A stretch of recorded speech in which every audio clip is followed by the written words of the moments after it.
disappointment.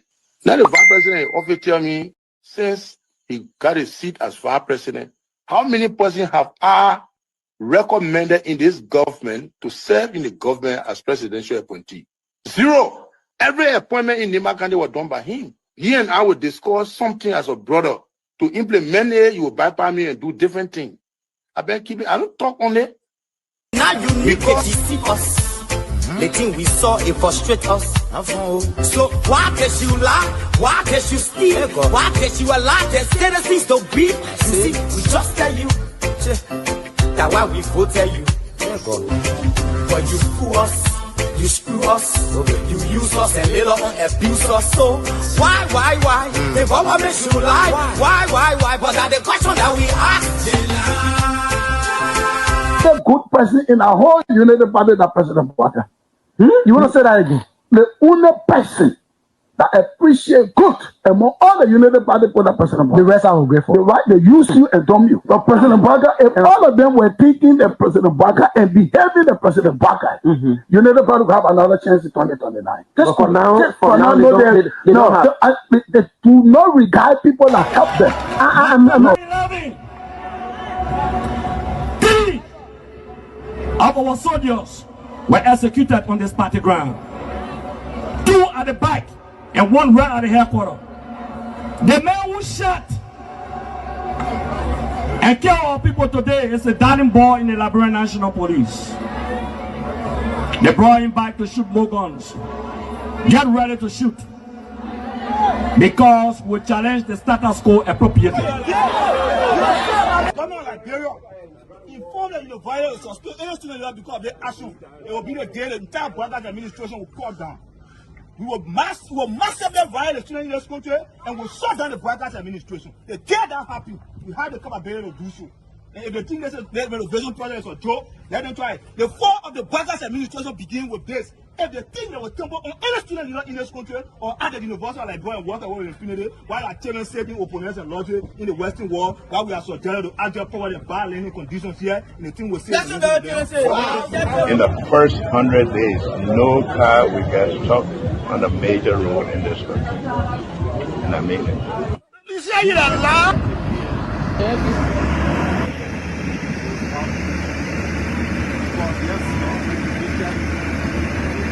It's going down. First floor. There you have it. That led to decades of war still run deep. But so too does the longing for reconciliation. A reconciliation defined not by political bargaining or by an artificial balance of power, by tribe, region, religion, or ethnicity, but by the equality of opportunity and a better future for all Liberians. Bwaka can lie, the government, all the ministers in the government, they can lie. You know, they put all hustler, they put a hustler, they lie. Everything they say, they never say the truth. Today, the supporters of His Excellency Joseph Bwaka presents him as a poor man from Lofa, and I said that he will understand the plight of the poor people. Fellow Liberians, do not be fooled. Vice President Bwaka is not poor like you, not even as me. As Vice President, his office received more money from the government budget than any other Vice President has received in Liberia's history. He has enjoyed some of the best and most lucrative government jobs. There's this, what I call sort of vicious lie about the fact that Mr. Pewee is gay or bring gay lifestyle to Liberia. It's complete bullshit. When people can accuse you of stealing people's money, when they can accuse you of being involved in war, anything, people don't make up stuff. They don't make up shit. Excuse my language, right? So it's complete nonsense. I'm married, 8 Teresa, 2 children, 5 grandchildren. I believe in traditional family values, so it's complete bullshit, complete nonsense. Young man, vice president, young man that are vice president, the major stole 500,000. I mean, Jamaica, the major went to, I forget that Jamaica, the majors went to Ghana, the fit, and they may bring it all company in the country. I mean, Kun, they can reach yourself. Kun, man, you know, Kun, but I want to sophisticated, quiet, hardcore rule in Labro. But Labro, when 2029 come and pass, then you finally leave. Mission is completed. Now, what the rules of engagement? When the war ended, the guy said, the captain, the commander said, mission complete. There wounded outwards, all men on board. Everywhere there is no school, I'll put school. And everywhere there is school and school in bad condition, I'll renovate it. I told them, towns and villages, everywhere you will have lights in a town for children to play and people to see. I told them, every town will have safe drinking water. If Charles Taylor is the problem, he will be out of here in the twinkle of an eye. And I say, let well-meaning Liberians come home. If we respect this constitution, a government formed in Accra is a violation of Article 1 of the Constitution. Let them come home. Let that government be formed in Monrovia. The government that capital road, small there road, B road, all kinds of the place. I think the reason Joseph Boakai will not do much because the old man, the papa is suffering. The papa loves the country, but he can't make it. The criminal there around him, they sophisticated than him. They are sophisticated criminals, so they can't make it. Your league Costa, God know how to pay people. It's just simple. Costa that accused everybody but himself. Everybody, Joe, we join, we kill Joe, he killed Joseph Boakai. Boakai still living. Joe, no, you live better. He made me senator. He almost made Joseph Boakai president until he screwed up. We gave God his glory. Yeah. Well, Boakai, when he screwed, he said, oh, we don't want to make sure we fought for him to be reconciled with the president. And then the people who fought for him. Look, you Costa, you come. And Costa was in a podcast, he said, they don't been calling me? Okay.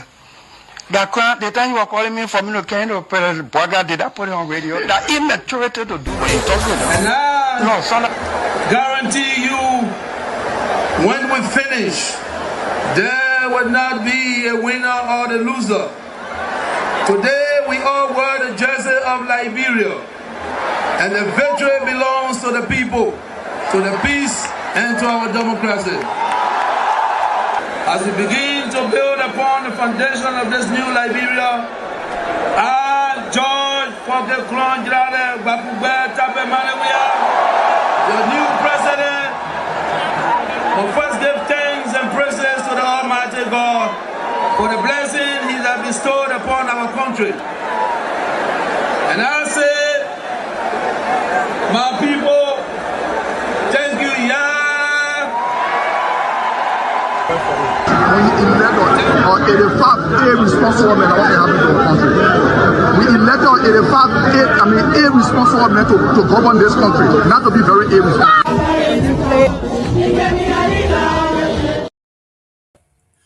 Hello, ladies and gentlemen. Welcome to our Monday edition of the closing argument. A lot to discuss. Welcome, welcome, welcome. Let us know where you are tuning in from, your name and your community, and let us know what's on your mind so we can discuss. A lot is going on in Liberia based on the different headlines, the different podcasts, the different feeds. Liberia is busy. Some political analysts will call this, it is an organized chaos. by a government that is underperforming. Instead of us talking about the bread and butter issues in Liberia, the distraction of Yeke Koluba border, these are the things that we have been talking about in the past 2-3 weeks. And absolutely nothing is being done for the Liberian people. This is why most people call this a simple distraction. It is chaos that was organized, orchestrated by the administration. Just when people began to ask about the economy, about security issues in the country, about police brutality, boom, you drop a smoke bomb called the impeachment of Yeke Koluba that had consumed the nation as a whole in its entirety. Even the hungry men and women and children have forgotten their ills. They themselves have been consumed in excess. They have begun to be the consumers of organized chaos and fake news, masking their own bewilderment. This leads to us examining everything in Liberia, and we're going to put it under the microscope. We are going to examine Liberia, the administration, our government officials. We are going to examine them closely under our microscope. The most powerful microscope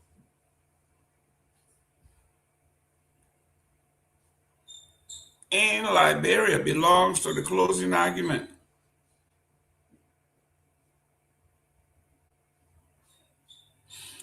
When we take the culture, whether it is through the economy of the country, healthcare, education, security, it is closely examined by knowledgeable men and women on this platform, come with variance of opinions because they are expert in their own rights, in their own opinion, and you cannot deny that. Oh, how I wish everyone on this platform had the kind of quality, classic education that I have, and some of the best minds in the world that I was able to sit under.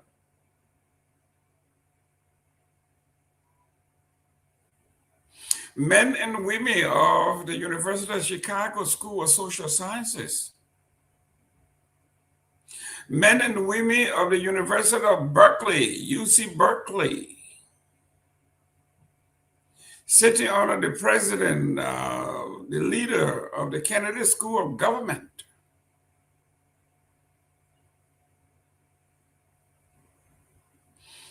Yet we have everybody that come on here to bring their own background, their own influence. Equally important, the day we all begin to see things the same way, that is the day we will declare the closing argument dead. It was never meant to be a platform where everybody agrees. This is a platform of all religions, of all faiths, of all colors, of all background, of all gender.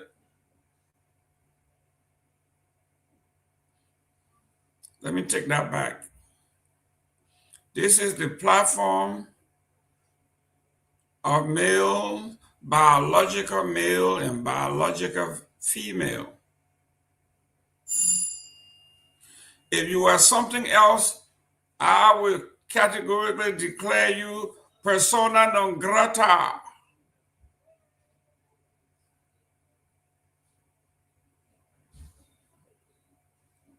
Because we have only two pronouns here, is he and she. Nothing else. If you are a cross-dresser, don't come here because we don't condone cross-dressing. You either dress as a male because that's who you are, or you dress like a female because that's what God made you to be. You can't come out here stepping to be something else.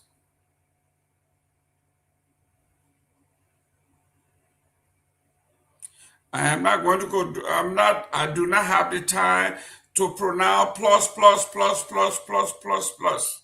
That is not this platform.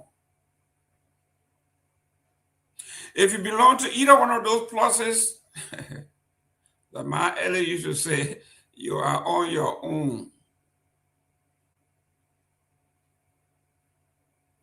So today we are going to examine things happening in the Republic of Liberia. And one thing that came across my desk and I like to look at is this thing they call image presentation in the media. Have you ever seen the opposition print a very beautiful picture of the opposition of their opponent? Never. When you see people in the opposition print Joseph Boakar's picture, they print the worst picture when he looking bad. When the opposition to George Weah, when they are printing his picture, they want to make him look bad. They make him look like, that's the beauty. That's the beauty about what we are talking about. And today I am going to show a photograph that I've never seen before. It is printed by the paper that usually leans or friendly to the government. Have never, and by an extension, doesn't print photographs and pictures of Yeke Koluba in a more flattering form. And the pictures that is selected today to print is a classical example of a newspaper that is a sympathizer to this administration.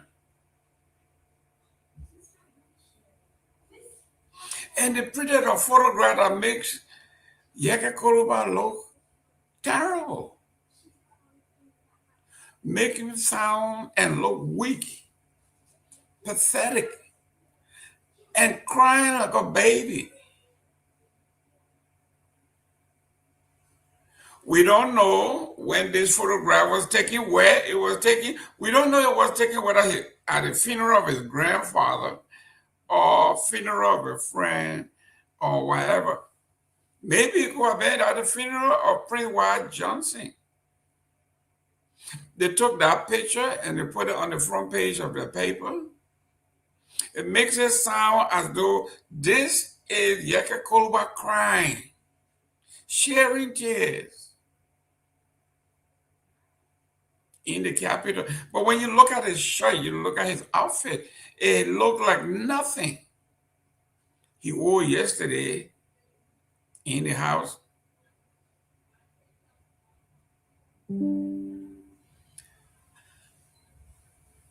Another subject outside of Liberia.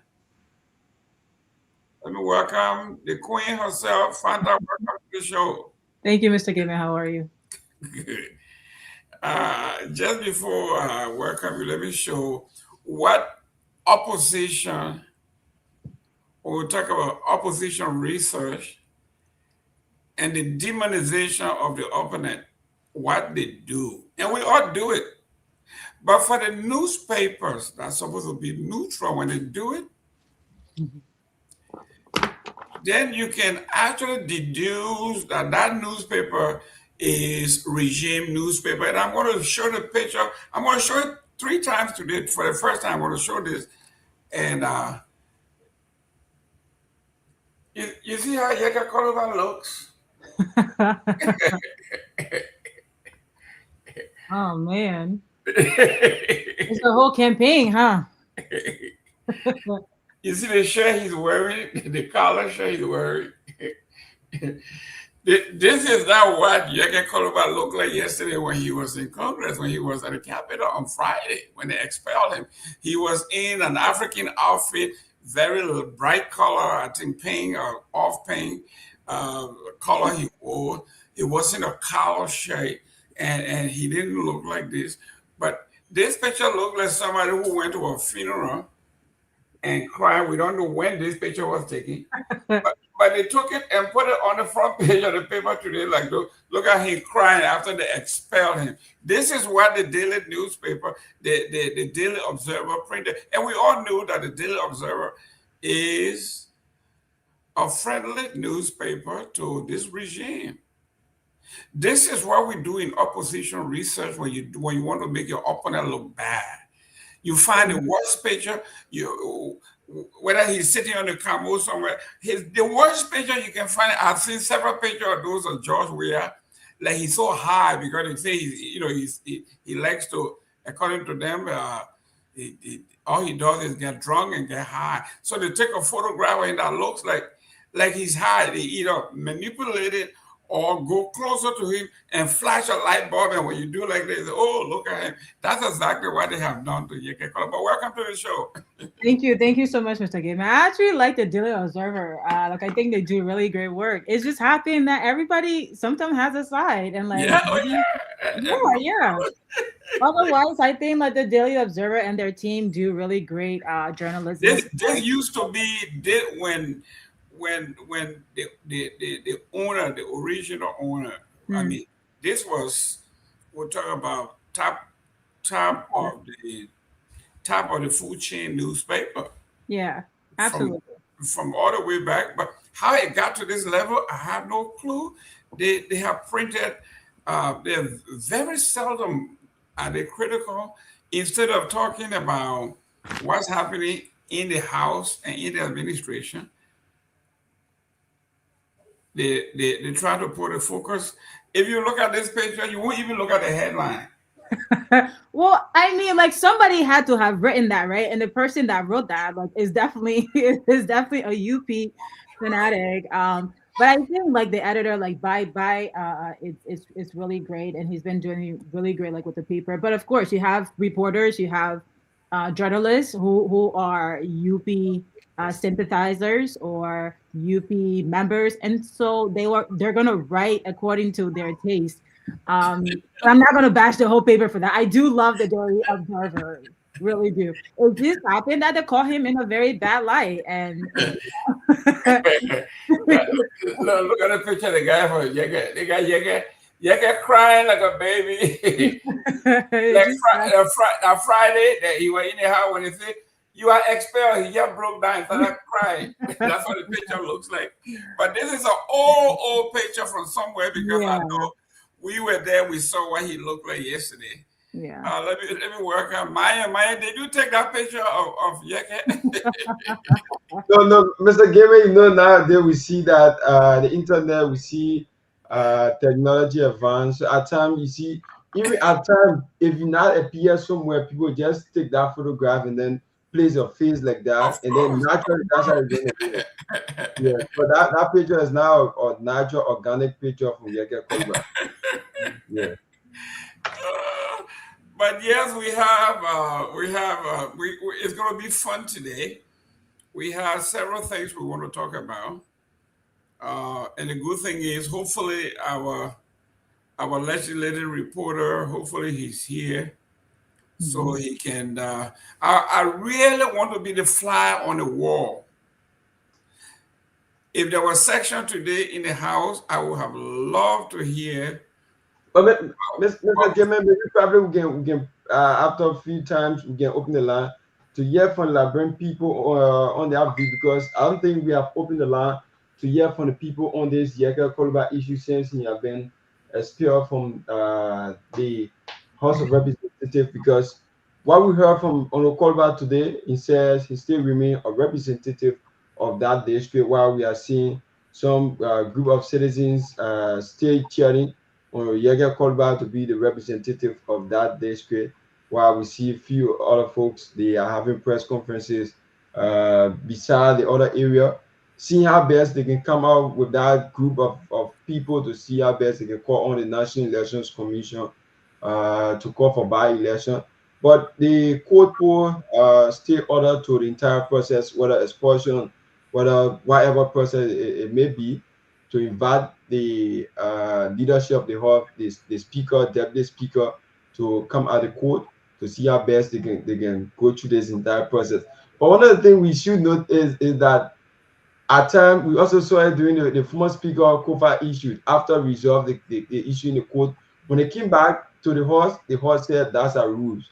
So maybe probably we will see that same case in Seleke Kromah, because if the government just make a mistake by allowing on Seleke Kromah to return back to the legislature, I think this government, it will be very, very hard for them come 2029, because this is a trap that they set up, but there are a lot of mistakes. I've heard from a lot of legal analysts, a lot of legal personnel saying that there are a lot of mistakes were made during this entire process. But yesterday, we see the daddy boy in the judiciary stay there on a young basis. And then what do you expect? We hope to see how this entire process goes on. Let me Yeah, go ahead, Fanda, go ahead. Yeah, I want to send my condolences to a very promising journalist, Gibson Connor. He lost his life, a very young kid, very brilliant, really, really selfless. He lost his life over the weekend to what was an apparent cold, and he went into a clinic. I don't know what they give him, and he did not make it out of there. I know just last week, you, myself, and Sarah was talking about the health condition in our country. You go to a clinic, you say, "Oh, I have cold," rather than them like checking you or getting the proper professional to tend to you. You have someone purporting themselves to be a medical professional. Just the first thing to do is hang drip on you or guess. They go to these guessing games, and it's only by the grace of God that you're able to walk out of there. And unfortunately for this young man, he did not make it. As I said, went in with a simple cold and did not come out of it. What they give him, who's going to understand or even do such an investigation to identify malpractice? The whole situation is just quite sad. When I say very promising, out of nowhere, he took upon himself, started off as a blogger, established what is now Papa News in Grand Cape Mount, very young man, and was really on his way to a brighter future, to bigger things. Had even gotten a scholarship to leave the country and further his schooling. And his father is an administrator in Cape Mount as well. And when his grandmother heard of the news, she too just dropped and died right along with him. And so the family is left to bury, or has buried 2 bodies today, and are still very much reeling from this devastation. So I just really want to take this time to extend my condolences to them as a daughter of Cape Mount, as a friend of the family, and to say we're very much in grieving with you. I want to let you know that his legacy will live on. Generation Liberia will pick up that torch from where he left it, and will make sure that it does not die down. I also want to shout out to my Generation Liberia leadership, who was able to make the trip from Monrovia to go and sympathize with the family, and was able to assist in the barrier. Thank you so much, Boyango Kamara and Coach Jebo, the current coach of the Nyenwolo team. He has been such a staunch supporter of the movement and has always been there to support whenever we call upon him. So Coach Dopoh, thank you so much for all that you do. We appreciate you. And let's continue to do our best to transform this nation and Cape Mount into the county and country that we know that it can be. I just wanted to say that. Well, you know, I just would like to add up to what she just said, because Jason was someone who we attended the Peter Kruger School of Journalism together.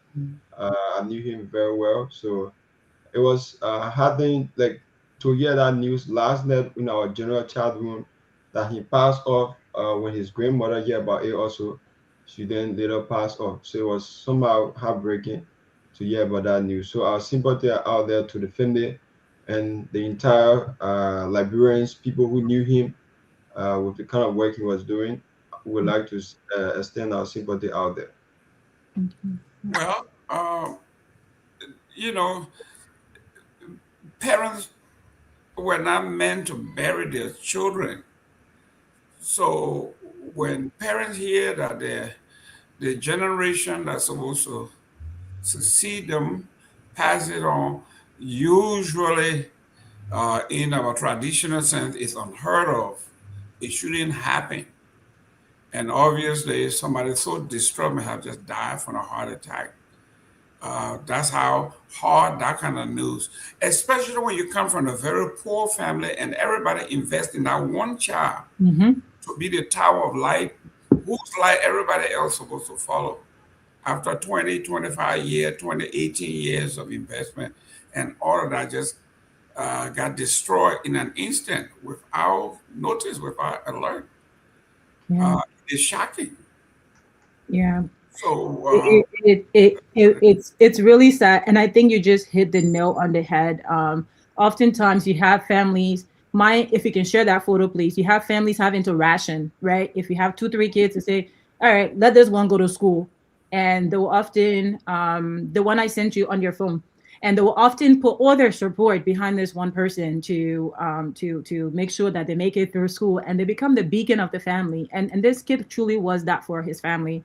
And so just upon his grandmother hearing the news, like, just couldn't stomach it. She too fell off and passed. And his mother is still, of course, understandably reeling from his passing. They cannot believe it, of course, because everyone thought he had such a promising future. At such a young age, to have him gone is just very sad for the entire county. And I didn't even know that Myean knew him as well. So for the entire journalistic industry, the time press industry in Liberia, they have lost a young, promising man, and it's a big loss. Yeah. Our sympathy, our condolences on behalf of the closing argument to the family and everyone out of Cape Mount and those who usually tune in. We have a lot of folks that tune in from Grand Cape Mount County. Let me welcome Telvi, long time. Welcome back. You are muted. We can't hear you. You talking to yourself? Yeah, happy Monday. Can you hear me now? Yes. Juggling 3 screens here. Yeah, happy Monday. I'm like a Rolling Stone, come on when I feel like it, jump on the other side, jump on another platform. So glad to be on today. Okay. I hope you guys had a good weekend. Yeah, keep rolling. rolling. That is song. Tina Turner, rolling. So keep rolling. Yeah, well, we had a great weekend. Let me go through the headlines quick. Some of the things we'll be talking about. I like this one that says, Calabar's fall sealed by allies who walked away when he needed them the most. That was a great article I read today from the Liberian Investigator. And then I did read this article from Gongloe. Gongloe warns Calabar expulsion undermines the rule of law and constitutionality in the Republic. Talking about Grand Cape Mount County senators We've been talking about it so much. The senator for Grand Cape Makane, both of them, have now pushed for renegotiation of the Bee Mountain. Finally, somebody is doing something. Yeah, it's all it's quite interesting because Myean Taylor, who is one of the senior senators, was the one who cheered the ratification. So, the heat is on. The heat is on. He and Ms. Vampla, I guess her name is, they have now put a bill on the floor to renegotiate or something like that. And I like this one. It's an editorial.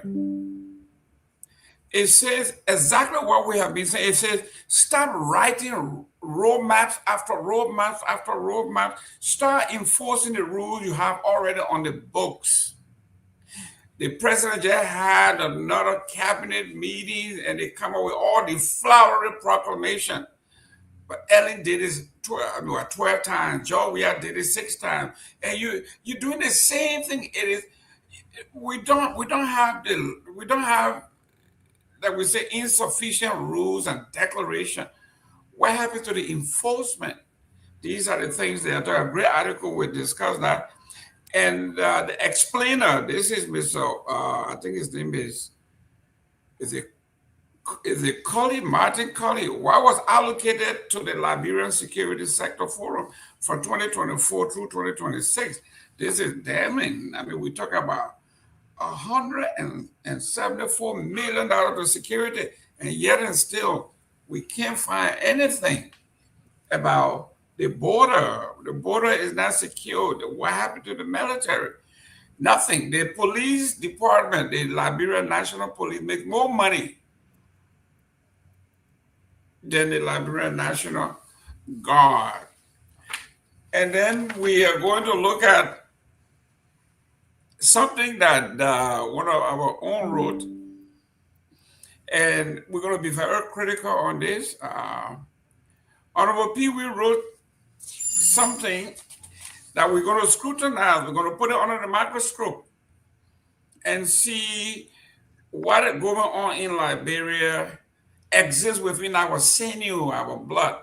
Where we write very well, we say these things, but then when you put it under the microscope, we ourselves may not be in line to dwell along those lines. So why do we write? Why do we pass the rules? Why do we have the regulations when they are not enforceable? So because we can write, so we write these things. We can talk, so we talk these things. We discuss what Honorable Pewee wrote. So let's go to Monrovia here, and Myean, talk to us real briefly what is happening, what's on your mind, what is happening. And then if you have time, you can open the line. Let's begin to hear from our folks. Like you said, we have not opened the line in a long time. We are self-consumed. We you know that pretty girl that stands before the mirror all day and just look and just look and just. I'm not talking to Fanta. I'm not talking to Telvi. I know that you mean you're talking to her because I don't want like the mirror. Yeah, I was jacking the mirror yesterday, Daisy. I'm just messing with you, know, mommy. We need to give me. So sometimes I wonder, yesterday I was my sister-in-laws and my daughter's friends that came along, and I had about 11 women to my one. Wow. And I live in a house with 6 women. I'm the only man. So yesterday, an additional 7 ladies came, and awesome. and I said, man. But then I usually reference what Fanta tells me: a man that is surrounded by a lot of women is blessed. So I look at it, I say, this is my blessing to see all of these women in my house. And then finally, my daughter's date came along. And he looked around with the 2 guys. I said, how does it feel? How does it feel? He said, oh, it's just 2 of us. I said, yeah, we got to go recruit more men. Hey, welcome, Victor, Nagbe, welcome. Hey, thank you very much, Mr. Gayman. It's good to be with you all. Fanta, how are you? Yes, I don't recognize this other person. I don't know who this is. I think she's from Kepama somewhere. Who you recognize? You want me to make fast on you? You see, Sweeter? Kelby, it's good to see you. Myean, it's good to see you Monday, as well. Yes, and happy Monday to our audience as well. Thank you for joining us. Please share the show. And today, at some point, we're going to have time to play my favorite politician in Liberia. His name is Mike Jabate. Oh, Lord. Leave my Michael. My favorite Mike Jabate. Yeah. He says, I am the Gil Mandingo, the only Gil Mandingo from Nima. The only Gil Mandingo. He said, wow, okay. So we have another Vibe Mandingo, the only Vibe Mandingo from Cape Town. So we're going to be talking about. So Mike Jabate said he's fed up with the whole thing. He's up to his wits' end, and he can't hold it no more. He can't. He's just going to talk. He's going to expose them and embarrass them. They want to embarrass me. They want to make me shame. So you're going to make them shame too. So you brought him. He washed it. Not a whole dirty laundry, but he washed a few dirty clothes in the street so people can know that we got dirty clothes. So we play that as a caveat or something. But yes, Myean, bring us up to speed what's happening on the ground. And if you can open the line, let people call before we get started. We have not talked to the people in a long time. We've been obsessed with ourselves. So yes, I'm glad you brought that up, Myean. So what's happening? What's going on the ground recently or today, since this morning? Myean, okay. I don't know whether he's listening or he's listening to his music. Myean, are you listening? I think Myean listened to his music, but let's go. Let's go. Let me show the picture. I'm going to show it one more time. Then I will show it one more time again later on. This is the picture on the front page of the Daily Observer. Seleke Kromah. You know that's deep fake. Or the time Yeke was carrying the RPG 50 years ago. Victor Nagbe, this is your homeboy on the front page of the Daily Observer. You say he's impeached and he cried like a baby. To tell you how I feel, Mr. Gayman, right now, I have never seen, I was making light of it the other day. I've never seen Yeke so groomed and neatly put together in my whole lifetime, like I've seen him the last week up to today's day. So that's not even him, but Yeke hair is cut, Kumba is tight, he got on his suit, everything. So that's not even a real time Yeke. That's just deep fake. Hey, Victor, we're just talking about opposition research, right? If you want your opposition to look bad, you look for the worst picture, not the flattering one, like when they used to mess with George Weah. They would go and find, I don't even know where they would find these pictures from. The same thing we did when you want to see Joseph Boaga in his worst form, especially when he turned into the left and part of his face is dark, whether it is real or makeup. That's what opposition. But this one, the reason I picked it up is this is not necessary. No. For a very leading newspaper. Who doesn't remember the photo Donald Trump duck off of the duck off of Ted Cruz's wife? So yeah, they say a picture is worth 1,000 words. Yes. Yeah, and all of these things, they have a way with public opinion. I think everyone is clear now. We saw the Daily Observer stands. Obviously, Nagbe, the Daily Observer is a good paper. Maybe that reporter is a UP. It's a UP sympathy. No, Fanda, it's not just this piece. So I mean, these people have consistently churned out pro-government propaganda. Yeah. The Daily Observer, trust me, I have a lot of respect from the days I was in school. Kenneth Best been running that paper, but right now, I think this paper has crossed over. I don't know. Yeah, Myean, are you listening? Yeah, I'm following. Okay, bring us up to speed the happenings of the day. I know we don't have our legislative reporter here, but talk to us about trending issues on the ground. And then when we are done around maybe the 6 o'clock mark, you can open the line. Let's hear from the folks on the ground what's happening. Talk to us. Okay, thank you all so much, Mr. Gayman. It's a pleasure being here once again.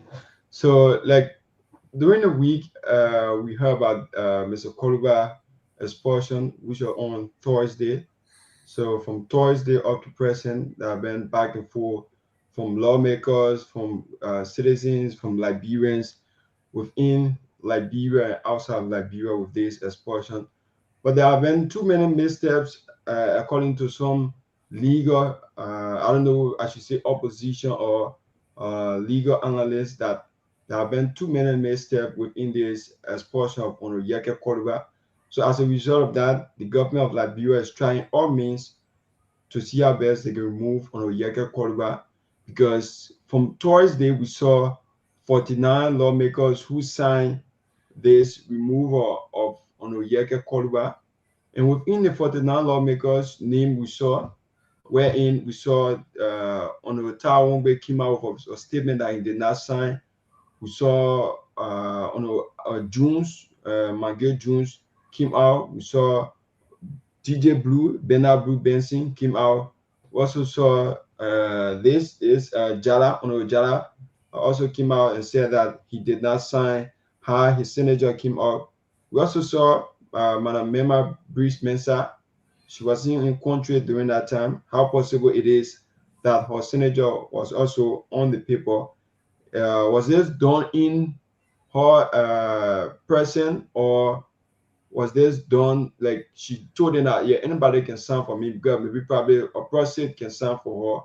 But this is something that requires yourself being there, because she did mention about it first. If you follow her explanation prior to this whole expulsion, that the House of Representatives should not worry about this year and year issue within this house, because that brings about so many questions, so many complaints from citizens.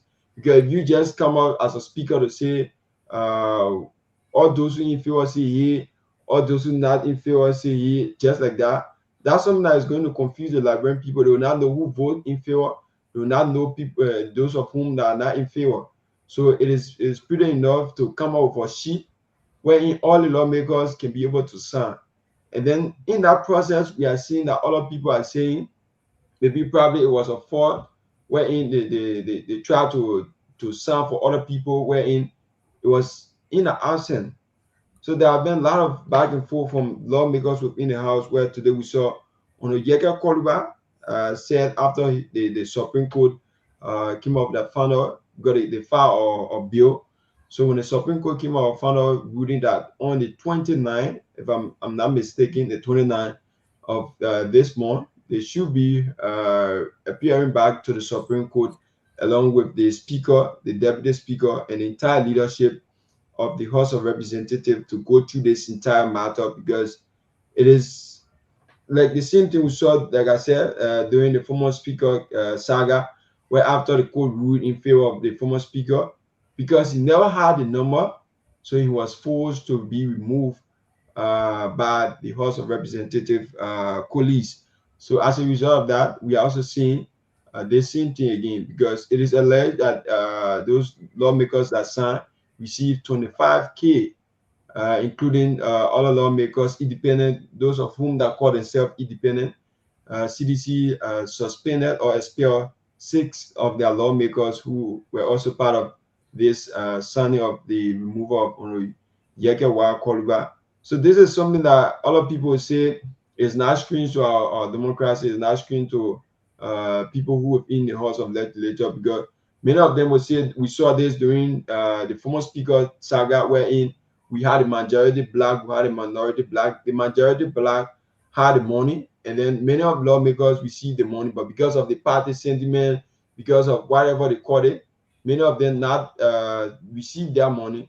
So others will see this as opportunity. Say, I never received my money during the former Speaker saga. I think it's necessary that I also stand to receive my own money, because even if I don't take the money, Kehleboe will still be removed. So why me waste my time? So it's better I receive my money, whatever is going on within the house, my money be in my pocket, and then they can continue with it. So we also saw during the weekend, we saw the President of the Republic of Liberia, His Excellency Joseph Boakai, did launch this 255-kilometer road from Bow Waterside to Monrovia, wherein it includes 4 counties, Mosrado, Bombing, Cayman, and Lofa counties. These are the 4 counties that will be able to benefit from this 255-kilometer road, wherein they describe the road as the Western Corridor, wherein other lawmakers were also there. We saw the speaker. The speaker made a commitment that they are going to support this project fully. And then we saw today the president was also at the Ministry of Internal Affairs, wherein he officially dedicated the JMB decentralization building at the Ministry of Internal Affairs, where the president made a lot of statements. If I may quote directly from him, the president says that if you are going somewhere and then if you see a dog or many dogs on the road, if you stand up to say like you want to chunk the dog one by one, you'll not reach to where you're going. So there are a lot of people who were like trying to understand the pride when he was speaking from. And he also made a statement that if you pretend to pay people, like people working for you, if you pretend to pay them, they will pretend to be like they're working for you. So he also urged all government official workers to see how best they can pay their employees, to pay workers. There are a lot of things going on. We also saw today the president also give awards to performing lawmakers. I mean, that's ministers, agencies, commissioners, and directors from various ministries and agencies today, wherein we saw 33 persons got award from the president at the ministerial complex. So I'd just like to stop there for now. Well, can you give a few names of some of the folks that won award that if you took down any names so we can look whether we can compare and contrast whether these people, their job really commensurate with this, or was it a recommendation made to the president and he just read those names? No, so what was said today during that presentation by the head for the cabinet, there were 33 names. So out of 33 names, only 32 were present, and other government officials were not present. So the names that were listed, based on your performance during the last year, that's why they investigation on to put up an independent team to see how best they can investigate your working, some of the things that you are doing. So those institutions are the Liberia Maritime Authority, National Road Fund, the Internal Audit Agency, Ministry of National Defense, Liberia Petroleum Refining Company, CSA, the Central Bank of Liberia, Public Work, the Jackson Theodore Referral Hospital, Liberia Land Authority, Liberia Anti-Corruption Commission. We saw the Center for National Document and Record Agency. We also saw the Minister of Labor was also present. We saw the John F. Kennedy Memorial Center was also there. We saw Liberia Telecommunication Authority, Ministry of Youth and Sport. We saw Liberia Standard Authority. We saw Liberia National Commissioner on Arms, Liberia Port Authority. We saw Ministry of Internal Affairs, Liberia Water and Sewer, Liberia Revenue Authority, the Governance Commission, Ministry of that's the Monrovia City Corporation, the Independent Information Commission. We also saw the National Oil Company of Liberia, Ministry of Public Work. These are all ministry agencies that also got the award from the president today. Excellent. Thank you very much. From what I wrote down here, it looks like everybody in the government got awarded. Everybody. 33.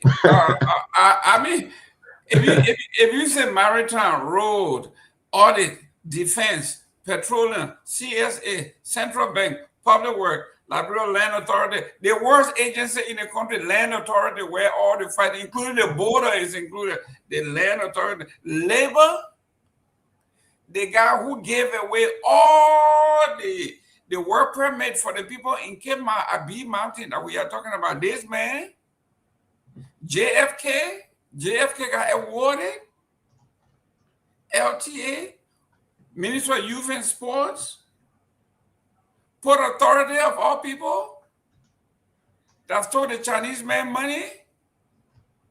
Water and sewer, you know water and sewer are going to be there. The MCC, Monrovia City, is the city clean? Come on now. Let me go to Fanta. Before we go to the line here, this one here, the Freetown message pass mark. 33 ministries and agencies. Who name is not on here? The whole government. Yeah, we know it's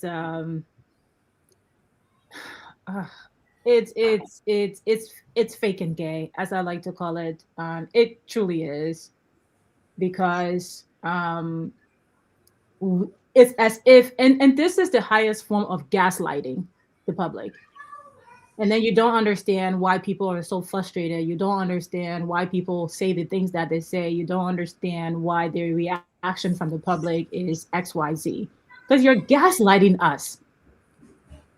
And that it's a crime by itself. We're seeing the conditions of our infrastructure, the crumbling infrastructure, the lack of systems.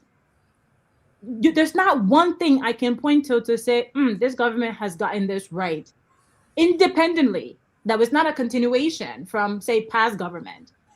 And yet you always engage in these ceremonial activities just to waste the very little resources the Liberian people have that could desperately go towards your Phoebe hospital, or paying the staff at Phoebe, that could go towards Redemption Hospital so women don't have to give birth on the streets, or women don't have to be chained to their hospital bed and refuse and faced with a refusal from going home because they can't afford 1,000 Liberty. You're engaging in the constant waste of the Liberian people resources, and yet you have these events to celebrate your cabinet. What are you celebrating? For me, it's not surprising anymore. I'm not shocked by it. It is disgusting, but I'm not shocked by it. It is expected, and which is why we have to be very unequivocal about how we engage with this government. There is no justification that explains any of these absurd behaviors. The fact that they can budget $750,000 for this celebration, but then allocate $650,000 for AFL training recruitment. It just shows you where their priority is a jolly party and a jolly administration. They don't care for the serious things, just to get drunk and get high. That's what they're good at, and that's what they do, and steal from the people. Tavi, there's an editorial here. I was just about to read. I read the headline here. It said, "Stop writing roadmaps. Start enforcing the rules you already have." And it says here, the Cabinet of the Republic of Liberia under Joseph Walker met on April the 9th and did what Liberian government have done for decades when confronted with crisis that has gone unaddressed long enough to become undeniable. A form of plan to review the plan to review a plan. The Greater Monrovia Urban Development Program will further review next week before endorsement. The Infrastructure Policy Roadmap covering 2026 through 2029 is pending final review. The Ministry of Public Works Compendium of Regulations under consideration. The National Infrastructure Conference may institutionalize a terrestrial platform. Public-private partnership will be promoted. Development partners will be engaged. These are flowery things they plan to do from now to 2029 that will be evaluated 2030 when they are no longer in office. Anyone who has lived in Monrovia for the past 20 years has heard variations of all these before. The capital crisis is not crisis of insufficient planning documentation. It is a crisis of governance of a state that produces regulation it does not enforce and do not intend to enforce. Framework it does not fund. An announcement it does not follow through on.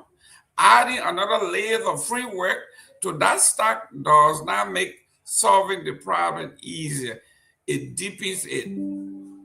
President Walker's observation at the cabinet meeting. You finished yet? These people write too much just to make a simple point. Yes, the point they are making here is the president had a cabinet meeting and they went through the laundry list of things that needs to be done. But then when the newspaper went back from 2005, 2006, when Ellen Johnson came, it is the exact format, 12 years. And then George Weah came in, another 6, that 18 of his, then Joseph Walker, this is the third time at his cabinet meeting, pointing out these same things. So the folks are saying, stop writing all the roadmaps as though we are stupid. Start enforcing and implementing what you write. Here we are again. They have not implemented anything. They are giving each other awards. It is basically the closing act, another how they call them, the other group.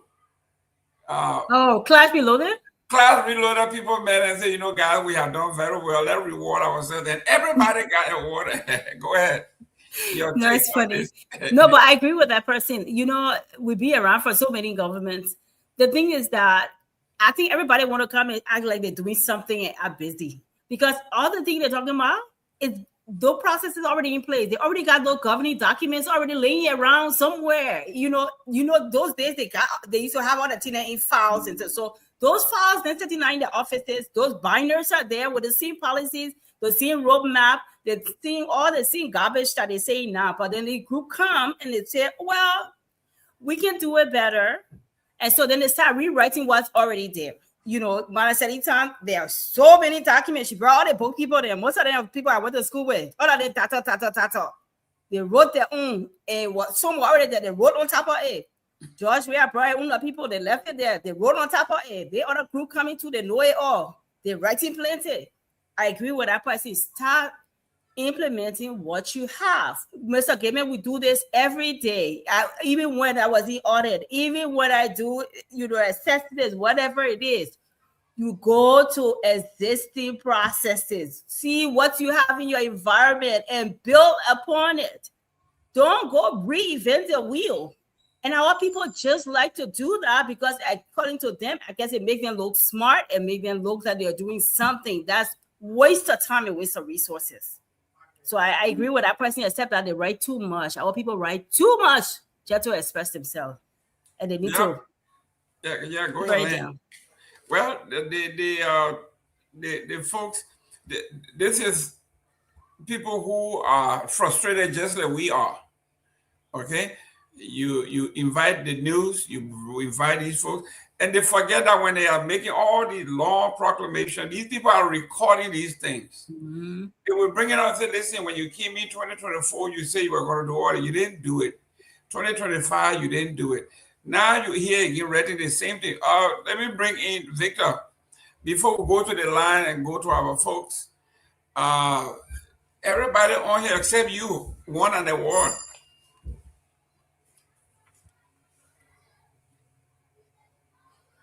Victor, can you hear us? Yeah, I'm hearing you. I'm looking at the list here. I didn't see your name. Oh, yeah. I sent my name to Telvi. Maybe she forgot to send it in. But yeah, but like you said, this is Class Reloaded where everybody gets an award. You know how they give out the honor roll. Then they give out merit roll. Then they give out perfect attendance. Everybody got to get something, right? So you get participation award. Thank you very much. You get participation award. So yeah, I know you'll bring the colors in, but look, you were talking about those who signed and claiming now to have not signed. and this is unraveling. But this is like a deja vu. We saw this during the illegal removal of the speaker. I know my representative Austin Taylor. The following morning, he said he did not sign. Eventually, he crossed over to the UP. He got elected as an independent. Now he's in the UP camp, and so these people, most of them took money. The CMC suspended Jerry Yobo, Representative Jerry Yobo. A guy I respect a lot. I never met him, but I followed him the way he conducted himself in the party, or did. A lot of respect for him. But I think a lot of our people, they get easily taken in by these little few dollars. I don't know Jerry. I didn't talk to him, but he did not consult the party. He did not consult the party. He informed the party the political leader by text. And so he was suspended pending due process.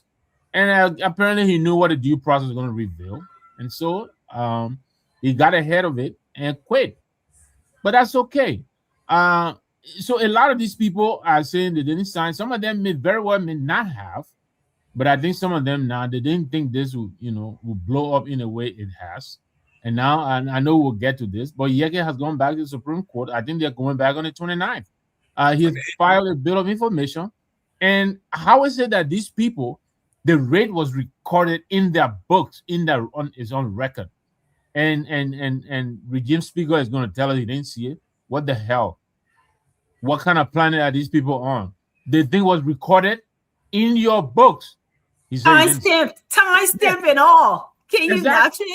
And so they're going back to the Supreme Court, and I was reading here, even rereading what Councilor Kehleboe Gongloe wrote. There is no way that these people would think they're above the law. They're acting like they're above the law. Even in a lawless country as Liberia, somebody has to be subject to the law, and they're not above the law. These guys in the House, they are not above the law. And I hope the Supreme Court will remind these people and reverse them and embarrass them again. They're going back on the 29th. We'll be listening. Yeke is going to live this case. And so also, if they didn't have the signatures, that's another issue entirely. So some of these people are saying the signatures were forged. I heard Myean. I read somewhere, I think on Glendy's page or someone, she's claiming she was not in the country. And I think it was Grace who wrote that, not Grace or Sarah. So if she was not in the country, who signed for her? That in itself is illegal.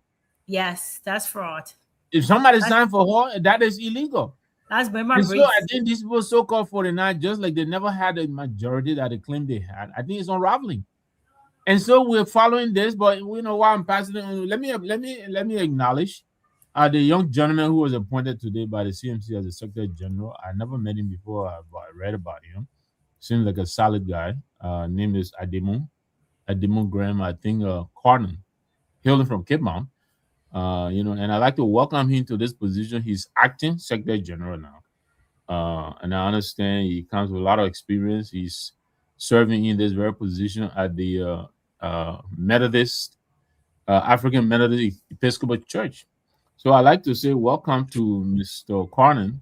I'm sure we'll get to meet pretty soon. He's been putting on the chat room now. So I want to commend the CMC for getting ahead of this. When we suspended our vice chairman, Jerry Yobo was our vice chairman for investment and finance, basically our treasurer. I heard some of the people always were suspending, firing yours, expelling yours, suspending. No, we were suspending because we wanted to make sure to pursue the due process, something that is lacking in our country. Due process. This is guaranteed by the Constitution, Article 20A.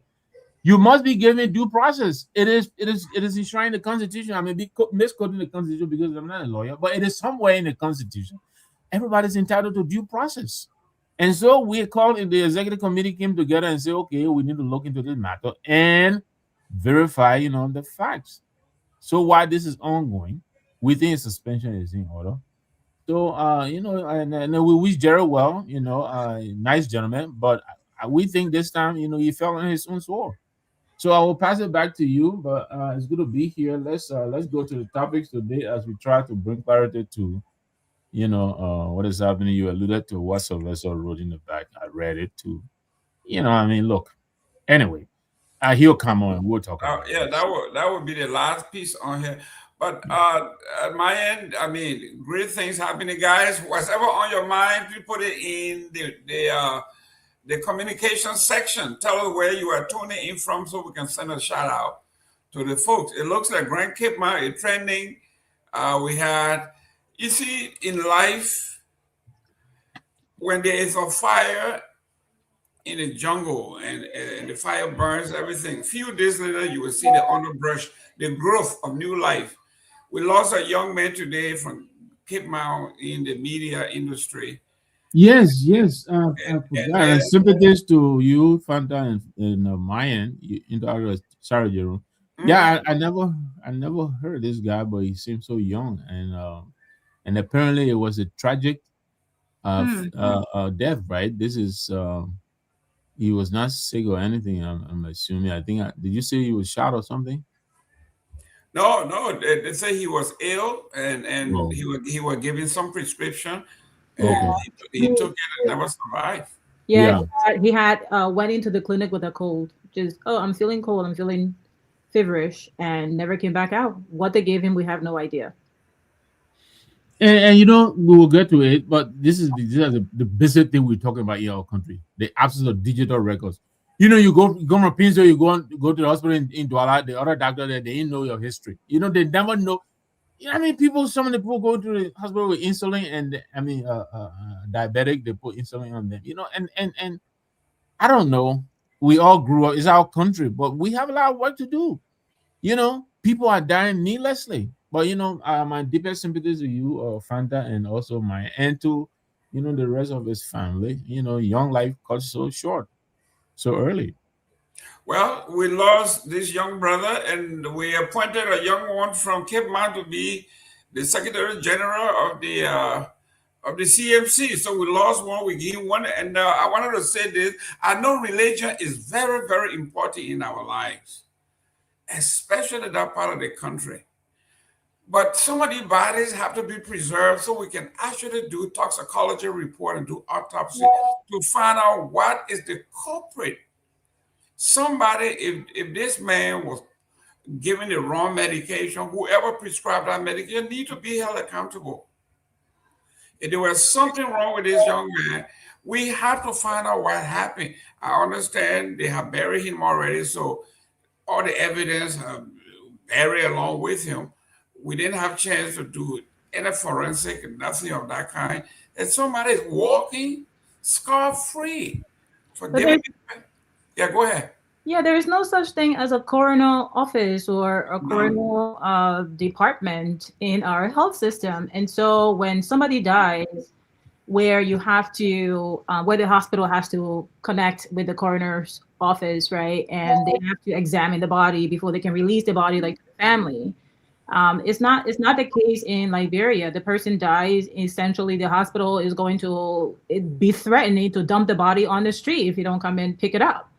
And so this is the reality of what we're going through. I've learned from people who work at JFK that when you go to the body section in the fridge, you have men and women exposed on each side. The body are just laying there. When they get tired of it, they discard them. When nobody come and claims them, they just discard them. So there is no even a mechanism. There's not even a mechanism where you can do a public release or ask the public, hey, we have this body. Perhaps someone came from the village and got into an accident, right? Got into a motorist accident. They died, rushed them to JFK. Their family is still in River Cess, have no idea what happened to their child. JFK does not even have a mechanism to publish that, hey, we have this person. They look like this. So that family goes on for years, and parents probably die of grief, not knowing what happened to their child. And they're probably laying in the morgue at JFK and then later get discarded like a piece of chicken. This is the reality in our country. So and then you have all these real issues, and then to have like these nonsensical non-issues that we're making issues, or that they're making issues, and spending all this money on just useless things. It just shows you where their priority is, and our country is heading for the pits, man. Yeah. Can you imagine the amount of young minds, the future we are losing? Yeah. because of the instant gratification. The money that should be spent at clinics and hospital is going into people's pocket. The last time during the Fonati Kofa case, Mr. Collins recorded them giving him $15,000 and said, 15,000 remove him. When he removed, we gave the other 10,000. Where did that case go? This man had the evidence, had everything on video. Nothing. But anyhow, this is our nothing. Not only that, Jerome. Not only that, a sitting speaker before he became. He said what they do to the budget at the Boulevard Hotel. Where did that go? Where the anti-corruption? Where's Clark Martin? You know, where is the LACC? Nobody even dares to go after this matter. Fonati Kofa was on radio. He talked about how they go to this hotel room 10 or something, and they plot how to scheme the budget. You understand me? And President Bouaka sat down there. He said nothing. But Yeke must say, you know, the land in Solomon water is in dispute. That's the reason for expulsion. Give me a break. These guys are done. 2029, we'll send these bombs. They'll be parking somewhere along. Maybe they'll go to the Solomon River. Just get ready to go across the river. Back These to guys are fill us. They fill us so immensely. It's a disappointing bunch. I will be on Liberia TV in Basel during this week to discuss my representative Banks. Yay. He is the chair on judiciary, co-chair on judiciary. He said, wait, you didn't get a campaign manager? You're now going to kick the campaign off? Yeah, I can be the co-chair on judiciary said, I didn't see anything from the Supreme Court. I swear to God, I didn't see it. That's why I voted against. Can you imagine this bastard man, a complete idiot, standing there? If I had seen it, I would never vote against Yeke Kromah. I didn't see it. You lie too much. Yeah. Can you imagine a lawmaker? I'll deal with him on Wednesday when I get on Liberia TV. But like this is what, like I said, right? Just really quickly, and I'm not sure if you guys saw the chat. Let's actually do some forensic analysis, right? All of those who are claiming they didn't sign, let's pull up past public records of their signatures and compare it. And from what I've seen so far, especially like in like the Jala case, of course, no two signatures, even signed by the same person, can be 100%. But there are certain indications. I mean, Telvi, like you can jump in here, but there are certain indications when you do forensic analysis that are indicative that you can then put forward to say, look, based on XYZ and based on historical data, this is the findings. And when you look at that, it shows that they actually signed. Now, for those who said that they were not there, that's a different story. But because of the blowback, that's why they're coming to the public. Yeah, I agree with you. You know, I heard two very interesting ones. One of the other one said, "AI signed for me." I was just like, "You kidding me? You signed, you got your money, and you thought now it's easy, but you're kind of public now and believe AI." You know, and the other one said, "Let me go to Monrovia and see that signature. Then I will decide whether it's me or not." I was just like, you know, you're playing too much in this country. You're playing too much. But even the mama Briggs herself, okay? You can't trust her. Yeah, well, no, but not only that, if this list was developed, let's say a week ago, right, and they were collecting signature, and you sign, then the day before the vote, you left her money and left. Yeah, you left. Then you say, "I she can't say that. I got me a sharp mouth." Yeah, I got sharp mouth. She got me a sharp mouth. She took her money and left because she can't pick on that. Yeah.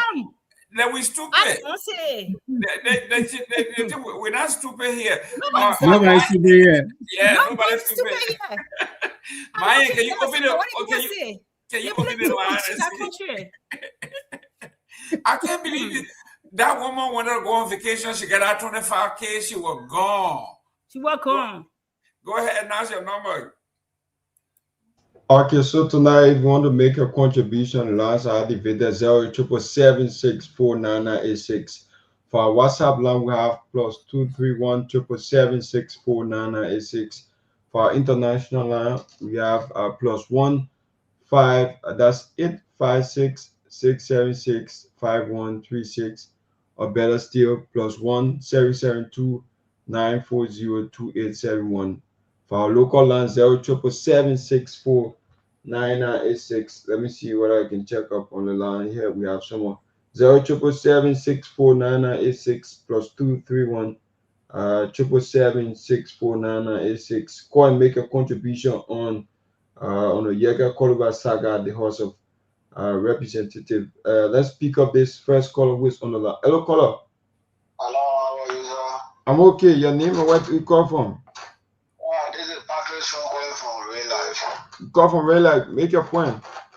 There's something I want to let you know pertaining about the discussion you're having on Yeke issue. Right. And the government, they're having a plan. Before 2027, 2028, they will suspend major opposition politician, how they call it, political party, they will suspend them. I'm telling you serious thing, they will start arresting some of them from 2027.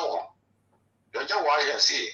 I'm getting that information from reliable sources. I'm living with someone there, working for their private security, but I would not call that person name, then they will know me. But I've been hearing it from them, and the strategy they're planning. Okay. So Yeke issue is just a prelude. They try to silence everybody. The next person from Yeke will be Ibrahim Augustine William. And secondly, they will pretend to arrest two people from Spoon just for them to say yes, because they started running beyond one. According to the person that they were discussing, one of the government officials, they said they will make a turn to blackfoot the laboratory by arresting two journalists from Spoon. Then for them they will go to Augustine William the second. So that the information I want to give you. Okay, thank you all so much. 077749986 plus 231 777649986. Call and make your contribution tonight on the Closing Argument Show. 077749986 for our WhatsApp line plus 231 777649986. Let's see who's on the line. Hello, caller. Hello, good evening. Yeah, your name and where do you call from? My name is Joy. I call from Broadway this evening. Make a point. Yeah, firstly, I want to thank all of you on a platform this evening. And I also want to say, extend my condolences to the one of our young journalists. soldier. Yeah, go ahead.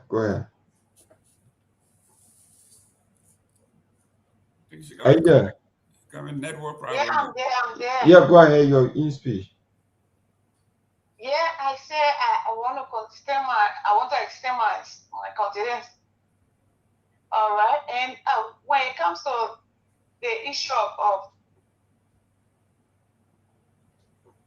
I think your network is coming broken. You can work on your internet and then come up. Can you hear me?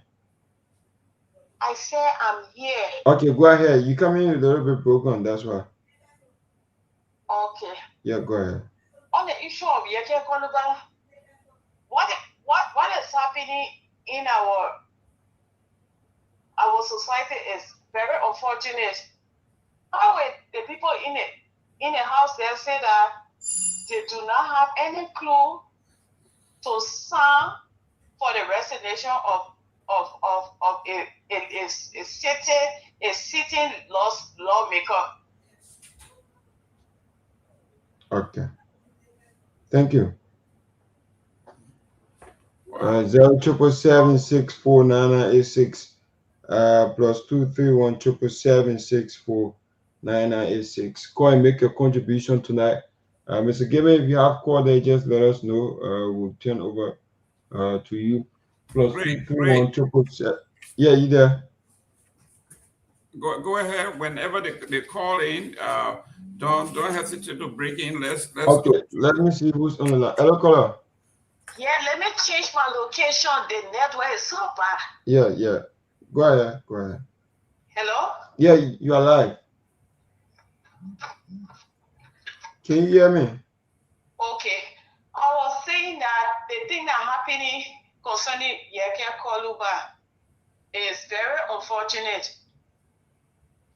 it is true that we had this situation, but then they did not take the proper lead. Mm-hmm. Go ahead. Wow, the internet. Mm-hmm.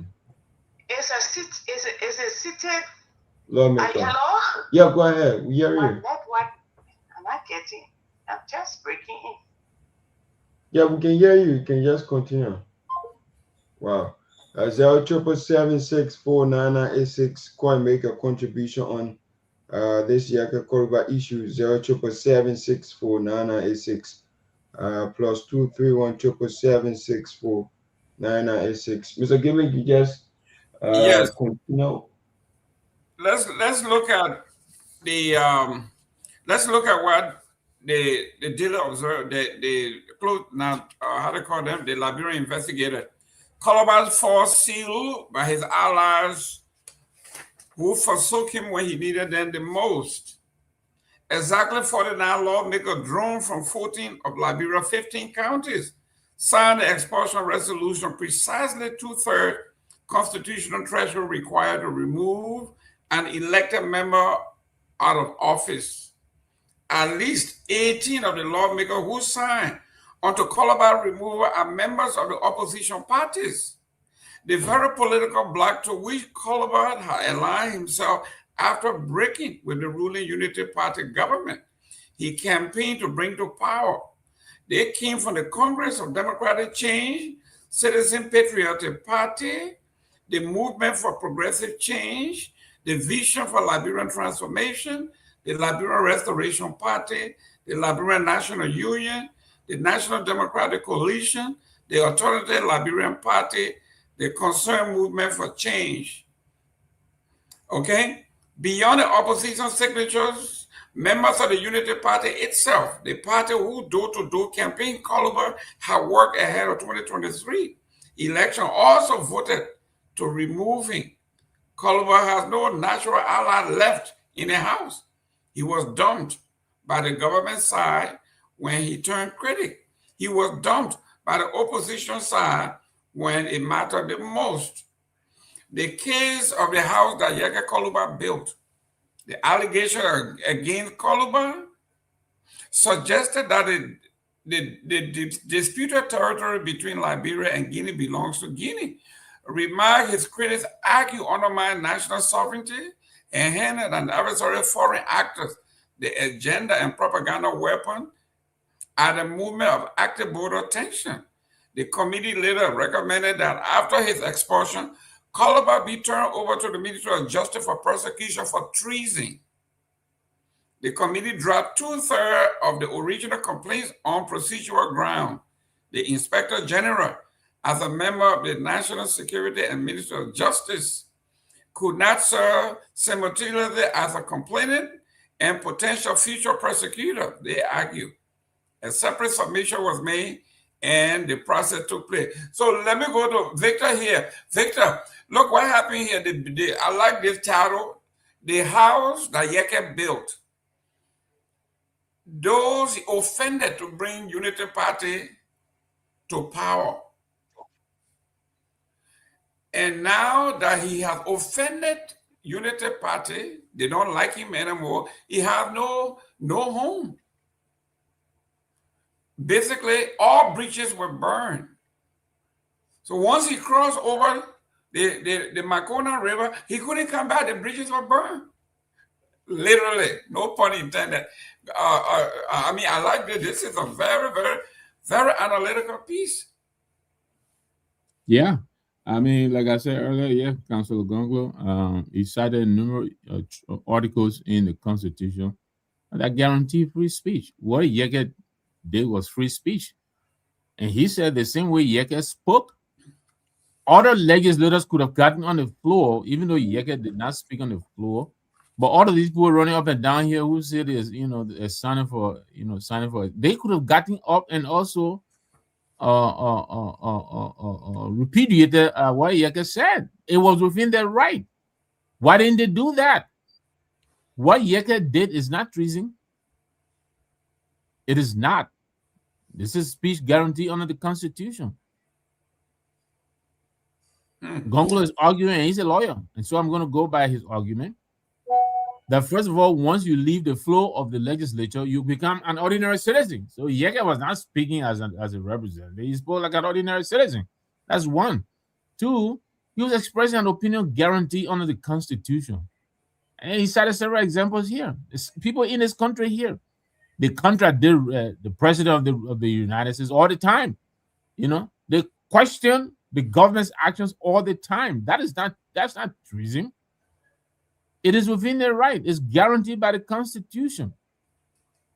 So yeah, Yeke, they were calling him names, lone soldier. There's a clip going around by Mo Ali and others, speaking truth to power. He spoke his truth to this power now, and they're offended. They have become uncomfortable.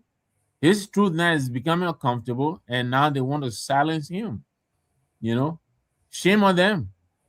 Shame on this intolerant, undemocratic group. They want to be protected by democracy, and yet they don't want to avail themselves of the tenets of democracy. Where? Not in our Liberia, not in our country. They don't own Liberia. They don't own the Constitution. They can interpret the Constitution the way they feel. The president talking about you going on the side the majority on. What is that? What is that? Is this an election time? No.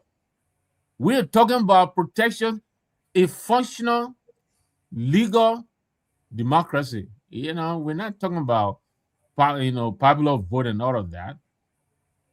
If the Supreme Court says this is the right interpretation of the law, what does majority have to do with that? It's not based on majority opinion. So yeah, Yeke was a darling boy. He said all the things they were incapable of saying, cowards that they are. He could get on the podium and say for them those things they were incapable of saying. And now today, his speech is pointed at them, and they become offended. They want to silence him. Cooking up all these buggers, all these baseless, cowardly charges, talking about treason.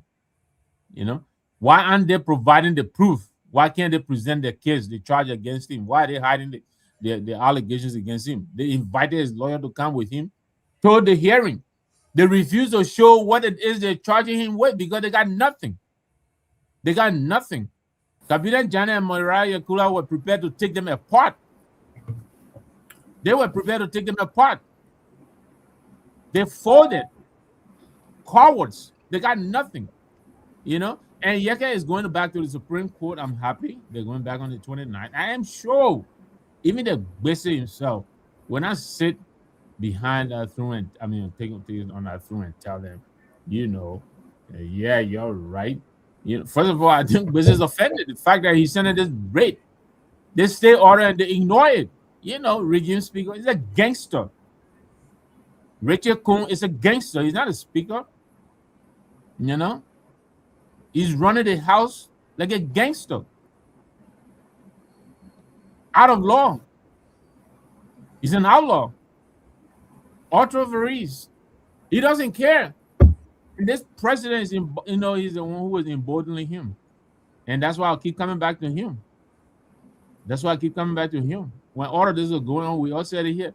Withdrew Kofa's bodyguard and signed him to Richard Kuhn, thus legitimizing Kuhn. From then forth, Kuhn breaking into Yeke's. What kind of speaker does that? Why don't you just call for the tow truck and move? Gangster. We'll call them for what they are. These are gangsters. Gangsters. I will say it loudly and clearly. Gangsters. They're not governed by the law. And we keep skirting around it and tippy-toeing and no. I think it's about time we call it for what it is. This is gangsterism. This is not a democracy that these people are practicing. And I'm glad the electorate are paying attention. People are now no more afraid to tell them for what they are. I'm sorry, I'm going off here. But yeah, so yeah, Yeke is going to be Yeke. They knew Yeke when they went to bed with him. Yeke will speak his truth, uncomfortable as it may sound. Yes, sometimes, his speech can be brash, and uncomfortable. Yeah, you have the right to sanction whatever you want to do. But does that really amount to reason for expulsion?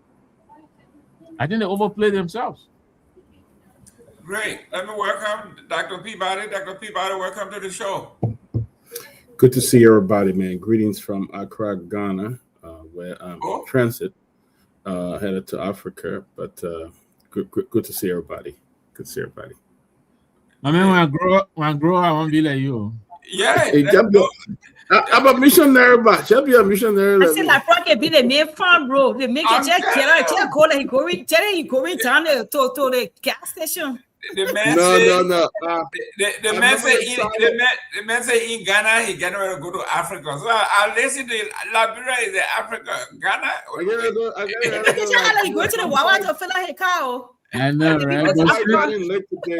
Safe travels, my man. Be careful out there. Yeah, but I wanted to thank you. I follow you on the funeral of the young man. I follow you from the beginning, the setup, and everything, and beautiful homegoing for the young man. Thank you very much for a great job. It was a great homegoing, though. He was a good man as well, very good man. The Liberian people were very generous as well. You know, we raised over 36,000, almost 40,000 to help the family. So that was amazing. That's very nice. Yeah, very nice. Let me welcome Tomalin George. Tom, welcome. Yeah, it's good to be on the show. Hope everybody had a great weekend and everybody's starting the week bright and wow, you're checking together to navigate what's happening. They in Ghana together. Don't ask that kind of question. You're traveling together. Country and so forth. You're too slick. I don't know. The guy in Ghana, the three of them always travel. They in Ghana together. They go to see Mahatma. They with Mahatma now. No, but where Ben? Being the whole time. Yeah, go ahead, Tomalin. Well, maybe later on today I'll give you guys some news because what's happening, especially regarding Kehleboe. And I don't think Yeke is even happy right now with his own opposition camp, and he's not happy. And that's what I would tell people about our Liberian our politics. The public will come on your side, they will talk on talk show, they will issue statement, condemn. On reality setting, they know what to be found. Okay, and everything Yeke is doing right now, he's doing it for his pocket, and it's cost intensive. Okay, the lawyers you see he hired is not for free, he's paying them, and every move he's making, he makes it around is wherever he make a step, it costs money. It's not free. So, but then how long can he sustain that? How long can he sustain that? And today he has lost his job practically because of his standing up for Liberian people. And if they will only talk and nothing else, we have seen where people have government have come on some people and then the public rally around a person. But it's about time if he's in the opposition camp and he's been talking for them, he should come, because it isn't worth it. It shows that other people will not step up tomorrow. If you will be the one to make a sacrifice and step in, and then time comes to tell you, say, oh, you get taught after 1 week, you finish. Then when the reality sets in, now you have to pay your bills, take care of your family, nothing coming in, it's over. So, but I don't think they have, I mean, statement is good, condemnation, but it's not up to it. You rally around this person. What else? I mean, that's why I see what happened about. Hopefully, I think maybe Yeke will join us later on. Hopefully, let me see. I think working to see what he will join later on. As you guys continue the show, hopefully you join us later on. Okay, thank you. Let me work on with Pewee. Sylvester Pewee, welcome to the show. Thank you. I'm very great to be here today, but on the other hand of it, I will be here briefly today. There's some major issue unfolding, and we need to fix some of these things. So I will ask you, Mr. Gayman, I won't be on the show long. I will just be on probably for maximum 5 minutes, and I will leave. I'll just when you give me the 5 minutes or a little go ahead. above that. And I gotta get you a job. You can't tell bye. Sorry, I'll be very happy with the president to call me and say, nephew, I got a job for you to do, and I would take it wholeheartedly. And shockingly, people can always say the man looking for a job. I don't know who in the world I'm looking for a job.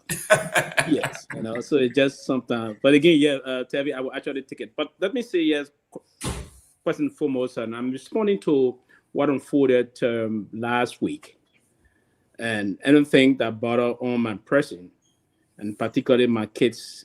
If you were to come for Sylvester Pewee on an intellectual basis, I would take it. And most of the followers, I think, and I came to inform them about some of the situation I've been unfolding, and the reason why the closing argument. The closing arguments are very powerful civil platform that gave the room to people to come and give their thought processes from all walks of life, if you will.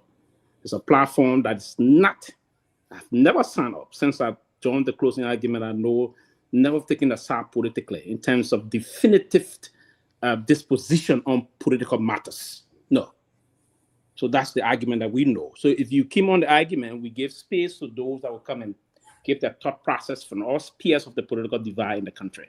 Will be the government, outside government, the rest of those things. And we believe in truth telling. And you see, philosophically, Lucky Dube, one of the greatest person I ever listened to in terms of thinking something, I believe in most of his philosophy. He said, if you always want to stand by the truth, you always stand alone. And I'm one person, from the time I started going to school, from Peking days, I always stand for the truth. No one will come in the space of Sylvester Pewee and say, give misinformation and I will make quiet. No, I will come and say things. But if that would be the case of people coming out to disrespect my person and going after my kids, or using issue that, and other people on this platform that which you expect them to be mature enough to set the basis of pushing people to give room that I wouldn't take.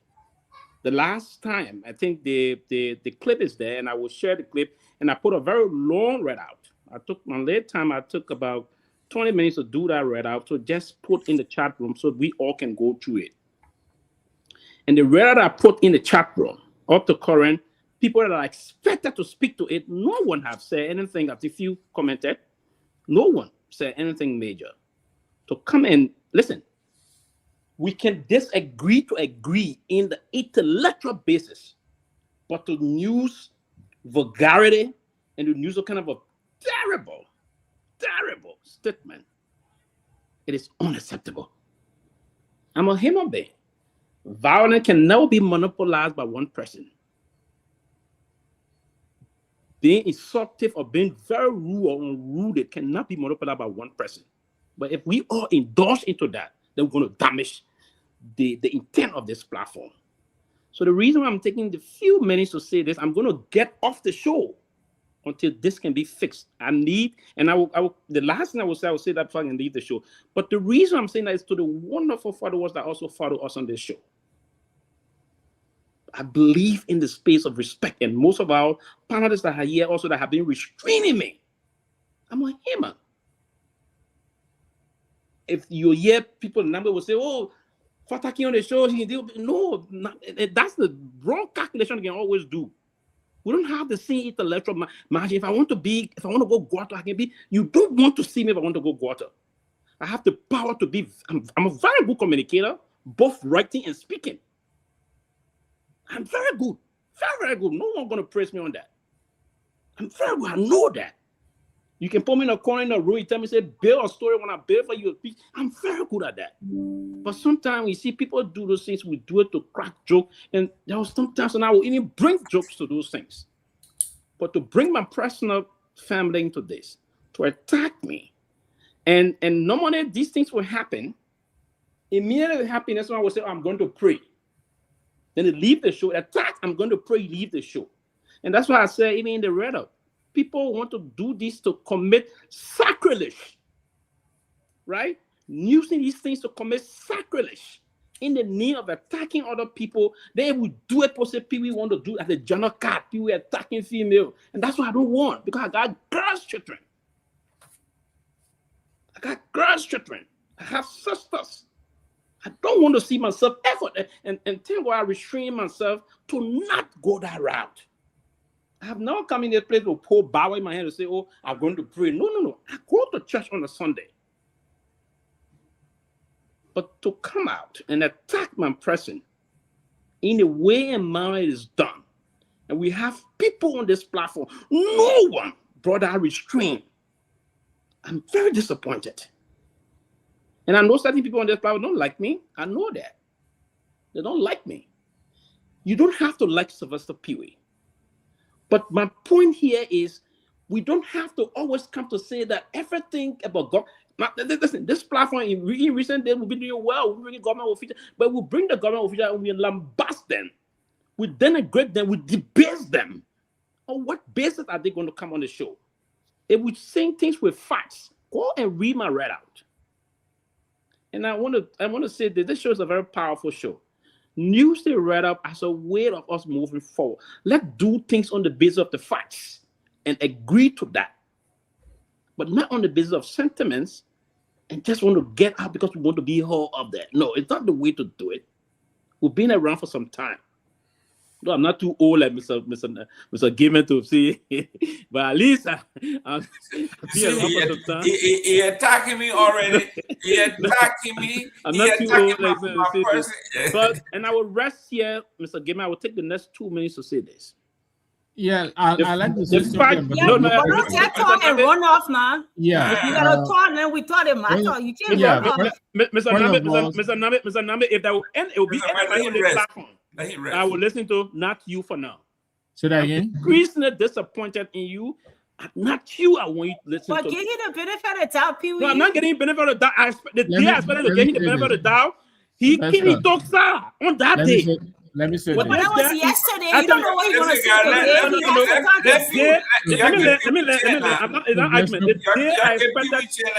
The day I expected Nagbe to do what I expected of Mr. Nagbe. And I respect him. That respect will not evaporate. But what I would do, I will be very careful now so how to engage. He said in my face that she had a right to insult me. No, that's not what I said. That's not what I said. Mr. Gayman here left the show, asked me through text to take over the show. What I said it right here. Mr. Gayman left the show, asked me to take control of the show. Listen, no one's come to change the trajectory of the show while we're on this show. This show is not an individual monologue where anybody can change the face of this show. We took some time to build this show moving forward. When the panelist is given the time to express herself or himself, you should go on. You just come to seize the show on the basis of this exhibit, that exhibit. No, it's not the intent of that. And now, the reason that I'm always the way people would think I want to bring. No, I'm not. I'm trying to respect the rule of engagement. If we respect the rule of engagement, the show going to move on smoothly.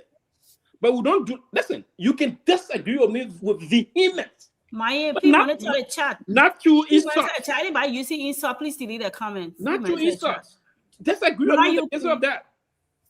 We have a lot of people here that do respect, and I respect them. So I will leave the show from this evening. Now, I'm not saying I'm leaving the show permanently, but it may run to that if Fatah does not come to retract the statement about my children and myself. The insult is not about intellectual exchanges. She will have to come and run a apology to me on that. We've never. Why would we be discussing somebody saying, "Go have this, go have that, go do all the kind of gesturing"? It's not the kind of a show we should do that on. No one have done this on this show. Nobody. We all can be. If I want to do those things, I can do it. I can learn it. And I can learn it in 1 second. But I want to deploy it because, listen, I'm not trained to be that way.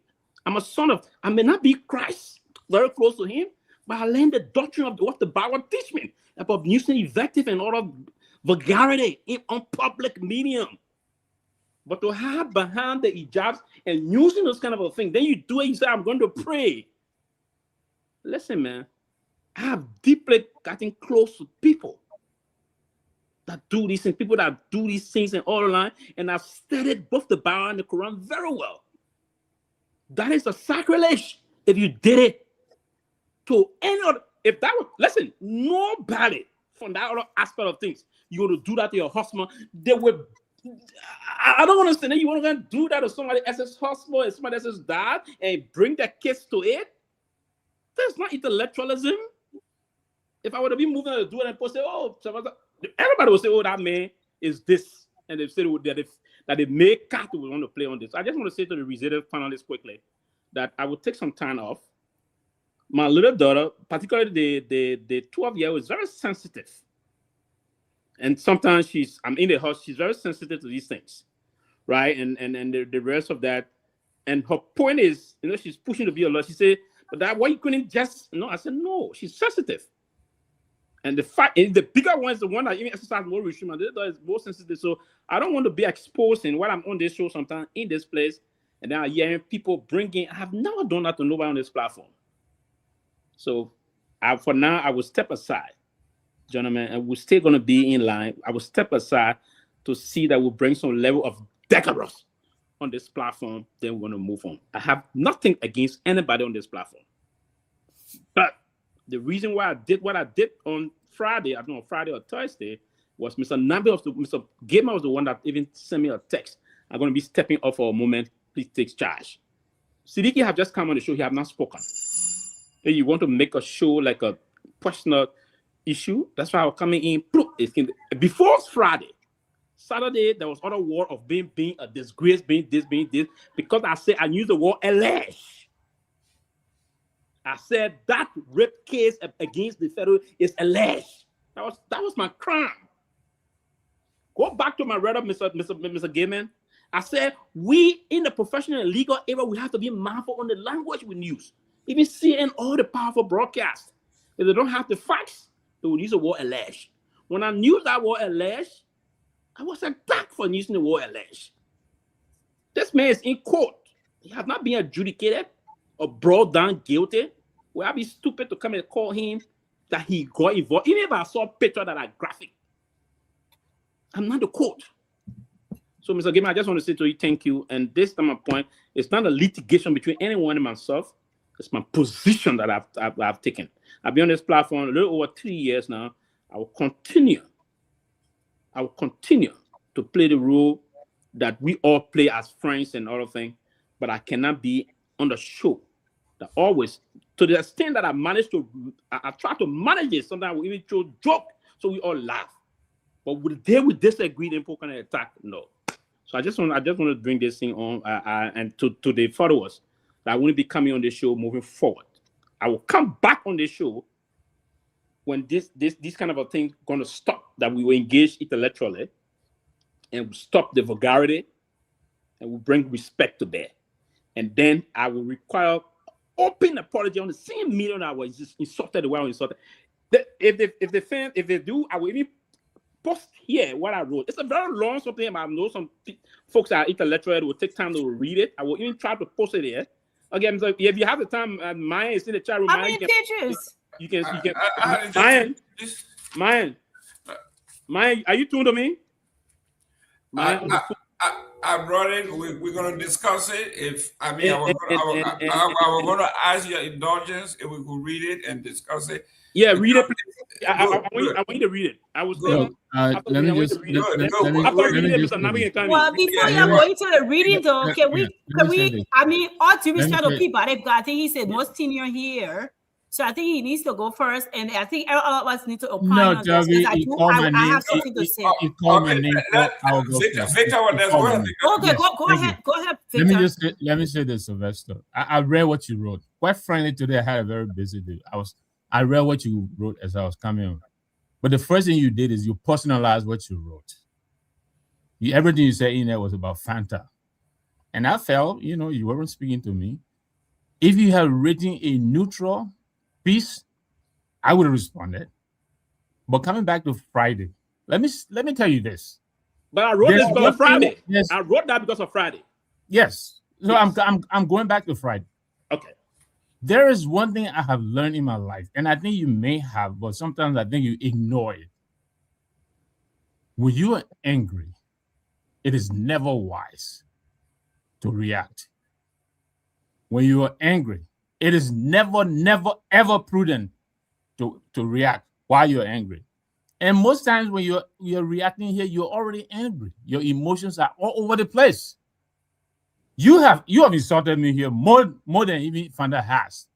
People in the comment here will tell you when I came on here, you said the worst about me.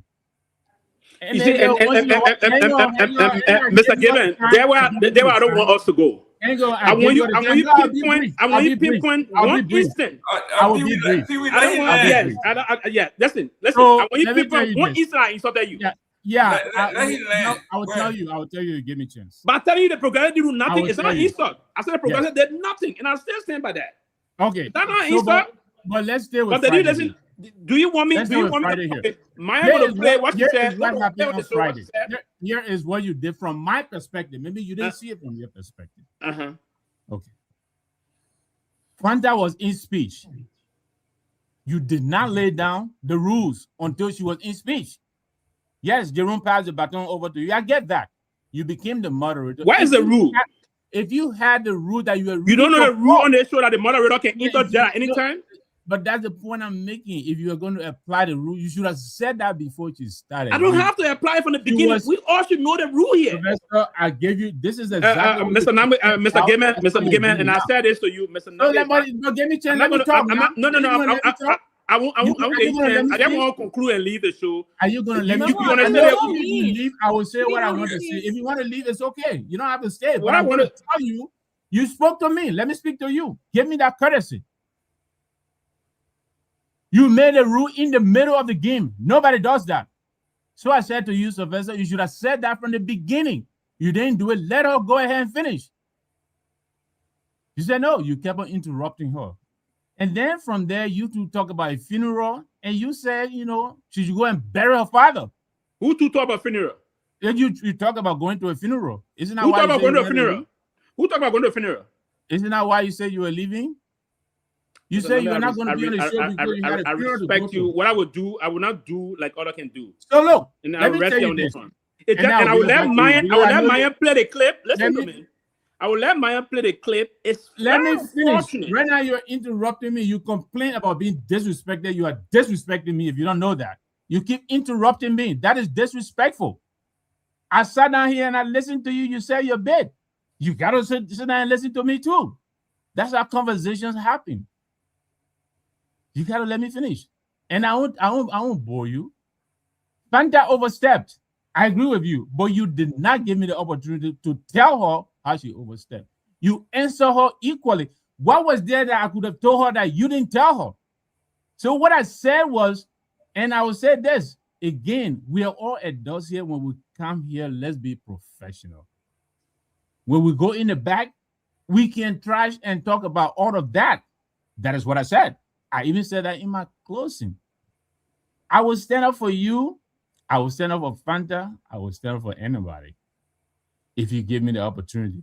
But if you're already going to come here and stand up for yourself, what is there for me to say that you already didn't say? What was it that I would have said that you didn't say? I said the two of you, what you did here, that is something that belongs in the back. We can't come here. People come here, they listen to us. They want us to talk to the issues. We can't make ourselves the issue.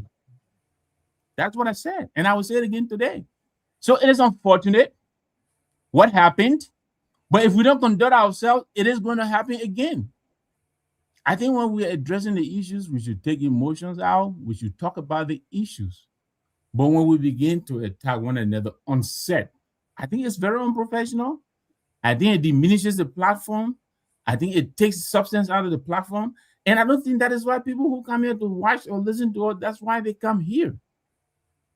So, my dear brother, if we call a meeting in the back, yes, we will tell it to each other like it is. But I don't believe this public platform is where I will come to berate you, or you will come to berate me, or you will come to berate Fanta, or I will come to berate Fanta. No, that is not my training. That is not my training. And I don't believe this is what the platform stands for. So I will leave it there. It is unfortunate is what I would say. If you don't believe I should be speaking to you because I didn't defend you, by God, don't speak to me. That is fine with me. It is fine with me. But when the meeting is called in the back, I will say my piece. Thank you for listening to me. Great. I'll be running up. So you say you wanted to read. If you want to read, if not, then I'll be leaving. I just No. wanted to say. I will read it when everybody's here and you are here. But if you don't have, we don't go. I think we can go later. But I think it's good for you to hear what others have to say. But he if he had to attend to his daughter, he can listen to it. Yeah, if he got family matters, he can do it in the back, or you can listen. But it would be good that he stays here. But guys, listen.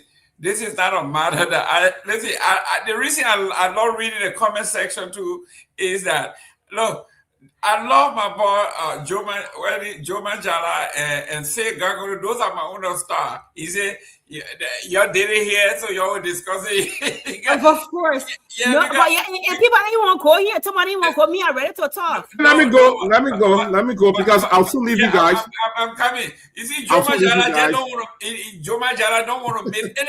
No, but in all fairness, so then I think it needs to be discussed here because I want to be watched for 1,000 years. Let me just say that all of us here were invited here by the people who were here before that, Dr. Peabody and Tomalin. Okay, then later on, I met Pewee. So those are the three that I met here, and they have been working diligently to keep this platform going. And we all came. We are a support crew. They wanted to make me this. I told them, listen, you guys have done a great job here. This is made in Liberia. This is Liberian made. We have to make it work. That's my stance on this, and I stand by it. No matter what we do, we have to make it work because it is made in Liberia. These guys have put a lot of stuff. Yes, go ahead, Dr. Peabody. Yeah, I'll soon be leaving. This is one sleeping man right here. But let me say this: I went back and watched the show from Friday, and let me say this: I know that we want to have a great time on the show. We want everybody to respect each other's view. I'm not judging anybody, but I think Fanta went a little bit too far, especially when some of the words that she used. I think it was really disappointing, to be honest. And I plan to call her and talk to her.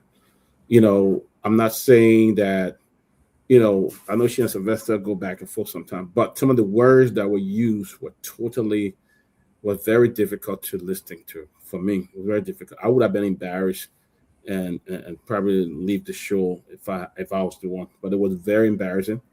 And I hope we can resolve this and then just move on as one family. We appreciate everybody on this show. We love everybody. Everybody doing a great sacrifice. But sometimes let's cool the water. Let's just be calm. People that tell me, the people I don't talk to you don't want to hear me talk because me, I'll let it out. They'll say the other Reverend too, they'll use some word and I correct me, I will let it out, So I try not to. Do it. Typical Baptist preacher.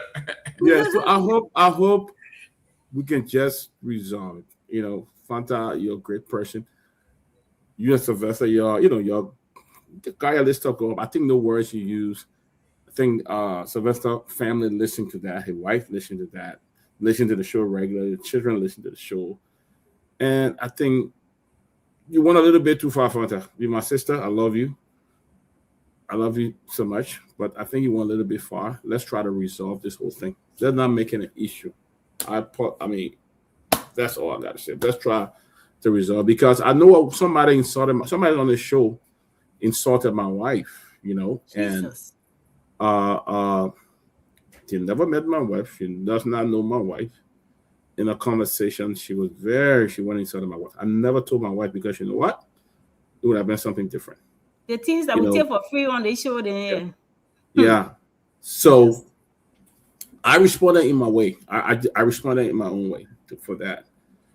But let's keep our family out of this and let's do it. We are all family, Let's keep them out. And even as we get mad, sometimes we get to the point, but let's just keep it rolling, man. Look, guys, I've been up more than 24 hours. I go to bed. I see y'all. God bless everybody, man. I see you guys. Hey, yeah, the time changing over there. Somebody turn on camera. That y'all get platform. You gotta work on us here. We in your house. That's right. Tomalin, George, I wasn't here Friday. I'm not saying you for under the table. Yeah. Before saying you hide under the table, you look at your comment section. Don't listen to people. Listen, it's serious.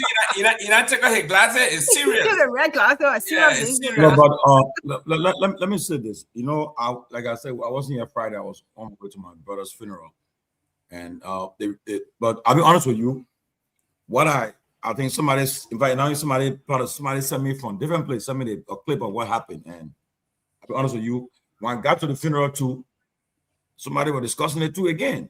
You know, and people were there discussing it, especially at the repast. People said, "Wow, you went on the show Friday. What happened on the show Friday wasn't good." And when I listened to the clip in my hotel, you got to mute. Okay, yeah. When somebody sent me the clip too, I watched it. It was bad. And to be honest with you, like Peabody said, when we on this show, our wives, our children, our parents, our family and friends witness this show. Watch it live, and you won't believe it. And where I went on the weekend, we had a very big funeral, working from all over the country, from Liberia all for that funeral. And that way you know that what we do every day, we shouldn't take it for granted. Because people, in fact, imagine you be with your friends, and then somebody can say, "Oh, can I take a picture of you tomorrow, George? You from closing argument?" Yes. And many will say, "You celebrity, all that kind of stuff." Just the visiting like Brimbo would do. But it shows you that we are being watched. And I'll be honest with you, Fanta, the words I heard you used on Pewee, honestly, were below the belt. Below the belt. Calling him dog and all kind of stuff. His family, children watching, it was bad. Honestly. Maybe you won't believe it. Most of the time, when off the camera, they will tell you, man, people would go back at it. When I tell you, when it comes to your issue sometimes, they'll say, I said, people, you know, I mean, I like the way she can bring the fire to the show and so forth. We talk we talk things over, but this one is like somebody can say, my mom, they fold my mouth. Yeah, you went below the belt on him. And honest with you, I've been talking to people since the weekend, and it touching about him. A family called from Liberia, from in the US. Some friends told him, say he might leave the show. You know, I said, people don't leave it. You know, I said when I watched it, I was glad he exercised what they call maximum restraint. He at one point in time, I think when I watched the piece, he left the show, which was, I think, was the best. Mr. Nagbe said, you don't react when you are mad, because he would have said some things, perhaps it would have gone back. You know, and many people praise him for what he did on Friday. They say he left the show, that was good. But I don't think we had to settle score with one another. You know, we had to, everybody have at their own time, their own pace. Nobody getting paid. You come here your own volition. You come here to express give your views on issues happening in the country, around the world. But to go personal, people, I mean, like I said, we've been on this thing for long. You know, we've been in this since, I mean, years. I mean, since we started with Spoon. In fact, I remember to the funeral, I'm talking to Peabody, standing there, taking my picture behind me. Then he sent it to Kev. He said, look at, you know, that kind of stuff you're doing, you know. Yeah, I want to point my bag of 10, he's taking my video of me and sending it to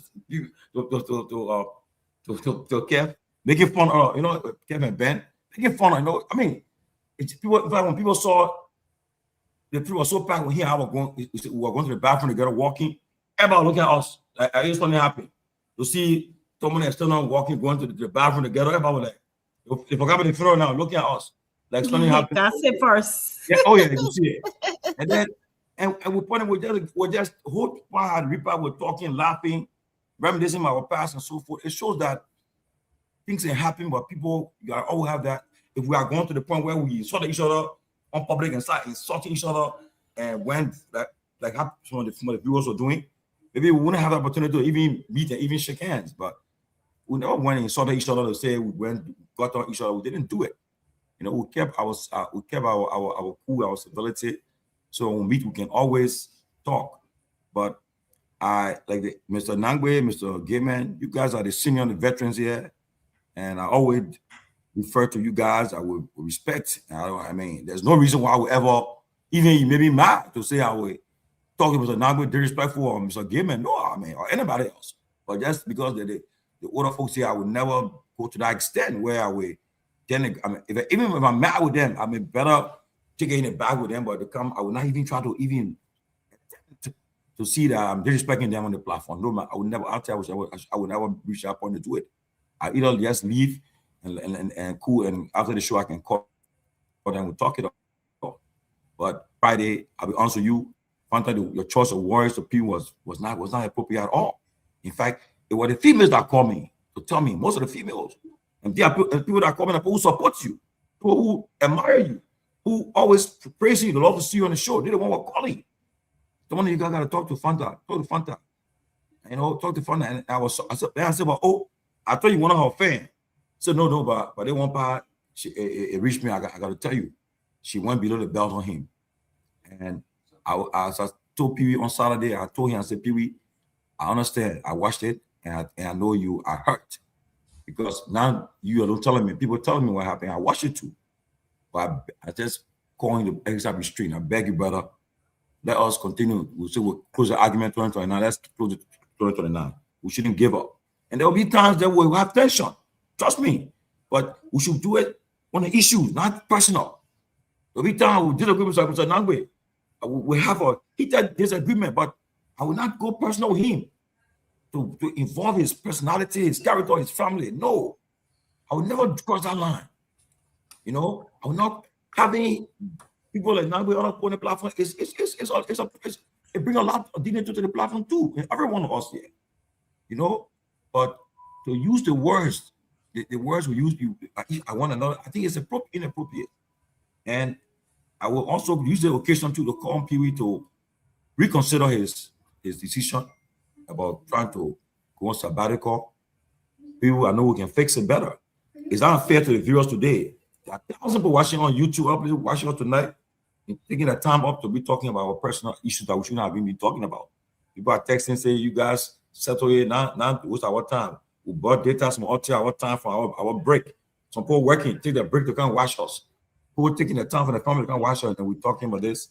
It's not fair to them, but again, that's where we are. So I would say that, I'll be honest with you, what I witnessed on Friday, it was inappropriate. It was below the belt. Thank you. Let me call you because before and I will leave it with. I have to go to Fanta. Come on. Well, let's take all our feedback and then she can be the last. But I see that Pewee but the Fanta that the cookie. Okay, I'm coming.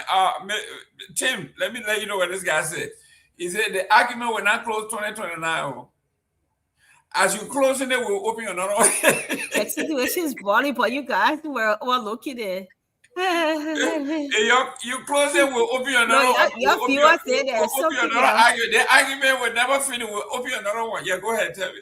No, I know. I think we all should come in and then finally can respond to everything. First, she coming in and then two other people gotta come after one other or whatever it is. But I'll highlight your comment, Jara. Thank you. Thank you. Who they say somebody called it gay, all of that. Jesus Christ. Sorry, you got best. No, I mean it's funny, but it's not funny. Let's get to the issue. I know everybody referencing Friday, which of course I saw when I was walking, because usually after work I like to go for a walk. Even if I gotta come on a show, I just look for a walk because I spend a lot of time in my head can be spinning in the four walls, you know. So I really like to go for a walk. So what I heard, but I want to step back first. You know, what's been happening before Friday. Everybody talking about Friday. But for me, I like to go back in history. So I'll be very honest on this platform. This thing has been going on for a very long time. A very, very long time. You know, from the beginning, it was funny, a little bit funny. You know, where you see, Pewee is a strong-willed person. Everybody know it. Because even when I came on the platform, Pewee myself, we bump heads. Because he's strong-willed. Myself, I strong-willed. But for a little bit, we went through that Normie and Stormy, and that was it. I mean, everybody, whatever it is, he did it. He bumped heads with Mr. Nagbe, everybody else. He and Robert bumped heads a couple of times. So, but where for me, where it continue, you guys have been on this for almost 2-3 months. It's an everyday thing. If I already check, I mean, most 5 days in a week, 3 days of the week, or 4 days of the week, you guys are on it. It's like it just take one person to say something and trick out the other, and you're just be, like Tomalin said, it's not fair to the guests. It's not fair to the viewers. They come here. There's some people, they want to get everything that's happening in Liberia in a nutshell. That's why they watch these shows. Someone in all fairness, they don't want to watch Spoon because Spoon has been just a mess. Even though we started Spoon when Spoon was just 22, whatever people, for what they've come in a history, some people don't want it, they want an alternative. So they come here to watch, what's happening in Liberia, but in a nutshell, but they'll just come and just see, I most times I put in the comment section and say after school fight, and between you and Fanta and you and Pewee, it's just wrong. I would say it for what it is. Who wants to go call it? Whether it's wrong. It's wrong on all levels. It's wrong to the viewers, because I always talk to the viewers first, because they are our customers. It's wrong to them to just sit and watch, take their precious time. Someone there at work, someone there, they finish with work and they're sitting there so far, they want to hear about Liberia, and all they gotta watch after school fights every day. Nobody want to exercise emotional intelligence. Everybody want to win. Between the both of you, somebody wants to win. Everybody wants to say, I'm stronger than that person, pretty much. It is wrong, it's unacceptable. Then even to the panelists, to your peers on the show. I mean, and it's gotten to a point for me, it's concerning where it gets to the point where, and I will call all of y'all in the part, y'all know me, I don't sugarcoat. All of y'all sit on the show, Mr. Gayman, I love you very much. All of y'all sit there, especially on the Friday stuff. Everybody sat back, zoom out. And Pewee and Fanta was going at it, and the choice of words. I was walking, I was just like, am I really getting this? I know I've seen Fanta tell Pewee on live camera. So many times, then someone just like, am I really seeing this? Am I the only person seeing this? And nobody would say anything. Like, we need to hold our friends accountable. That's what makes us good stewards. That's what makes us friends. And when I say friends, even we might not be best friends, but we on camera, we're on the show together. We can say, Fanta, you can't do this. This is a platform. Watch worldwide. Parents are watching. Children are watching. There are times my children, even though they're grown now, but when I started with Spoon and focus on Liberia, my one daughter, she wants to do anything I want to do it. Even if I'm doing the worst thing, she want to do it. Even if I don't do it. But I mean, that's how she see me as a role model. So when I watching my Liberian show, she can't sit there, and she will not even understand most of those things, because she came here when she was about 4 months old. So she would be looking at her, mommy, what it say? And she'll be laughing. I would take it back a little bit. When you get caught by one time, you get caught by stood on a car in short trousers and slippers and whatever it is. And they were watching the video that day. My other daughter was like, mommy, EU. I said, that what represented? She said, EU. This how you represented do? The point I'm making there is the children, some people watch these things with their children because we get our children potato green farm on top, but we want to raise them in the culture. We want to keep them as close as we can to Liberia, because we got the money, we got the resources to take them to Liberia every year. So for some of us, these are the things that way we can bring our children to the culture and not see this side of it. We can disagree, but not this way, the hand gesturing, the insulting, the words and all of that. I'm just lost for words with this. It's been happening. I'll be very honest with you, Fanta, and everybody here. For y'all to not say nothing and see these things, and y'all don't say nothing on the platform, and I hear somebody say, oh, Mr. Gayman, you get access for admin access. You don't need admin access to tell people or whoever, or Fanta, to say, Fanta, this is what you're doing. It is, first of all, it's a violation to the standards of this show, of this platform. This platform is a family platform. This is a, friendly place. Everybody friends. They can disagree. We can whatever it is. This is just not the culture here. Everywhere got a culture and a temperature. That's not the culture. This is not how it was established, and this is not how it has been. It's like you come into a home, and the home a certain way. You come and just set your own rules and just scatter all the people chair, the table. You scatter the room, turn the bathroom upside down, and nobody can say nothing. And even the people who got a house, Tomalin, and people that ain't saying nothing. It's like, so if you don't say nothing, I mean, you approve of the action. So that is my concern. Then on top of that, my other part of this is the guests. Why we bring guests? These people take the time off the basic schedule. And they come here. We can disagree with them, but we can't go like we're fighting them, like we're choking them. They're not forced to come here. They're taking time. It's free. Yes, we pay their bills. I mean, we literally pay their bills to go with our tax dollars. But where we go, where we're fighting them. We're fighting them. Like I was saying, use case, what it mean? The public West, I don't know him from nowhere. But that show was a mess. I'll be very honest. I mean, there was a complete attack from that man. We can disagree. And, on the platforms we used to be, even on this platform, we say, we can ask the guests however many times. They're not forced to answer, or they're not forced to answer the way we want it. And we have to accept it, respect it, and move on. Or maybe you can redirect the question. But to go to a place where you think you need to pin them, you need to fight them, you need to attack them. When I say literally, that man was on a fierce attack. And it wasn't professionally done. I'll be very honest. It wasn't fair. So I think that's something y'all need to revisit. Pewee, this is not something for you to leave the platform. I have talked, I'll be very honest. And your brother Teddy Close also will watch the Teddy Close right here. I have talked to the guys behind the scene about this so many times and said, hey, look, this is getting out of hand. You guys can call your meeting and you need to put some structure in place. Yeah. I'm big on governance and compliance business. I said, you guys want to put some consequence model in place? I'm more than happy to do that. Because sometimes when we talk and things don't happen, that's how rules and policies and other things come into place. So if you can have some structure among yourself and talking, then let's put a policy or consequence model in place where, okay, if this thing happen, we talk, then put our 2-3 person committee together, whatever it is, whatever y'all amongst y'all, and y'all evaluate it. Like, all of y'all say y'all watch the show.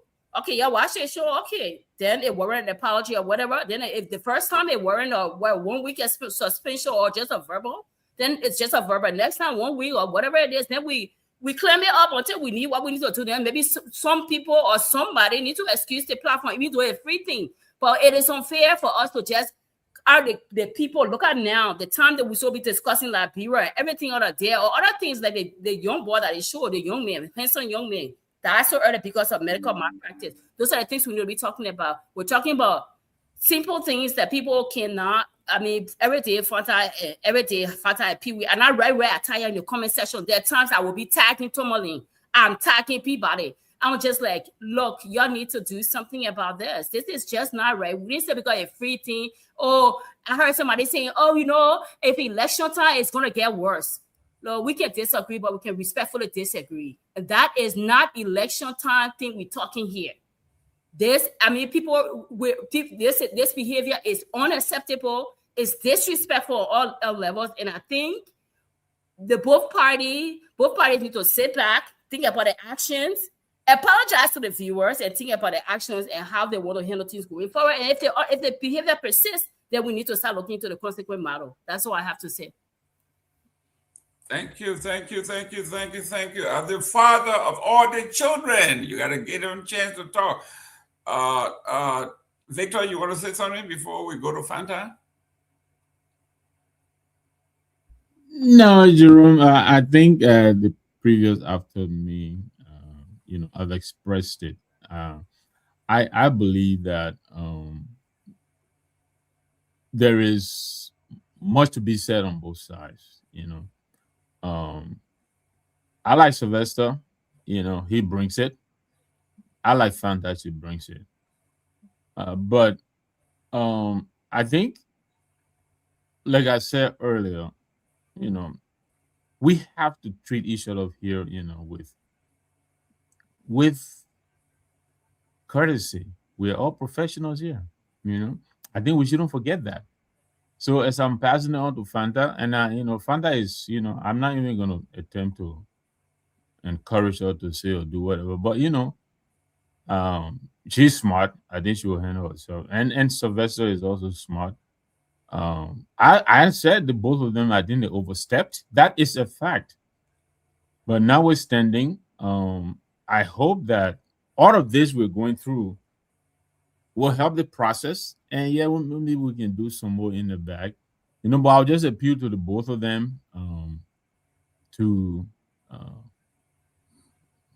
remember all that has been said and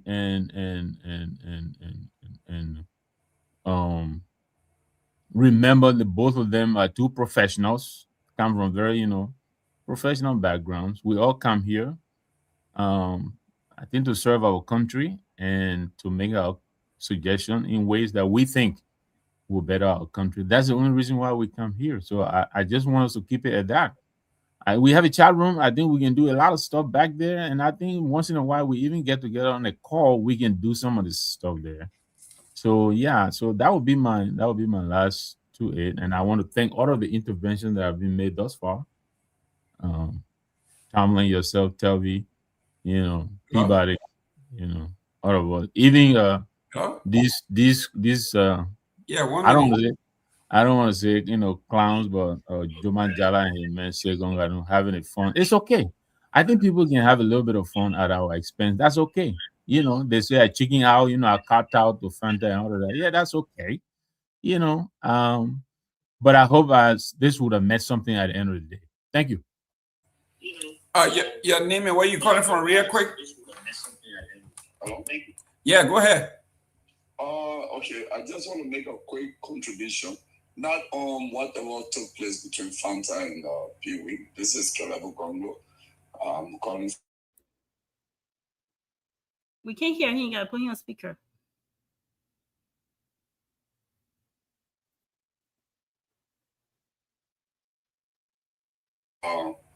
Why Lisa? I don't know me again. Tell me. You better not call my name. That is it. I said when I saw today, you're not alone. I just put it. I want you to talk. I'm looking at me on the screen, so I'm just putting. Oh, my name not showing?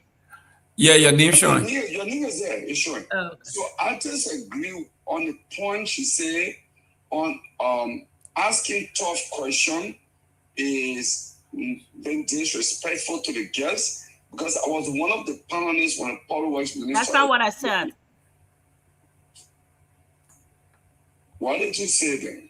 I said that you can ask the guest a question. You can even paraphrase the question, but you cannot compel them to answer the way you want it to be. And you add like your opinion there that the guest is in a courtroom and on trial. They are not on trial. And the whole atmosphere with the popular white minister and the back and forth, and it's like the man was under attack. And I've seen it on this show so many times with people. And if we continue on that pace, at that pace, professional people and other people would not want to come here just like they do the spoon. They don't want to go there. Even Josh, I invited people to spoon. Professional people in government on spoon. And the same thing happened to them, and they said they were never going back there, and Stanton knows about it. And other people, and somebody they're aware of that. And we don't want that. We want to be better than other people, right? And that's why the channel was established, to be better. Tell me, the only reason I'm reacting and to disagree with you on this point is because this is going worldwide, and people are listening to us, so that they don't leave the show with your world view on this matter. I disagree with you because this is not even the platform. We have watched different platforms where government officials have been pinned down to the facts, and if you contradict, if you try to mislead the public, it doesn't mean you do the same thing. Other people attacking your guests, you must treat your guests with the utmost courtesy. Tell me, go ahead. Go ahead, my darling. You know we're talking offline. Go ahead. You spoke for 10 minutes. I was sitting there listening. Go ahead, Ben Kehleboe. You don't even call me after. Let's talk. Kehleboe. Okay, so for example, the Polish minister gave some information that was not true, and this information that is in public view. We have an obligation to our listener to say, Mr. Minister, this one is not true. Okay? So this is all we try to do. If you come to me, for example, the GDP growth rate of Liberia, you can just Google it, you find it. You can go to Central Bank website, you find data. So if somebody comes here and I have the means to go and verify that, and you can't give information is not correct, I can just put Central Bank data and say, oh, they see the economic data right here. What you're saying does not match what the government is reporting. Okay? And that's the point. So we cannot allow public, particularly the mayor he's been paid by our tax dollars. I'm one of those who pay real estate tax in Liberia. I'm paying real estate tax for almost or 20 years now paying the estate tax. So I have an obligation to hold government official who come in public to me and attempt to mislead the public. I have an obligation to my listener to checkmate them. This why is not disrespect, my dear friend Terry. We'll talk in the background. There's more, and I will show you. Yes. So we use that as a case in point. Interview by that journalist, and the journalist for Ellen Johnson said on the spot, and when she was talking about Raul Salib being qualified, the man put her on the spot. He had it fast. Could he have said, "Oh, this of president, I shouldn't do so"? He did, because he has an obligation to his listener, not to the interview or viewing. Okay. I respect your view, but I think you're missing the point. The point is, I'm not saying you cannot hold the state official accountable. I'm not saying you cannot ask it so many times. The tone of which you're using, not you in person, but the way you ask the person feel attacking, you're going back and forth with that person, and you feel like you're attacking the guest. And I just use public work minister as a case in point, but we've seen it with other people where it being attacked, on the show. Other guests. Tell me, I would disagree with you. If the information is a blatant lie, that's why I would use my L voice, LIE. That's a lie. The gentleman came here. He said they have paid 700 kilometers of roads, and that's not true. Not even close.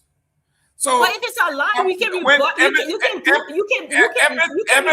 Everything he was talking about, I had all the data here. None of that was correct, and he had to agree that they were not correct. He will send out the corrected version. Up to now, he has not done so. Mr. Gayman, again, what I'm saying, I use public work as a case in point. Okay. But I'm looking at the generative program of how we handle the guests on the show. I understand. Let me go. So I think if you look at it from a big picture standpoint, then you will get my point. I'm using public work as a case in point, but I'm looking at the big picture where every guest gotta be on an attack. Almost all of them. Almost every guest. I'm coming to find out you next. Let me just say this. I wasn't here Friday. But I want to agree that this thing has festered for a while. One thing that I observed, and I want everybody to know, the first time that I felt insulted was, and I hope my brother comes on here, Johnny. Johnny looked at Fanta and said, "Fanta, because of your faith, you shouldn't talk to me like that. I'm a man." And Pewee used the same term today.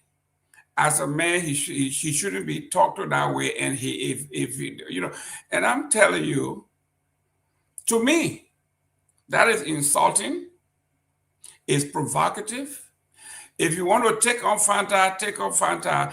Fanta talks to you, you talk back to her. But you can't tell her she shouldn't talk to you because you are a man and do for her faith. She shouldn't say this to you. And then she says this, she has to go and pray. To me, that's also crossing the line. So without further ado, Fanta, it's your turn. Thank you, Mr. Gayman. I want to appreciate everyone who had something to say today.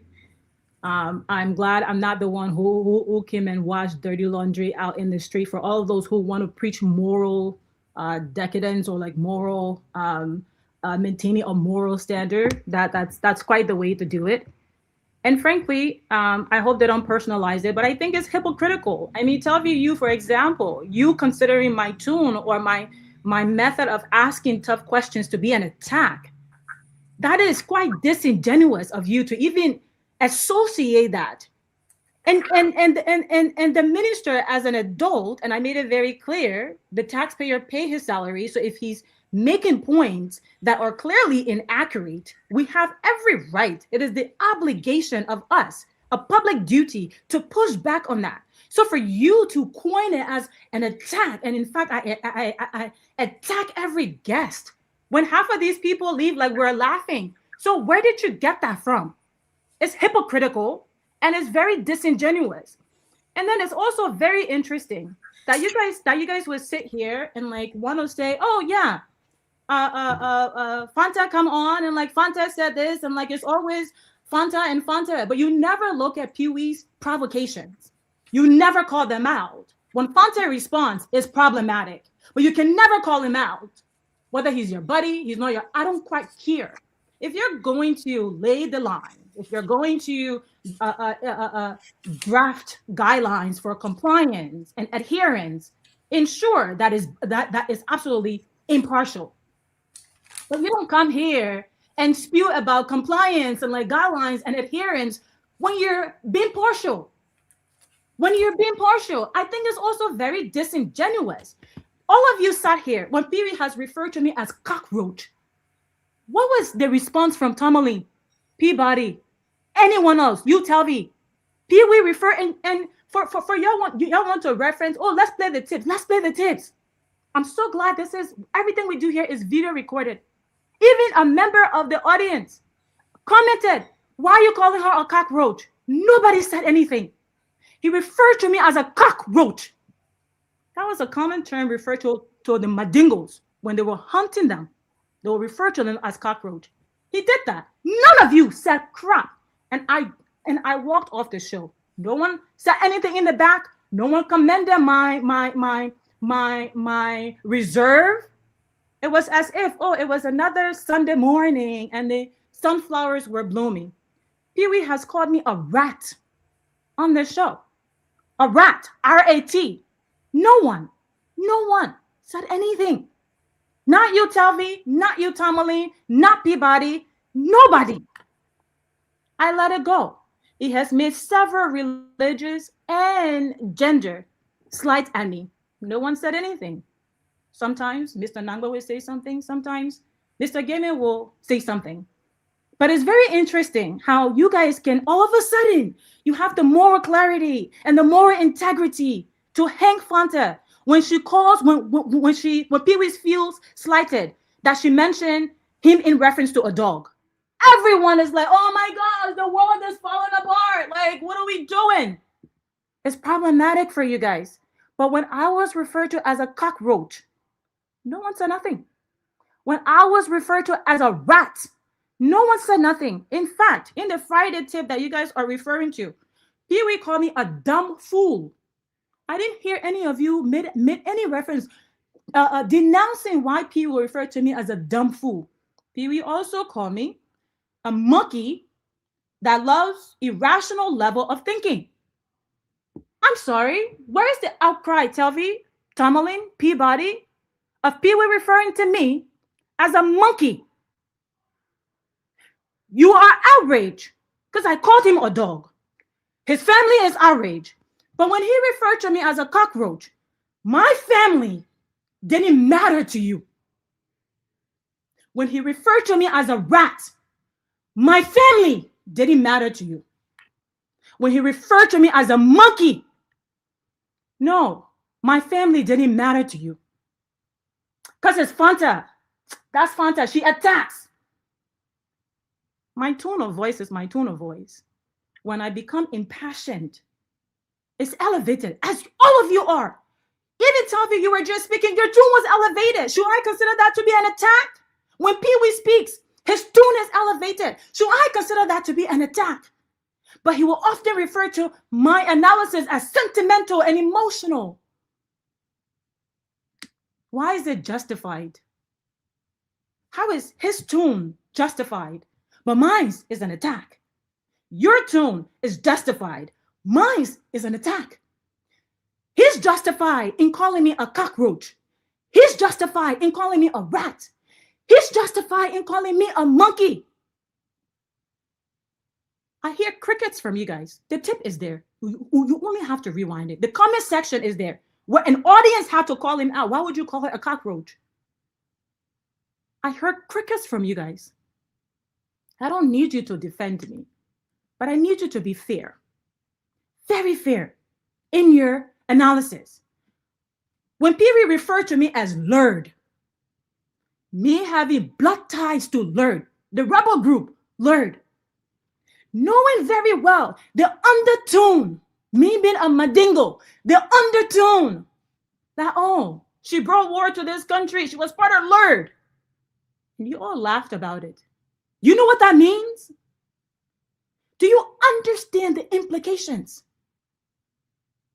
It's easy for you to brush it under the rug. No, the sentiment is not there. But for people who understand, it's called dog whistling. You are familiar with that. When he dogs whistle, none of you say anything. Whether it's my religion or my headscarf or the way that I address him and push back to him, or when he dog whistles my tribe, none of you ever approaches him about that. It's quite interesting to associate me, my lineage. I have not even, maybe, no, she has blood tied to Lord. And she supported Lord. Do you know how old was I when Lord existed? Why would you take that lightly? You put my life at risk. So when I'm out there, someone who has been impacted by Lord will come out and say, oh, that Lord Dora Dane. You know what that means? You put the life of my family at risk.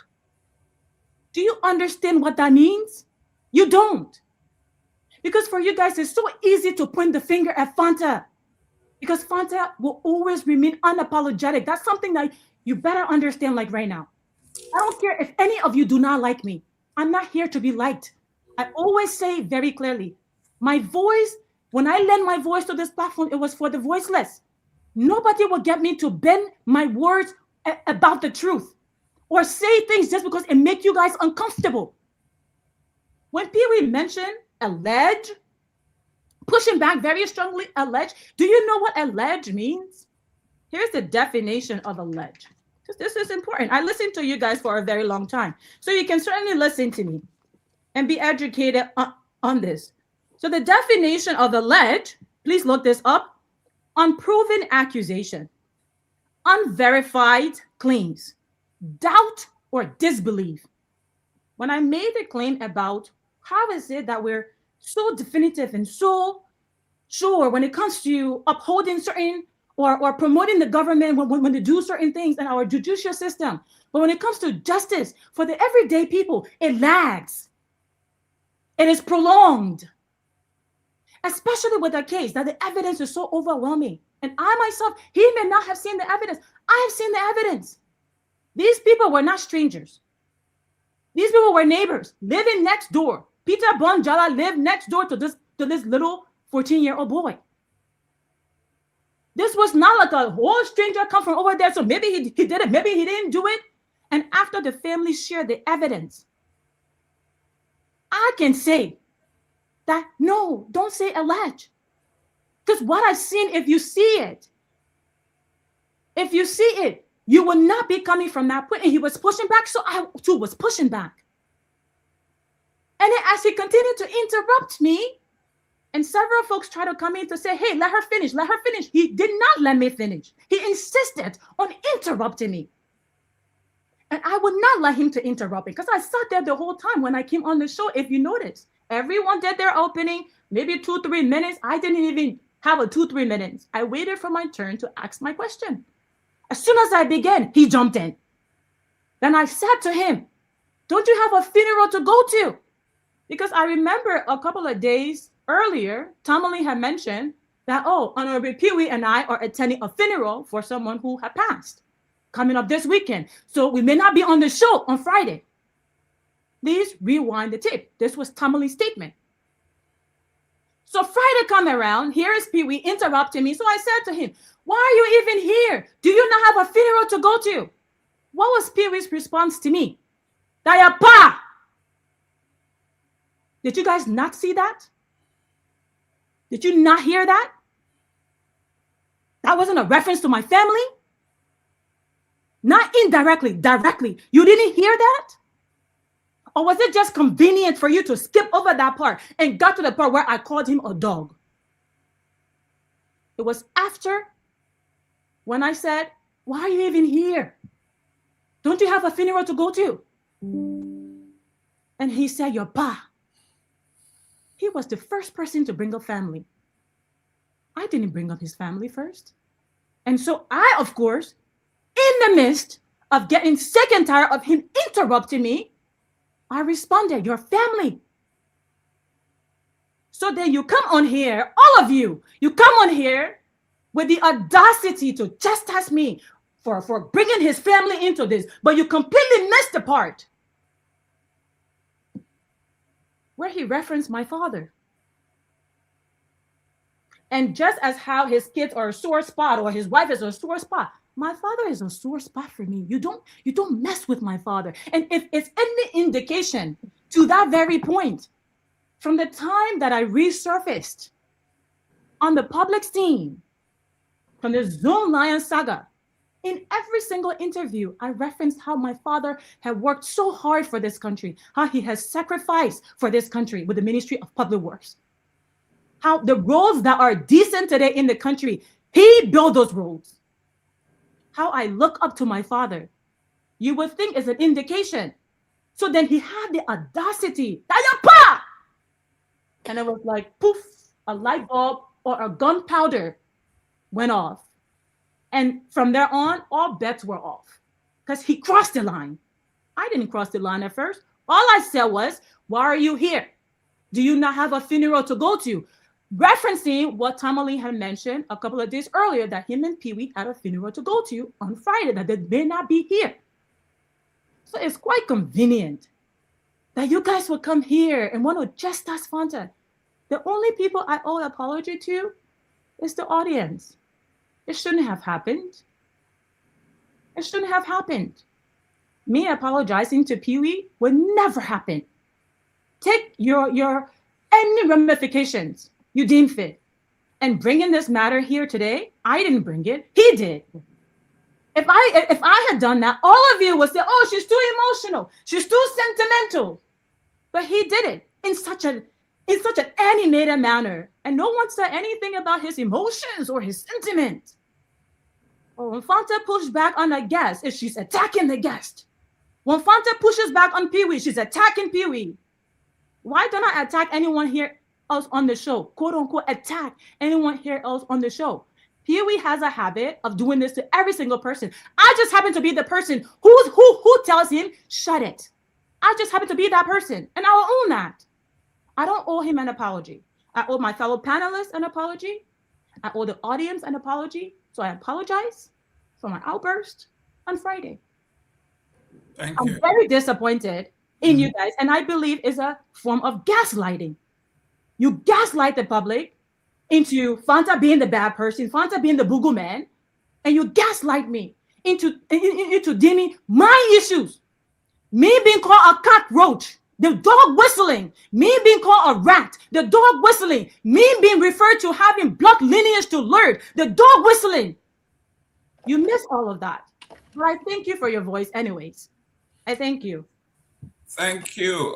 Ladies and gentlemen, you see, when we are talking about transparency, accountability, we owe it to you, the audience. It began here, it was adjudicated here, it ends here. That's transparency. Now you go to any platform and see if they do that. We do that. That's why we call it a closing argument. You can go to your spoon, you can go to your other, you can go to your cup, you can go to your plate, wherever it is. There is nowhere like the closing argument. You see the closing? Pewee did his closing.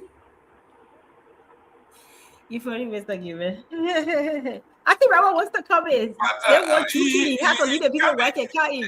This is what I would say this before I get off the show. And you see, we're not here to listen to folks trying to come with emotion of kind of a deliberate, of those that are pathological liars. And again, people portray themselves in different forms. Listen to me. Let me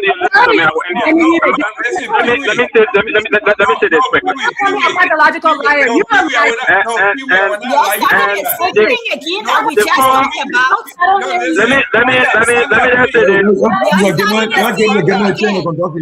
Both of you need to get off the platform. Let me say this. Both of you. Pewee, This Pewee, is not a law I can't allow you to where come everybody and can say, get to what they want to do. and say, Even having that law and order. Listen, you can't say she's emotional and she's a pathological liar, and you want us to say. But at no time have I ever called anyone cockroach on this show. I challenge you to go back to the clip and bring any statement from me calling somebody rat or cockroach. Listen, and it's one of the reasons why I'm going to call it off, right? Because I don't want to be 3 days to myself. It will harm my reputation greatly. At no time have I ever called anyone on the show cockroach. At no time. I'm not saying this because I want to say it now while I'm here. And that's one of the reasons I'm saying what I'm saying. I agree right? with Malcolm. People who watch the show, they are calling, they're saying that they're not fair with them. So everybody has spoken about the issue. Can I will not take the whole show. Can I you playing the Pewee. You playing the listen, I'm just going to say. Pewee, 1 second. Pewee, 1 second, please. And let me conclude. I came out. I mean, just conclude. I just want to. No, I'm not waiting for God to come down whatsoever. And I didn't expect that, Tevi. This is not one that I want, right? But honestly, I just want to bring things. I don't want no one coming out to say, and you see, if folks want to get justification to issues, and we have folks that maybe sometimes it's important we push a while and just discontinue some of these things. I'm not a fool. I can never be. I've never played a travel card. I can say, you who always call me Taylor person associated with Chancellor in the PFL. Who did that on the show? When Taylor brought it, what you want to talk about? When Liberia Team, you know how when Taylor brought it, I was less than 8 years old when Taylor brought it in Liberia. So it's not an issue when you associate me with Taylor and the NPFL, and then when you associate that, then you bring trouble. Oh, because no, come on, man. We ought to be fair in this place, but again, I will give the rest of you guys the benefit of the doubt to continue on the show. Just have a wonderful TCA. And if my quest, what I'm pushing, I'm not forcing no one to, I don't want no one to apologize to me. Tomalin did not tell nobody we're going for funeral on Friday. She didn't tell me, she said, go ahead, go and have a hot bath. Is that the first time saying those things to people? I wouldn't take those kind of things for anyone. Somebody didn't say that to anybody. Say we're going on a funeral on the. I didn't tell you I was going on a funeral on a Friday or anywhere.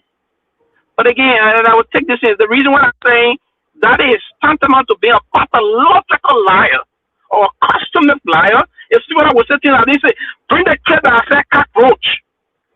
I will apologize for everyone on the show. Bring the clip that I said cockroach or rot. If you draw that clip, but I can bring the clip where you saw all in the clip. I can bring those clips out. And okay, it's time to continue. Just on the show, I can have a wonderful show. But bring a clip that I said cockroach. All right. No, Fanta, stay on for a second. Thank you, Robert. Right. I was bring a clip. Bring a clip. No, bring a clip. Bring a clip and say that. So I just want to say this. I'm not going to go there. I'm not going to go there. Off the platform. So no. I'm leaving the platform. For some reason, I will leave the platform. Yeah, but Francis need to be taken off the platform too. I will leave the platform.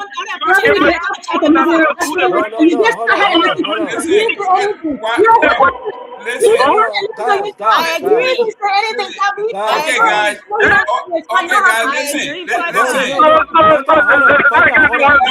Listen, I'm going to cut it short, guys. I agree. If you go to your issue, I'm not playing Chama card here. I didn't bring Chama. Guys, it's okay, guys. I'm not playing Chama because of Maziga. I get less to do with that. I didn't bring my nigga thing here. Okay, guys. I get less to do with that. Okay, it's okay. So you know what? You attack all people about Chancellor and other things about learn. If you want to attack all government officers, you don't know what people are doing about blood lineage. I gotta have to do who learn is or what learn they do. Pewee, it's okay, sir. It's okay. The basic thing here is, if you link me to Taylor, then link me to please, I don't like the thing, man. You want to bring those kind of sentiments to there. Listen to the audience. to the audience, this is the closing argument. And I think Mr. Gayman spoke about transparency. It's good that both of you, I would rather us discuss this behind closed doors and resolve it behind closed doors, because the audience time is important. I think they should be listening to us analyze the issues and talk about the issues. That's why they're here. But it's also good that we're all family. They're part of the family. And what's happening behind closed doors sometimes can be resolved in open. So it's good that they are part of the resolution. But the only thing I'm going to say is let's let bygone be bygone. And I think I would suggest Mr. Jerome and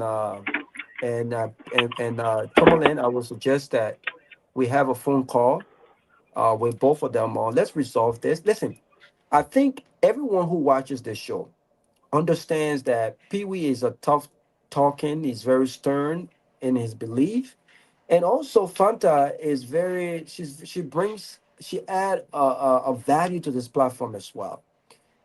She's outspoken. She no one alters her views. She's very unfiltered.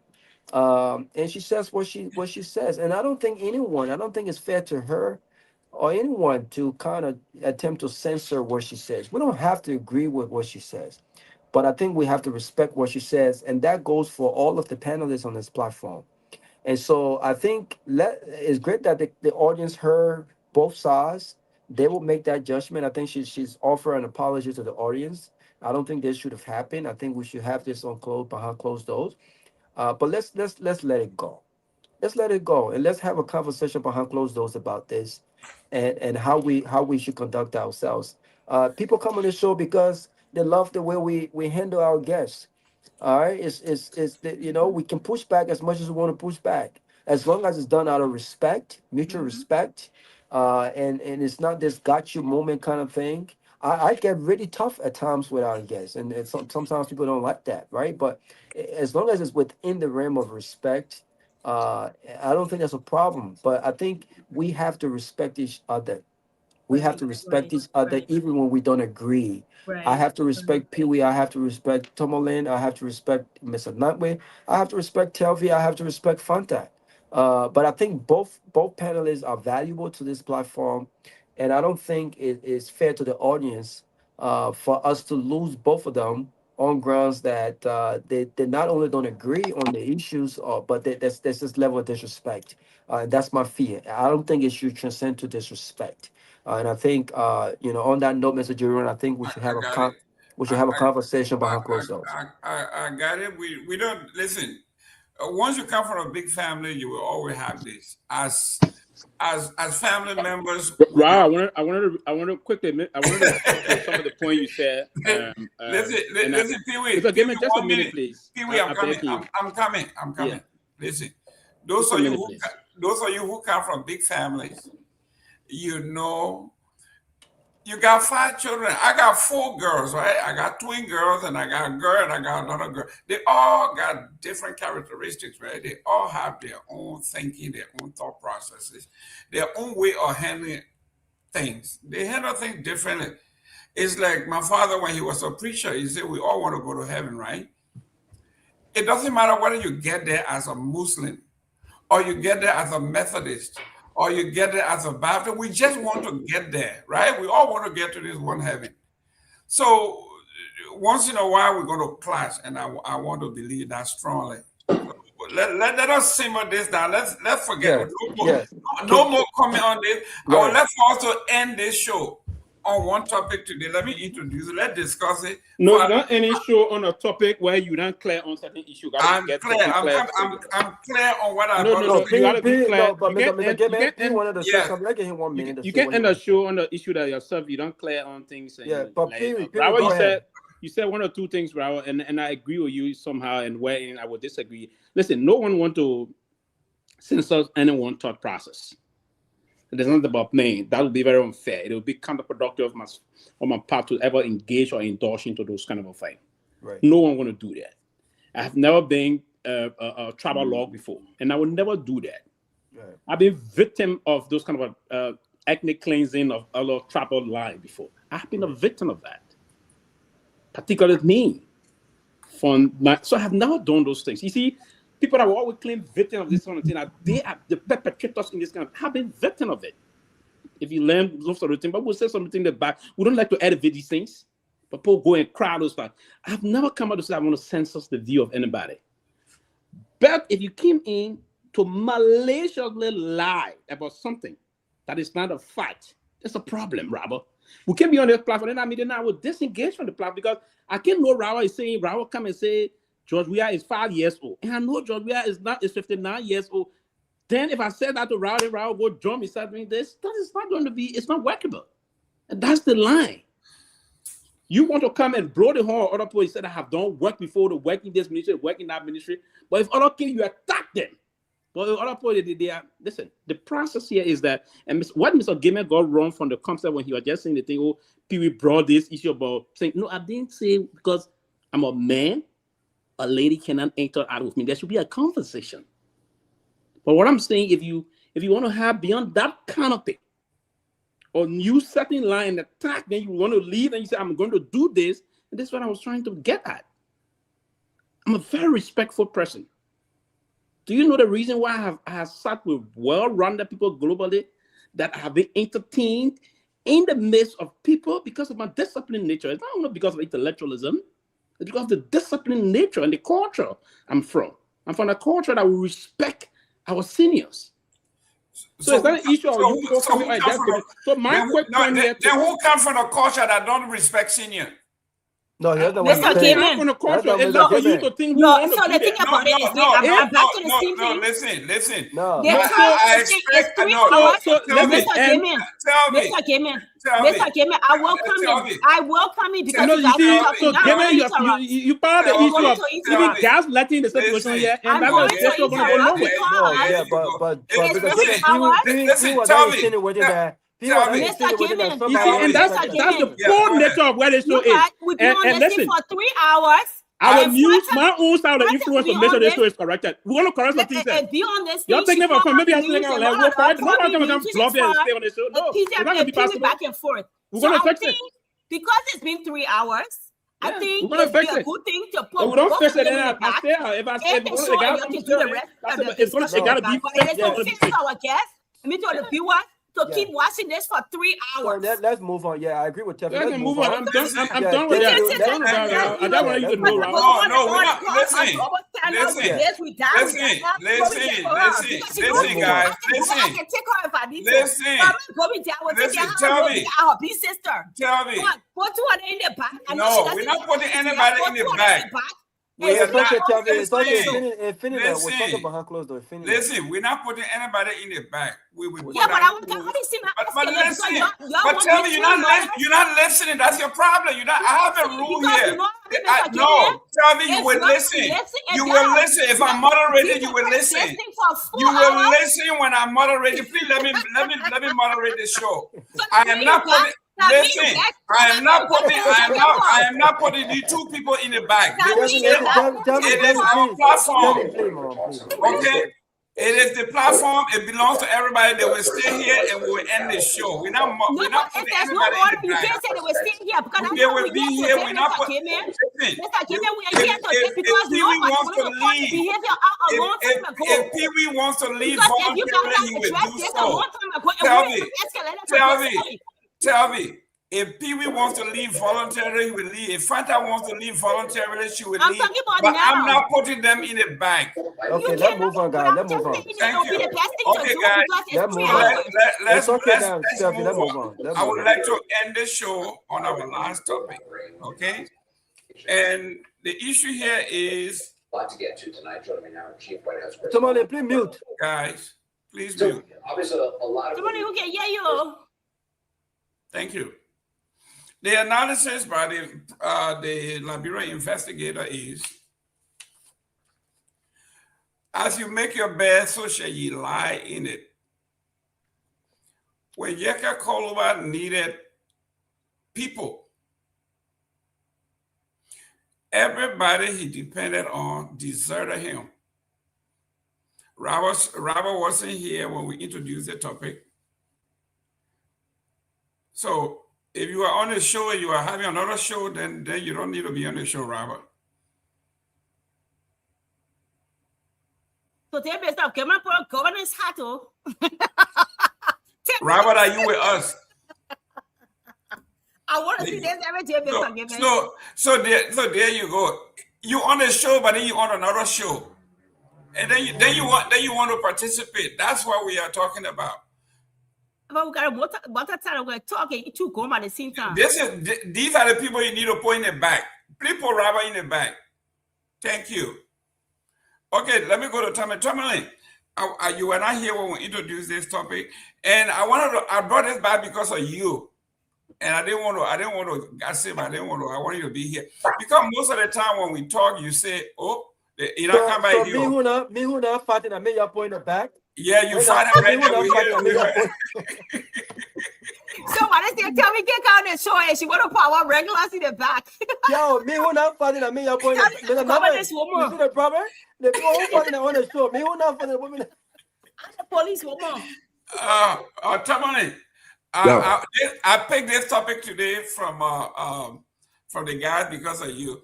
You are one of those and few Liberians that come on here. Either you are disillusioned, you are frustrated or disappointed to the point where you say, "I don't belong to any political party. Okay, I'm independent. I'm a centrist. I will find my own way." So the article here is saying, Seleke Kromah has been in the opposition. He's been in the position. He's an equal opportunity offender. He has offended everybody. So when he needed friends the most, there were no friends to come to his aid. When he needed the Unity Party the most, they betrayed him. When he went to the opposition, they betrayed him. So he's now a man with no home. Like our old folks say in the interior, a victor has 1,000 friends. Orphans are usually neglected. Seleke is now an orphan. He has no friends, he has no base, he has no home. This is what politics did to Seleke Kromah. And at this point, Tomalin, it looks like our brother is in a bad spot. Well, let me say this. I had a very long conversation with Seleke before when you guys was on earlier. We had a long conversation. In fact, had it not been because what happened today on the show, he would have come on the show. But because of what we're discussing, he couldn't make it. But I'll be honest with you, he's not happy at all. And Seleke is not happy. I think Seleke feels betrayed. He feels abandoned. He feels like he have lost his job because of what he had done for the opposition in recent times. And it's like everything he's doing now is coming from his pocket. The financial burden is on him. He's paying for his own legal fees. Every moves he make, everything Seleke is doing, it costs money to do it. And all he's hearing is this party condemning, this party with statement, to the extent where Seleke say, "Don't be surprised by John UP said." Oh, you know what I want me to do? Go for them, to go do and so forth. But honestly, I told Seleke, look, I said one thing I've learned about Liberian people. That's why people can say too many friends to everybody. I agree. Guess what? I will live a smooth life because, look, you put a key there. I took a key. I said, will come a time, you will be in the prison alone. You're going to be forgotten. And now, somebody told me something today. They said, Tomalin, on top, the person said, the reason why Peabody is in jail right now, all that stuff, he should have been for 30 days. He lost it 30 days for that crime they charged him for. But he said somebody had to step out and say, it's not good for our children that come after us. Because people will say, if you notice, there have been others who have started to follow that pattern. There's a guy in Canada, he just cussed all day, I think. One guy, he just cussed, I remember he cussed him. Just cussed. So people are saying, our children will say, oh, maybe if you cause you get famous, you will get famous. So, where they did the perfect key now, and now they told him, he comes from jail August, you have to write in 5 newspapers. I will never curse. I will never do it. And now, trust me, and what has happened is that he's now, they are finally silencing, okay? Because he won't be relevant again. Except he travel another country and do a cursing. But in Liberia, he can't go on a platform and do what he used to do. No. Because he's signing a contract to say, well, I will never do this. So you see, I'll say this to say that, hey, now, because you're about to travel to go to Ghana to your family, and you'll be there for the next maybe 2, 3 years. Okay? But Liberian people will just talk, condemn, the party will issue condemnation, party will say this one, that one, and then from there, after next week, it finished. Now, my understanding is that the Supreme Court is calling for that meeting next week. I thought the concern, the House said the prohibition, they were trying to stop the prohibition was to stop what they did to Yeke. But they did not receive the communication. All that thing they're talking, they did not receive the communication. So as a result, they now pass that stage now. So they come in to get information. And the decision they are taking, they can't take it back. Okay? You have 49 persons signing the expulsion, and they remove the man from office. And a lawmaker told me today too. He said, Tomalin, me telling the truth. He said, I know you get your man, but you're not coming back. I said, wow. He said, he's coming back, trust me. That thing is, he said, I told you, he said, I also told you about Fofana. I told you Fofana gonna go, and you're arguing with me. Now he's coming back again. So that's where we are. And Mr. Gayman, I'm sorry, but the brother is not happy. The brother, I think he's gonna realize that if he betrayed, if he abandoned, because when they're talking, nobody come and say, well, let's do this, and so forth. There was a time where I remember, even a time where there have been some people who stood up for selling causes and fundraise for them right away to get them back on track, to keep up the pressure. Yeke is not what happened to Yeke. Okay, 1 minute. Your name, where you calling from? Yes, my name is Kehleboe Gongloe. I'm calling from the state of Pennsylvania. Go ahead. I'd like to just quickly counter the information Tom is giving. I don't want to entirely dispute what he's saying, but all of us talk to lawmakers, we talk to people that matter in the country. So I don't believe what he says is entirely true. And what Yeke needs to understand is there is an issue before the court. The opposition members, in a challenge while Tom is saying, there are opposition members that have contributed to that legal defense. So you think it is Yeke Kromah that is paying cabinet journey? I don't want to go into details here in the public. So I don't want to have a situation where maybe someone come in a public domain and start to maybe speak like an agent provocateur of the government. I know the lawmaker that he's probably talking about here. It could be the vice president, not necessarily a lawmaker that say, the person not coming by. So we can go into the detail maybe at some point, but it's a process. For example, nobody can just jump on and say, I'm fundraising. Fundraising for what? Okay? For example, if Yeke is finally removed and the vacancy is declared, Yeke State is qualified to contest. When Yeke say, I want to contest, I want to still represent the people of District 10, it is at that time you now expect the public to say, okay, we stand by you, we're going to fundraise for you, we're going to support your campaign because the manner in which you are removed was, unconstitutional. What you said is a protected right under our Constitution. The right to hold is part of the natural law. The natural law consists of right to life, liberty, and pursuit of happiness and life, or your happiness, right? 3.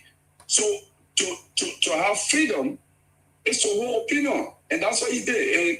And on our constitution is to protect the right, regardless of your status, because we are all equal before the law.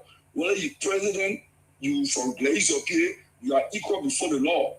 Whether you're in Monrovia and the person living in Southtown or Zawonja Sano, you are equal before the law. That's our constitution recites. So Yeke and all other people are equal before the law. If they remove it, the legislative forum is a political forum. It's not a criminal investigation forum. So they are not going to ban him or buy him from or participate in election. You participate. If at that point people do not rather to raise funds for you, you will say I'm disappointed. But I don't think people should. I think it's I see a little bit of propaganda, a strategic move by someone here to make the public to begin to lose interest. That's what I was saying. That's my man, please get out of the line. Who the person here? Yeah, let me add quickly to what my brother just said. 1 minute. 1 minute. We will not let you go. Who the person here? Tomalin George was talking. He said. So how does the fraud play into all of this though? Does it matter though? So, but because some people hear they'll be discouraged and say, so all these things now, the opposition is weak, they have abandoned Yeke. And I see someone could be playing a strategic move on behalf of powerful people, Okay, thank you. Yeah. Okay, Victor, you wanna add? Yes, I want to agree with most of what Kehleboe is saying. I think Yeke's rope has not come to its end yet, and I respect Tomalin and his sources, but I got to say, the Bill of Information, among other things, in Liberia seeks, right, to enforce the court's previous decision that may have been ignored and protect the rule of law. And they're going back in chambers. This is not to the full bench yet. And so the fact that these people ignore the state order and the judge is not inviting them back, I think that says a lot. I don't think they'll be inviting them back and say, okay, you ignore also let it be so. I don't see that happening. So yeah, I agree with Gongloe there. I think we want to be a little bit careful here so that we don't inadvertently collude with this illegal regime that is bent on violating the Constitution every day, as they are doing now. I think Yeke still has a lot of relief available to him that he can explore. We all know that this whole signature thing is another thing that's coming, is cracking. So I don't think all is lost here. But I wanted to let Telvi know that Insurmountable Ben, I don't know if you knew this guy. He said she's not his crush anymore. He's not. He said you're not his crush anymore. He said that question are too ugly nowadays. I'm a hush up. You see the abuse when I tell on these channels? You see the abuse? I thought he was the guy who. Somebody told you you're looking for me, or I'm looking for acolytes.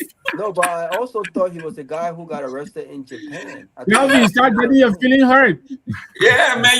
Telvi always in her feeling. Robert. Robert Garguah, let's go to the. Okay, let's go to the fact here, right, Robert? Do you think Yeke Kromah is a man with no country, no home base? He has been abandoned, but he has offended everybody, has no base. Now, according to this paper, when he needed the opposition the most, they didn't come to his aid. And when he needed the party that he brought to power, they all neglected him. And it is the root cause of that is a man with no country, no home base. Yeah, but I think Yeke should have a self-reflection of what are his principles, what are his standards, and I think in moments like this, you don't look to people, political institutions. Was he part of a political institution based on the fundamentals based on core values and principles. What does it stand for? It's almost like you can't say he has no home.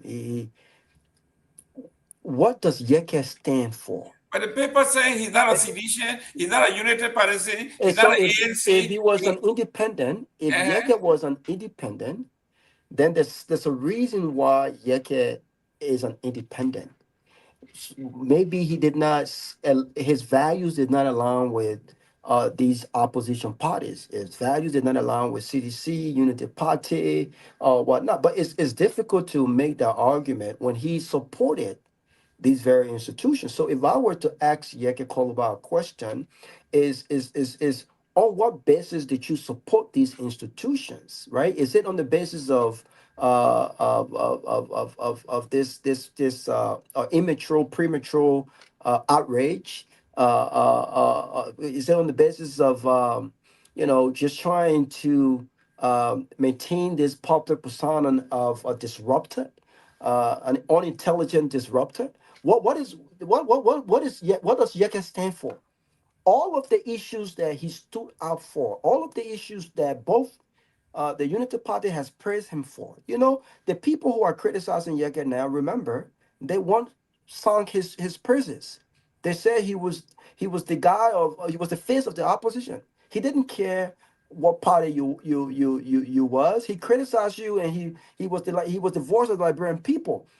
But in this moment, it's difficult to understand what are Yeke Koluba core values. What are his core values? Because if Yeke had core values, he won't be worried about public sentiments. He will take courage from standing up for what was right, even if it meant his own detriment. This is the problem with our politics, Mr. Jerome. The problem with our politics is we look in places for inspirations when we are taking public positions on issues that are not drawn from anything that is principle minded, right? Everything that Yeke has done, and I will say this before I say what I want to say. Everything that Yeke has done has been unhinged. When he were out there addressing George Weah, he did not address the issues that concern the people of District 10. He resorted to insults. He was very belligerent. There was nothing civilized about his action. When he supported United Party, it wasn't about the suffering of the people in District 10. It was just about Yeke being who Yeke is. And the only reason why he was embraced by the then opposition Unity Party was because it benefited their politics. It benefited the narrative that George Weah had to go. But there was no substance to that. When Yeke turned against Joseph Boakai, still, I have not seen the substance to it. You know why? Because Yeke has never addressed the issue based on the substance of the issue. It's never been substantive. So Yeke should ask himself, where do I draw inspiration now that I'm in the position I'm in? Listen, if I've lost my job because I stood up for what's right, and from deep within I knew that I did the right thing, I will not care about who's supporting me now. If what Tomalin said is right, then at this point I'm very outraged at Yeke.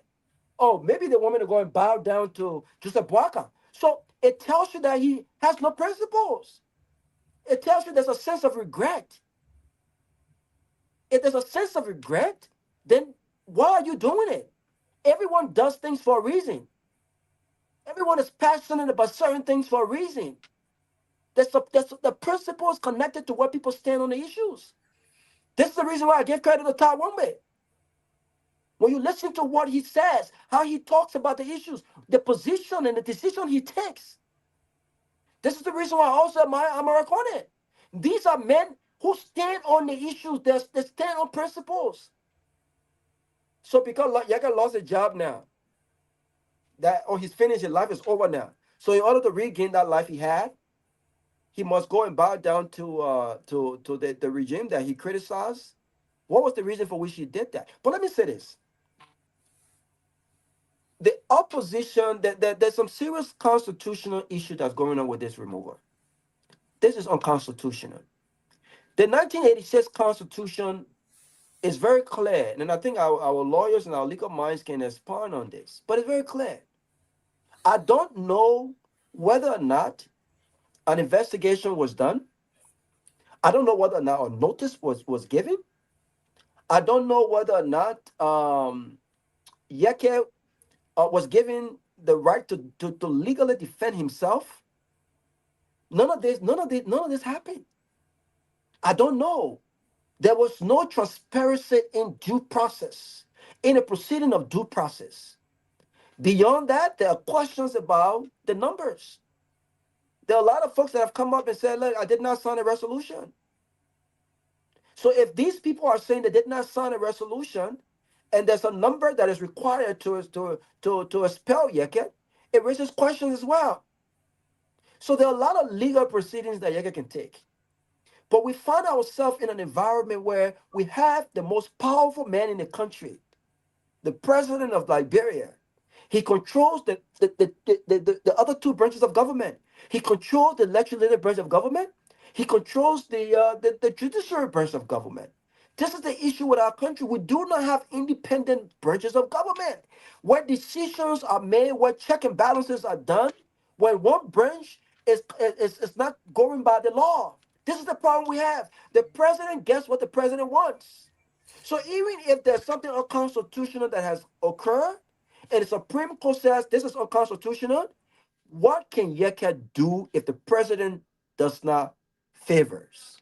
This is the problem. And when are we going to wake up? When are we going to wake up?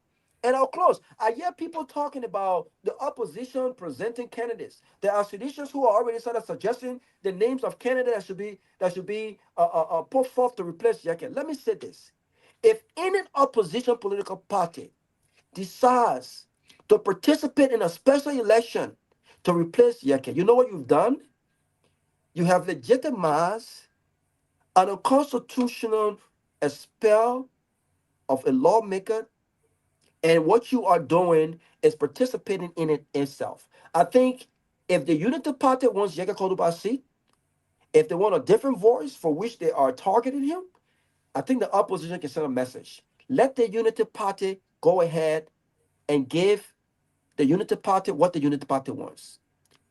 If the children want to support Yeke, if the children feels that this is unconstitutional, then let them wait for the next election and let the opposition support Yeke to go back and run and reclaim his seat. But if any opposition party were to put forth a candidate to participate in any special election to fill that seat, will be legitimizing this decision, which is unconstitutional. Great. I got a quick call. After the call, we'll go to Telvi. Your name and where you calling from? Good afternoon. I mean, good evening, my brother Gilbert. This is Abraham Connor. Calling from where? From New Jersey. Go ahead. Fascinating topic with the Yeke situation. You know, it's unfortunate for the statement that Tomalin was given and the frustration of Yeke. But one thing I want to point out is that to state that he's been asked later, he's been how to call it, left on the island all by himself. That's not the case. One more is how do you classify the gravity of a political party expelling their membership, their legislator for Yeke?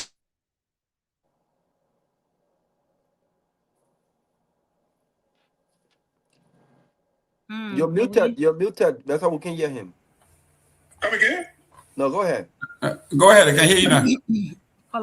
If you had a political institution like a CDC immediately expel members from voting against Yeke. Okay? And then they did that. And secondly, Yeke is stating that the people are not identifying with him.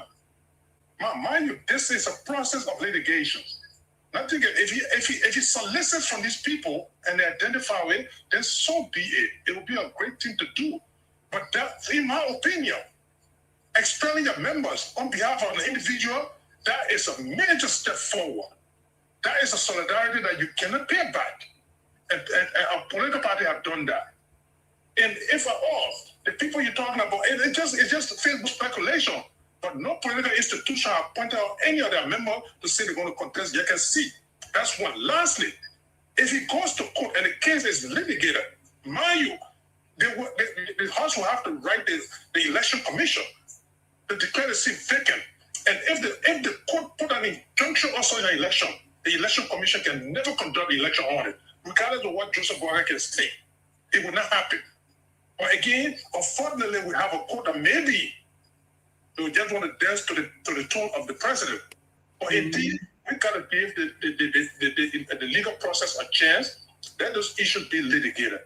I don't want Honorable Yeke to be quiet at this point in time. When in fact, some political parties are standing with him and are taking a major decision, in my opinion. So I just wanted to point that out, guys. But yeah, thanks for the time. Thank you. Toby, let's say the Yeke Kromah went to the court and the Supreme Court, through the judge in chamber, ruled as for an injunction or stay order. And the House, they disobeyed. The House disobeyed the Supreme Court before when they said what they were doing, auto-virus, and they ignored and removed Kofa. So what different? We've seen this movie before. What is yours? Right. Exactly. You know, Mr. Gayman, I expect that though. The people already said it's done and over with, dusted. The Supreme Court got no business to pry in the matter. Anything they can jump to the roof and come back, Supreme Court can say whatever is not going to change. So I expect that. And you're dealing with a regime speaker that is so rude, defiant, disrespectful, power drunk. So you expect anything. I expect anything. I'm curious of what they're going to say about the whole fraud thing. Because, yes, to prove a point, you can say, it's over with. But when 3, 4, 5 people say these signatures are not mine, then that invalidates what happened, whatever that went on. So that means the process was flawed and the process needs to be repeated. So I'm curious to see or to hear what the Supreme Court going to say, regardless. If they don't adhere to it, it's fine. But at least it will go down in record that the Supreme Court ruled and said X, Y, Z. So I'm curious to hear what they have to say. But as usual, they're going to do what they're going to do in that house. The whole house is compromised. We know that. I don't expect anything otherwise. And somebody, I want to speak to, you got a call? Yes. Pause and you take the call. Your name and where you calling from? This is Ben Sanvee. I wanted to provide some clarity on something I was listening to Robert. Can you guys hear me, by the way? Yes. Okay. So I want to provide some clarity. I think and the last caller who just spoke alluded to something I wanted to say, but I just wanted to expand a little bit on what Robert was talking about. I think there are two things that may happen here. Obviously, and I want us to give some credit to the system in a sense, right? Because if you even go back to the Kofa situation, in actuality, in the end, the system did work, right? Kofa ended up resigning. They ended up having an election to legitimize Richard Cole. Yes, we didn't like the way the whole process went, from ultra-virus to all of those things. But in the end, I think the system did work because Kofa did resign. Richard Cole was not recognized legitimately until an electoral process happened. Fast forward to Yeke. There are two things that could come. 2 or 3 things that could come out of this situation, and it could be a blessing in disguise for the opposition. Like the last caller said, I don't know who called, but I'm trying to remember the name. But the yes, person who spoke, Connor. It was very clear, and I think I agree with him. There are 2 things that are going to happen. First of all, I think it's a little premature for Yeke to say people are abandoning him. I agree with him 100%. That for a political party like the CDC to expel 6 of its members, it sends a very strong and a very definitive message. What it also says is that regardless of whatever that's about to happen at that court, 2 things will happen. The court may delegitimize whatever happened and say, you know what, you'll go and do it the right way. Just like how they did with the Kofa situation, right? You did not give him due process. You'll go ahead and do it the right way. And with all of the different back and forth that's going on, with people saying the signature was forged and the signature was not forged, you may have a situation where they may go back and say, you know what, let's go through the process the right way and reaffirm it, right? If they have the 49, which I believe they will get, because I think a lot of money has been spent anyway, I think they will get that 49 to be able to expel him. Now, expulsion, right? That's the first phase where they will say, you'll go and rectify it. Or the Supreme Court can say, Mr. Kolba, we're sorry, due process was given, you know there's no cause for this, and guess what? Yeke is expelled. But here lies the political side of things, and you guys just give me a few minutes. Expulsion, and this is to address Robert's concern about people putting candidates. First of all, expulsion don't mean impeachment. So Yeke can contest again in a special election. According to the Constitution, it's very clear. If you expel somebody, you're not impeaching the person. Yeke has not been found guilty of any crime or in any court of law. That's why you remember they were alluding to the fact that they wanted to charge him for treason, for them to be able to delegitimize him, so that because when he's under indictment, even if he's under an indictment, it doesn't discount him from running for office. You got to be convicted before you ban the person from running for office, and I believe that's what to do. But 9 times out of 10, I don't think they're going to go the treason route.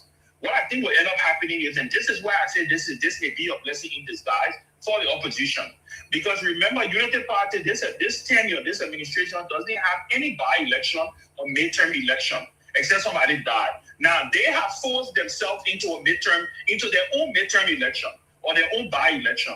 So what you will see end up happening is that potentially Yeke will be the candidate that all of the opposition candidates, you may find other people running as independents, but I do not believe that if Yeke expresses interest in running again for his seat in a special election, I don't believe the CDC, I don't believe the ANC, I don't believe the CMC, or any other major opposition party will put up any candidate. I think everybody will rally around him, and I think that's where the Unity Party may get her first a bloody nose beating from in an electoral process. And it may send a very loud message. Just imagine the picture of George Weah, Ellis Cummings, Musa Ability, all those people in District 10 campaigning for Yeke Koluba.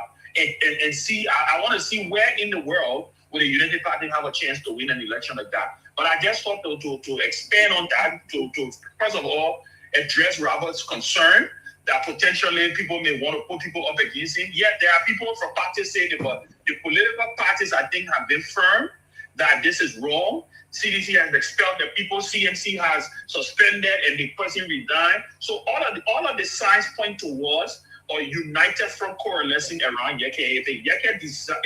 If this process completes and he is expelled, right, through the right process, he can recontest in that special election, and I believe if he recontests, he will have the full support of the entire opposition community. That's just my thought. Thank you, Mr. Gayman. Thank you. Yeah, tell me you were in flight. Go ahead. Ben, I think Ben said, and I agree with a lot of things he said, but I think strategically, I'm concerned that knowing Unity Party, I think there are some efforts being made behind closed doors to dead Yeke Koluba once and for all. I'm afraid that even if there's a special election, I think they might as well charge Yeke and have this quick trial that, because they control the court, that could find him guilty of treason. I'm very much convinced. You do not play. Let me tell you something. These Unity Party boys, they would do just when Joseph Boakai says that he was willing to dance with the devil for power. He wasn't kidding. He wasn't joking about it. He was very serious about it. And people don't like when I say this. This is the reason why he was willing to go to bed with a convicted felon. It's Stanton. And after he won the election and got from Stanton what he wanted to, he threw him aside. This is the reason why Stanton has turned on him. These people are dangerous. They will do anything to make a point. So I'm not sure when this special election might happen, but I'm sure they might go ahead. I won't be surprised to see these guys charge Yeke Koluba with treason, have this quick trial thing with no due process. If these guys were willing to expel a man a representative. When the Constitution requires a notice, a thorough investigation, his right to legal defense, and an open, transparent proceeding, and they did not. They basically said to help with all of these processes, including ignoring a halt by the Supreme Court. If they are able to do this, what else are they not able to do? I'm not convinced. But let me say this: the lack of true political institutions in our country are hurting us. And until we address this, and this is the reason why, call me what you want to call me, I am not going to join any political party. I will support individuals where my principles align, but I'm not going to join any political party with this current mess that's going on. Because if these people respected institutions, and these institutions respected constitutionality, the CDC, the ANC, and all the other political parties would not have to expel their members for doing things that contradict where the principles are. The Democratic Party, the people went to war with Trump when the whole airport thing was shut down based on principles. No party had to suspend anyone because they're in the pockets of the president. When you are principle-minded and your institution stand for what it stands for, your vote reflect that. Why are these seditions and all of the other opposition lawmakers, why is it that the decisions in critical moments, the COFA situation, and now why is it that the vote does not reflect what these parties stand for? That the party have to expel you after you've contradicted that. It's a lack of true political institutions, and I don't really trust that. Go ahead. Tell me, Lance, so I go to Fanta. No, I think I want to some of my thoughts there because I think they got this whole thing playing out. That's what I was trying to say. I think they got this whole thing playing out to charge Yeke, for treason so that he couldn't run, so he shouldn't run because they know that if he run, he's gonna win again. People, I heard somebody saying that Yeke is stranded for money. No, Yeke not stranded for money. Yeke openly said all these different opposition leaders call him. If he want money, they would give it to him. And besides that, people in diaspora like Yeke. I personally like Yeke. Let me go on record. I can put my small dollar on Yeke. I like him.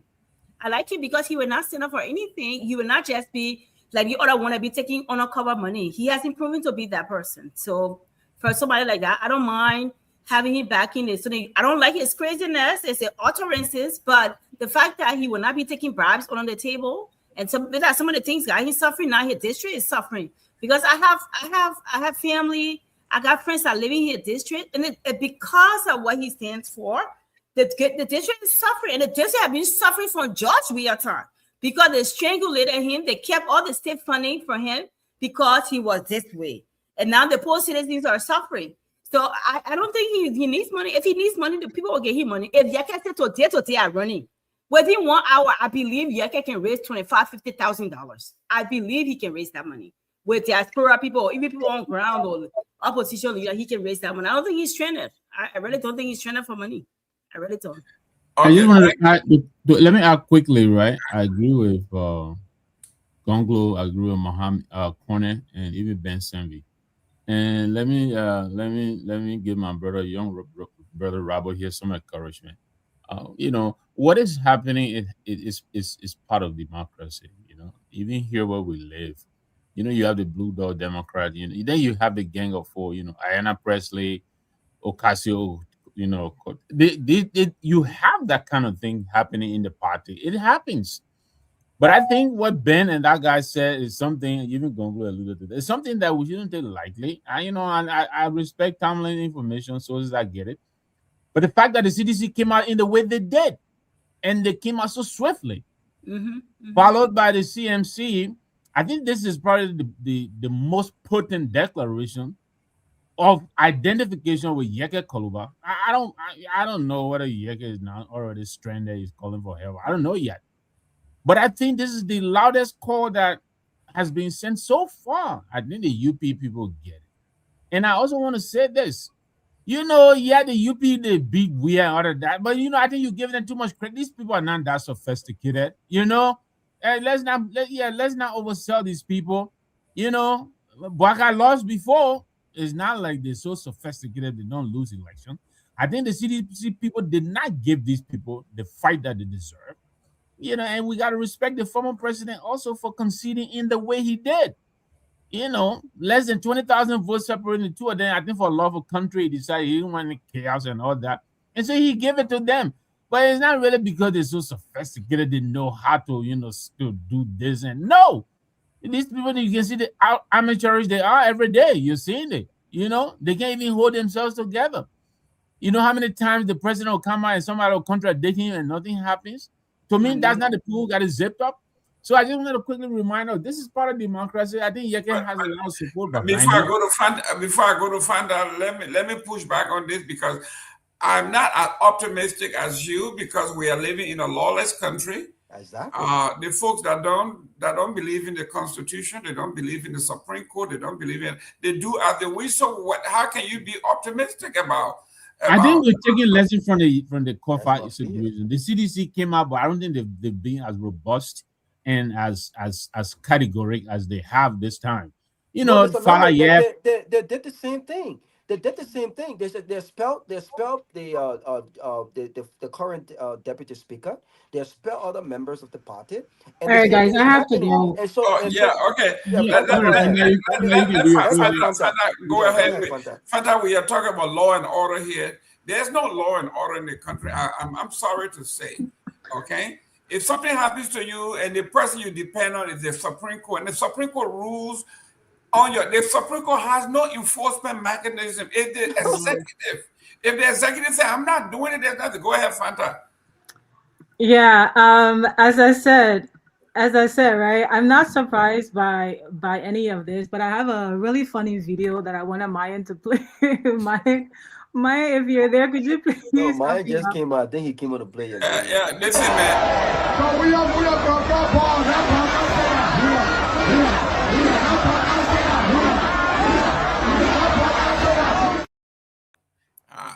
So work out sitting down now. The croco on the other butt now. Myean, I need an encore, please. Fanta, you see, I know Ben so well. Something with him said, what Ben, they call Benjamin made. They come was, I know something Ben will come on. And there you go. You have to come on face to face. Myean, like, I need an encore, please. Some people, they Myean, one more time. They let chat. So we are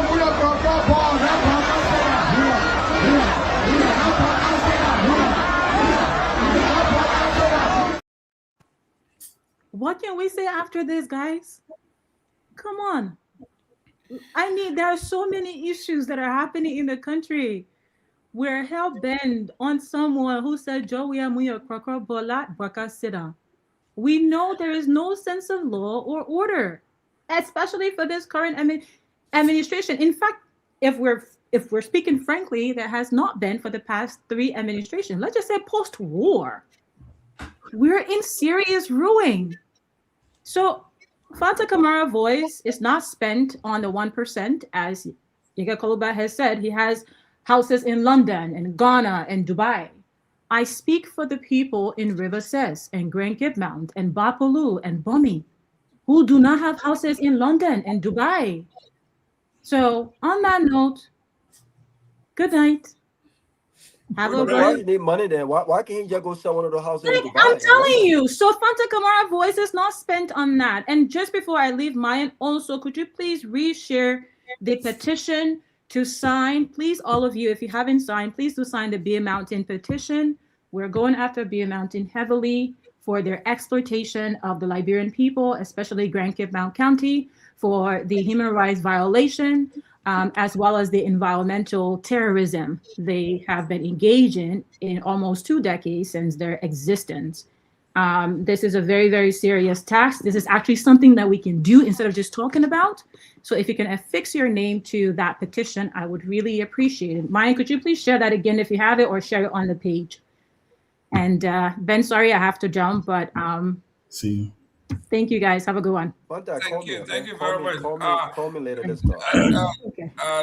Ladies and gentlemen, the link is in our chat room. Go to the link, affix your name to it, sign it, add as much as you can, and share it so we all can make sure that this thing goes viral. We will take on. We are seeing some positive on the side. Thank you, Mr. Gayman. Just 1 second. Selvi, I have no issue with you. I just think like. Oh, you come IT? No. I have no. I really wanted to put that. You get this one? I really have no issue with you, but I feel like you're being Pewee like mouthpiece. But I have no issue with you. I just want Pewee mouthpiece. Okay, what did you say? Listen, I'm a being Pewee mouthpiece. Yeah. But I love you like a little sister, and you know that. So Hey, you love her like a sister. I have a little thing here, but no. Listen, you I don't love know. you. Have a good evening. I don't like people that I love though. Tell me, That's the thing about me. Tell me, you don't look a day over 60. So she's just your sister. She's not No. Then I was on some multiple venting. Or Jerome, I'm begging you. Ben, let me put this to you now. No, but before you put this to Ben, let me ask Ben this question, Mr. Jerome, because I didn't respond to this. Ben said the system worked, and Kofi resigned. So my question, and you can add this to what Ben is saying. My question to Ben is, did the system really work? Because I could be wrong, and excuse my because I'm a novice to Liberian politics. You guys are the legends, right? But a system that worked, from my perspective, would have been one that allowed Kofi to preside over the sections that the illegitimate Richard Cohen presided over, even before the elections were held. And then he would have been given an opportunity to willingly resign. Kofi, from my perspective, hands were tied. He had no option but to resign because he was forced to resign. He would not be recognized by his colleague even after the Supreme Court ruling. He would not presiding over sessions when he was recognized as the legitimate Speaker of the House of Representatives. So I want you to just expand on this. Did the system really work, or was Kofi forced to resign because the executive branch of government disregarded the Supreme Court ruling? So, and thank you. And let me say, you laugh. You made me laugh when you say something was going to push me to come. My man, where Peabody? Tell first where Peabody before you say anything here. I mean, Peabody, yes. Peabody wanted that. You're asking the wrong person. You're asking the wrong person. No, you're asking the wrong person. You're asking the wrong person. I don't know. I'm not asking the wrong person. Oh, then Chief, I think about Chairman. Peabody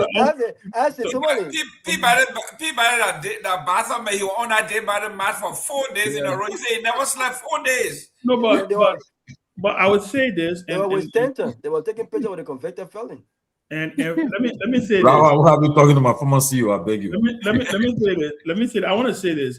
First of all, so I'm in a chat room with some of these, some of these political leaders, and I guess they were reading my mind. I guess they're watching the show, by the way. Pretty much all of them, right? And when I came on, because I didn't know I was coming on. I was listening to Robert. I just thought it was important because I know. In speaking about the UP, Robert, the UP, they're very good at what they do, right? So if a certain narrative, sticks out there, they will take advantage of it. So I felt it was important to come and just to kind of allay your concerns, right? Okay. And then when I got off the call, I got a call from two of them. They called the chat room and they said, "We think you need to go on to explain this thing more because we know you're not on the radio yet, but it's important for you to go on." And I'm talking about, the biggest political leaders in the opposition. So you can deduce. I don't have to call their names, right? The thing here though is the reason. And to go back to your question about whether the system worked or not, I think it did. Again, the system is not perfect. There's a lot of loopholes, but I think the system worked in the sense that it forced, right? Kofi was never going to be the one that was going to preside over the session that was going to, for him to be able to turn over, right? And the second thing is that he resigned, right? He resigned. They never wanted, he pushed it to the limit. He pushed them toward the limit until he resigned. Richard Cohen, when they said they were doing all, the fact that the Unity Party government had to regularize the budget. They had to do everything literally over. It tells you that everything else they were doing with Richard Cohen when Kofi was still the legitimate speaker, they knew it was illegal, right? They knew, but that was the politics. Then you can come into the politics side of things, Robert. The issue of whether Kofi should be able to still preside, that was the politics, right? Where that's the numbers game. And that is the reason why I say, let's give the system a little bit of grace. Why do I say this? Follow the trend, what is happening. The Speaker of the House, I've went back earlier today and I watched that whole proceeding. When the Speaker of the House called for the roll, when he said, oh, let go through the thing and call the name, when they were calling the name, the person signed, the person didn't sign, whatever, right? And Musa stood up to argue. Musa stood up to argue to say, do a roll call. Call each county and let the county say, yes, I affirm that we want to expel Yeke Koluba. But then he overruled it, right? He's the presiding. He said, no, it's clear enough. They're saying Victor Nagbe signed, Robert Garguah unsigned, right? So they allowed that to pass. But there was a tricky point where he asked the chief clerk. He said, Madam Chief Clerk, do we have any letter or do we have any communication from the Supreme Court? So the reason I'm bringing this up to tell you is what gave him what if he didn't know that the Supreme Court has sent any letter? If he had no idea that the Supreme Court let's just say, he saw it on social media, right? But just the fact that he asked, he was cognizant of the fact that communication was received and they wanted to ram it through. But I will tell you where they will hit the brick wall. All of these people coming back and saying, oh, we didn't sign. The other person saying, I didn't sign. The other person, for the 49, let me tell you, I'm a politician. For the 49, they will get the 49. I can tell you that. They've spent enough money. They will get the 49. The fact that even 48 people, let's just discount it and say, Sam Collins didn't sign. That one person didn't sign, right? And at 48, they will find a way to get a 49. In fact, I am in the space where I actually want them to expel Yekena. You know why? Because again, like I say, they say from a political standpoint, every tragedy can be an opportunity. The opposition has never had a moment. They lost the moment when the Kofa thing happened to rally, to show some force. But even with that, there was only so much they could have done. As you would say, they will put people on the street to shut the country down. And Liberia ain't got appetite for that one right now. The opposition has been looking for an opportunity to show its strength electorally. One of the problems, I think, one of the gift and the curse that the Unity Party government this term has is that there's no midterm, except somebody dies, right? Then they force this thing in. Yeke, they want to expel Yeke. We got to have a special election. Like I said on the call, right?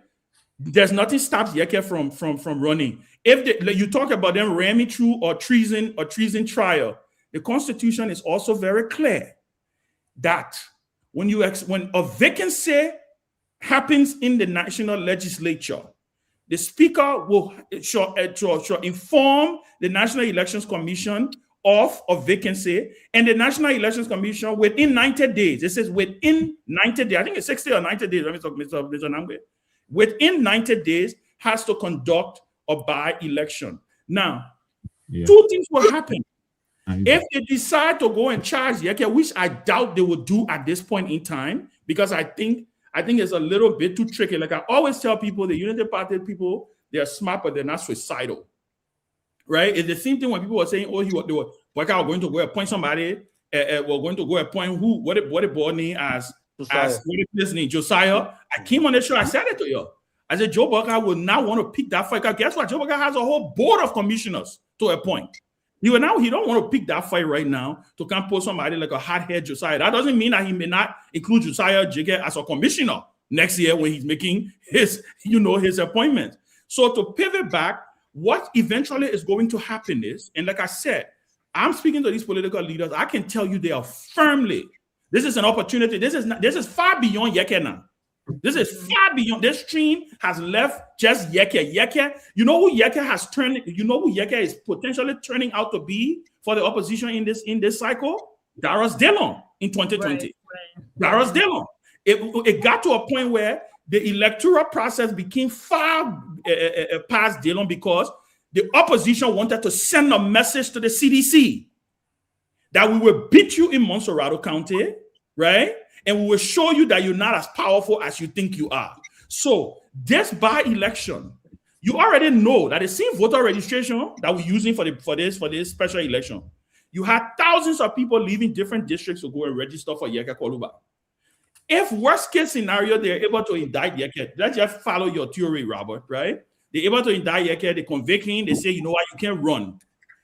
The fact that you know what you would turn Yeke into? You would turn Yeke into Ousmane Sonko in Senegal. You know the story of Ousmane Sonko in Senegal, the one who, when Macky Sall denied the man from running, he's the current prime minister. Right. And he picked his secretary and made the man run for president. And the man won the presidency. So what will end up happening? I think the Unity Party has bitten off more than it can chew in this situation. And I think it will come back to haunt them. If I was them, but knowing them, I don't think they're going to do this. I don't think they're going to say, oh, let it be. No. They will want to show strength. They will want to say, you know what, we will move Yeke. Even if the Supreme Court come back and say something, they will go through it. They will get it done. And then this will be a moment, I believe, for the opposition to come together and to send a powerful message. You will see this return election will turn into a national election. Just watch and see what will happen. Well, ladies and gentlemen, I hate to disagree with Ben, but Ben is too optimistic. You are talking about the President Weah turn, that they were very cognizant of the Constitution, very cognizant of rule of order. They were afraid of the international community. I don't think this is the case. Let me go to the Chief, Tomalin. We are talking about, you mentioned, you say, as far as you are concerned, Yeke Kushu, this is like a fait accompli. He might well just pack it in and leave. He's not coming back. The guys have told you they are determined and resolved that anything but him coming back to the house. And on the contrary, Ben is saying the United Party may have chewed more than they can swallow. Yes, but so let me tell you, when I got disrupted, Kehleboe called to talk some this sort of stuff you talk about. Now you come breaking news. He coming call again.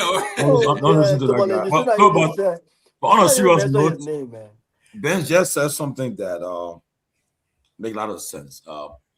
Right now, I'll be honest with you, Yeke is not happy to that all. Yeke is like, I repeat, he feels that if he betrayed, he feels abandoned and so forth. Because I hear people talking about, the guy is saying that everything he's doing right now, since the thing happened, it's coming from his pocket. Nobody helping him. He's the one paying Kabena Jenna? Of course, he paying his own lawyers. He might do it for free. Not what I'm hearing, Tomalin. Well, not what I'm hearing. Unless I see the money trail, but what he told me is not true. But yeah, it's not true. Definitely not true. He's not paying Kabena Jenna.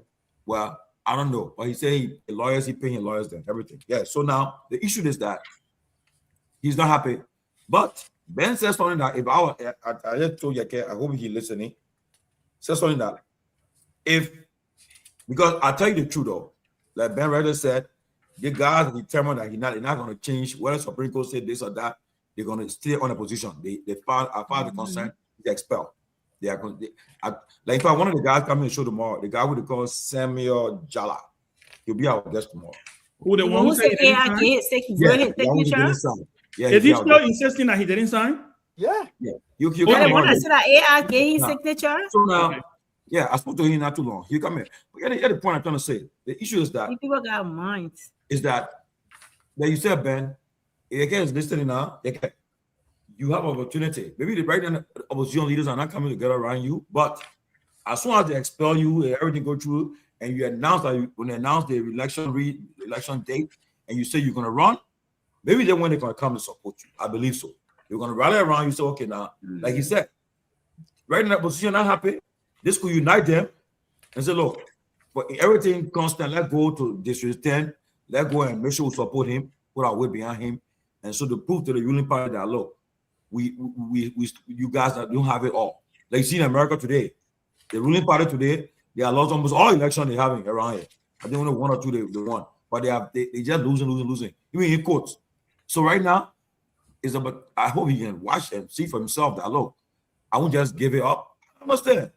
Look, Liberian people, you know what I want to say on the road today? It makes sense too.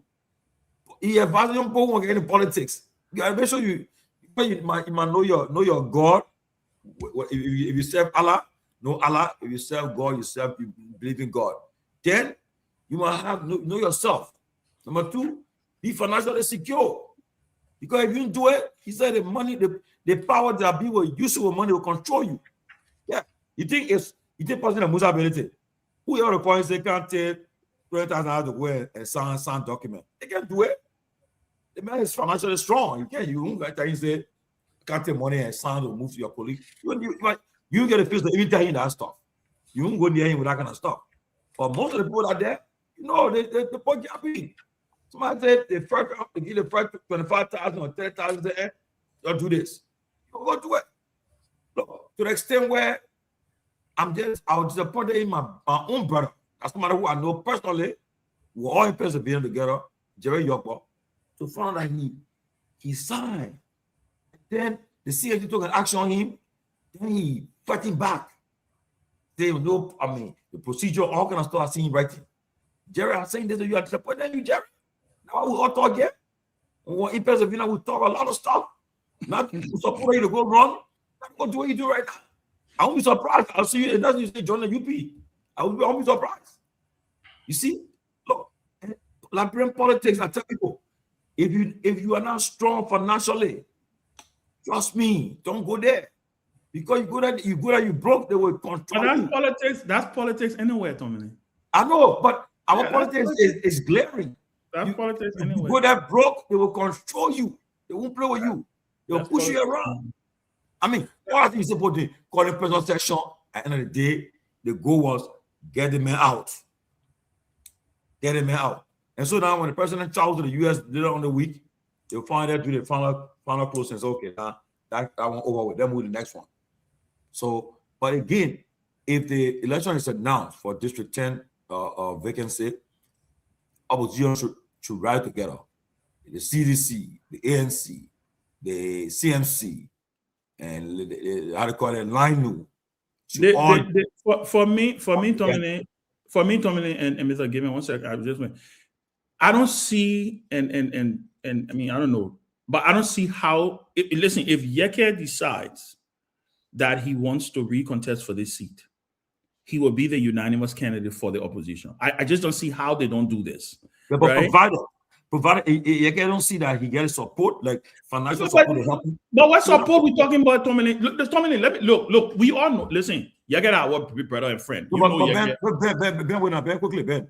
Don't forget now. They don't tell there was CPP. Okay, but that's what I was about to say to you. But you know how many people today.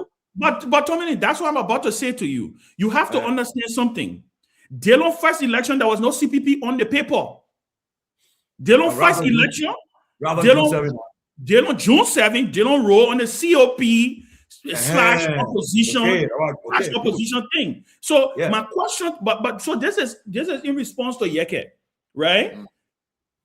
There's no functional opposition vehicle that is united to say, oh, we're going to start paying your. No. Listen, yes, we know Yeke has a tendency where he gets upset and he will say certain things and so. But again, like I say, if you look at where things are right now, two things will happen. If they indict Yeke for treason, or whatever they say, whatever, I don't know what the treason would be about, but I'm just trying to figure it out, right? If a court, like I say, going by Robert Garguah's logic, it's still incumbent upon. This is still an opportunity for the opposition. This is still an opportunity for the opposition to make. And let's not forget, now this is not Grand Crew. This is not Lofa County we're talking about. We are talking about Montserrado County in the heart of Monrovia. The heart of Monrovia. That's where District 10, or in the outskirts of Monrovia, that's where District 10 is located. So my analysis comes down to the fact that if Yeke recontests for this seat, which I think he should, if he is not, if there's no legal hurdles to him, if he does make a determination to recontest, he will have the full support of the opposition. And forget even the opposition talk. Just people in the diaspora, people who are this is an opportunity for a rallying call for those who oppose this establishment to send a very powerful message that, you know what, you guys have been on your high horse too long. You guys are biting more than you think you can chew off, and we're going to be able to send this message. And this notion that people will cheat, listen, I don't buy that thing. Trust me. If you man your polls, if you man your ballots, if you man your polling centers, nobody cheating you in Liberian election. Trust me. You got to enter network and announce election results. 1 minute. Your name, where you calling from? Kehleboe Gongloe, Pennsylvania. Don't tell me that Kehleboe Gongloe. That man come and Ben came up too. Come on, you're getting me. Come on, man. Go ahead. Come on, man. Man, what's our time? Yeah. But let him talk. What? Hey, he wants to contribute. Go ahead, Kehleboe, don't mind it. Kehleboe, I'll send you the link. If I send you the link now, can't they show I go in already? Go ahead. You got a link? Oh, okay. Go ahead. No, go ahead, talk. Robert Garguah and Ben, I think they lay out a very consistent and cogent argument. Gilman, I want to take on you. You are a moderator. Moderator does not mean you just take call and you say this one. You should question some of the panelists' information. Okay. I think Tomalin is all over the map. They went to map. Tomalin issue here. Tomalin has been to South, the North, the East, and the Central. You know, and I'm not sure if I'm not sure Yaga told Tomalin go and tell the public how discouraged I am. I think that's a violation of human privacy. You know, and I think Tomalin tonight is acting like an agent provocateur for Yaga supporters. You know, and I must take my own brother on popping it, you know, because I'm not happy with what he's doing. Okay? Yaga did not authorize you if you feel down to come to the public and say that. It's a private information. And if I know Yaga, and I'm who knows Yaga, the person must tell Yaga to be careful what information you give people. Because we do know, like Ben said, Ben has spoken to other people. I've spoken to even CNC leaders, right? To say no one is for Yaga, even honorability the one the Supreme Court today. No, I mean, and no, I've heard from reliable sources what others are doing behind the scene legally to say no one is doing something, because we are not even there yet. We're not there yet. As far as leading members of the opposition are concerned, Yakel remains the representative until the matter is finally decided in the Supreme Court. And then they go back to maybe do something. I know government is powerful. They have our tax dollars. They can spend the way they want to spend it, and they will remove Yakel they want. But there's one thing they can do. They will not decide the outcome of the election. Because it's a small district. There are very few ballot boxes or voting places there. It will be mounted. There will be no cheating. It will be counted. Okay? That will be a national election. I will be Yaga pool washer for America. Will be in our cover room. I will put my heart on the side that Yaga can win re-election. And I think the guys in the mansion know that. So nobody should sit here and make people believe that Yaga is feel abandoned, people are bad. No. Nobody should sit there and say Prophet Key or no. No, I don't buy that. All of us can get reliable sources, and I don't buy that. Thank you.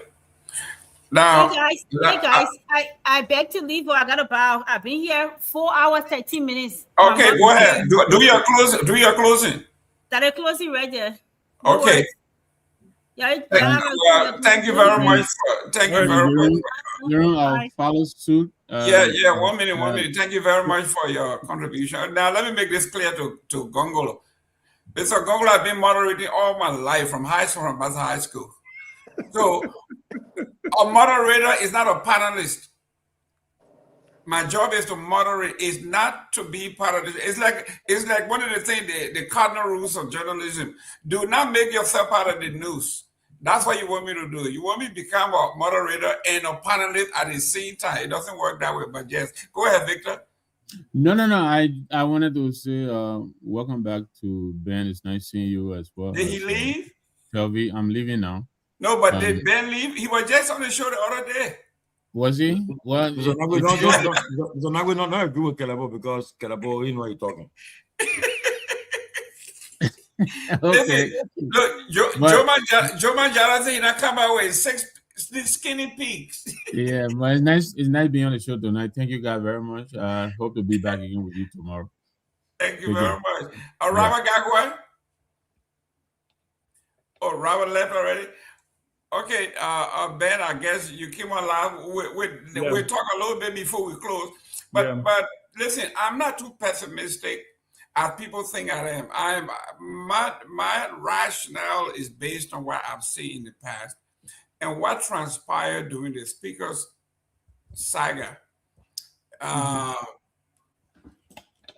Did not give me hope that the future for rule of law is as bright as I thought it was prior. I think now is might makes right. And at this before, the Supreme Court to say return to status quo ante, and that didn't happen. And if the Supreme Court, the higher decision-making authority, according to our Constitution, a copy of which is in my possession, it tells me if the Speaker of the House is powerless, or Ben Sanvee or Robert Garguah stands no chance in our republic. And it's based on precedent because I've seen it. I've never seen it anywhere where the Supreme Court rules again. The Supreme Court ruled that there's a stay order. A stay order from the Supreme Court that was stamped in the House's documentation and stayed. And I, like I said, I'm going to Basel on Wednesday by way of Liberia TV, that my representative Banks, who is the co-chair for the judiciary, said if I had seen anything from the Supreme Court, I wouldn't have voted, but I didn't see it. It was disappointing, but I just wanted to let you know why some of us are so pessimistic. No, listen, and there's enough reason to be pessimistic. Don't get me wrong. But again, like I said, I like to always see the glass as half full, right? It doesn't mean that I'm a blind optimist. No. Listen, I know a lot of politics is at play here. But in as much as a lot of politics is at play here, I think they may have bitten off more than they can chew. Trust me. The reason I say so is, again, because the mere fact that they're even acknowledging that they didn't have the record, they didn't have the document, right? Ben, I beg you, please, as somebody is, please explain something. I beg you, please diverse a little bit. Yeah, go ahead. Somebody is saying, I want you to explain it, bring it to the person don't understand me. They say if the case is expelled from the 55th legislature, he cannot come back to that same because he was no. That's somebody brought that same thing. Oh, that's not true. So the person, so I hope you following because that's not true. That's not true. We only retain the 56. We are saying no, that's not true. Let the person ask the person to show you. Let the person show you where his reliance. I got a copy so we can pull it up. It doesn't work that way. I want the person to know. Thank you. It don't work that way. So that is the fact, because you remember. Let's even remember. You remember.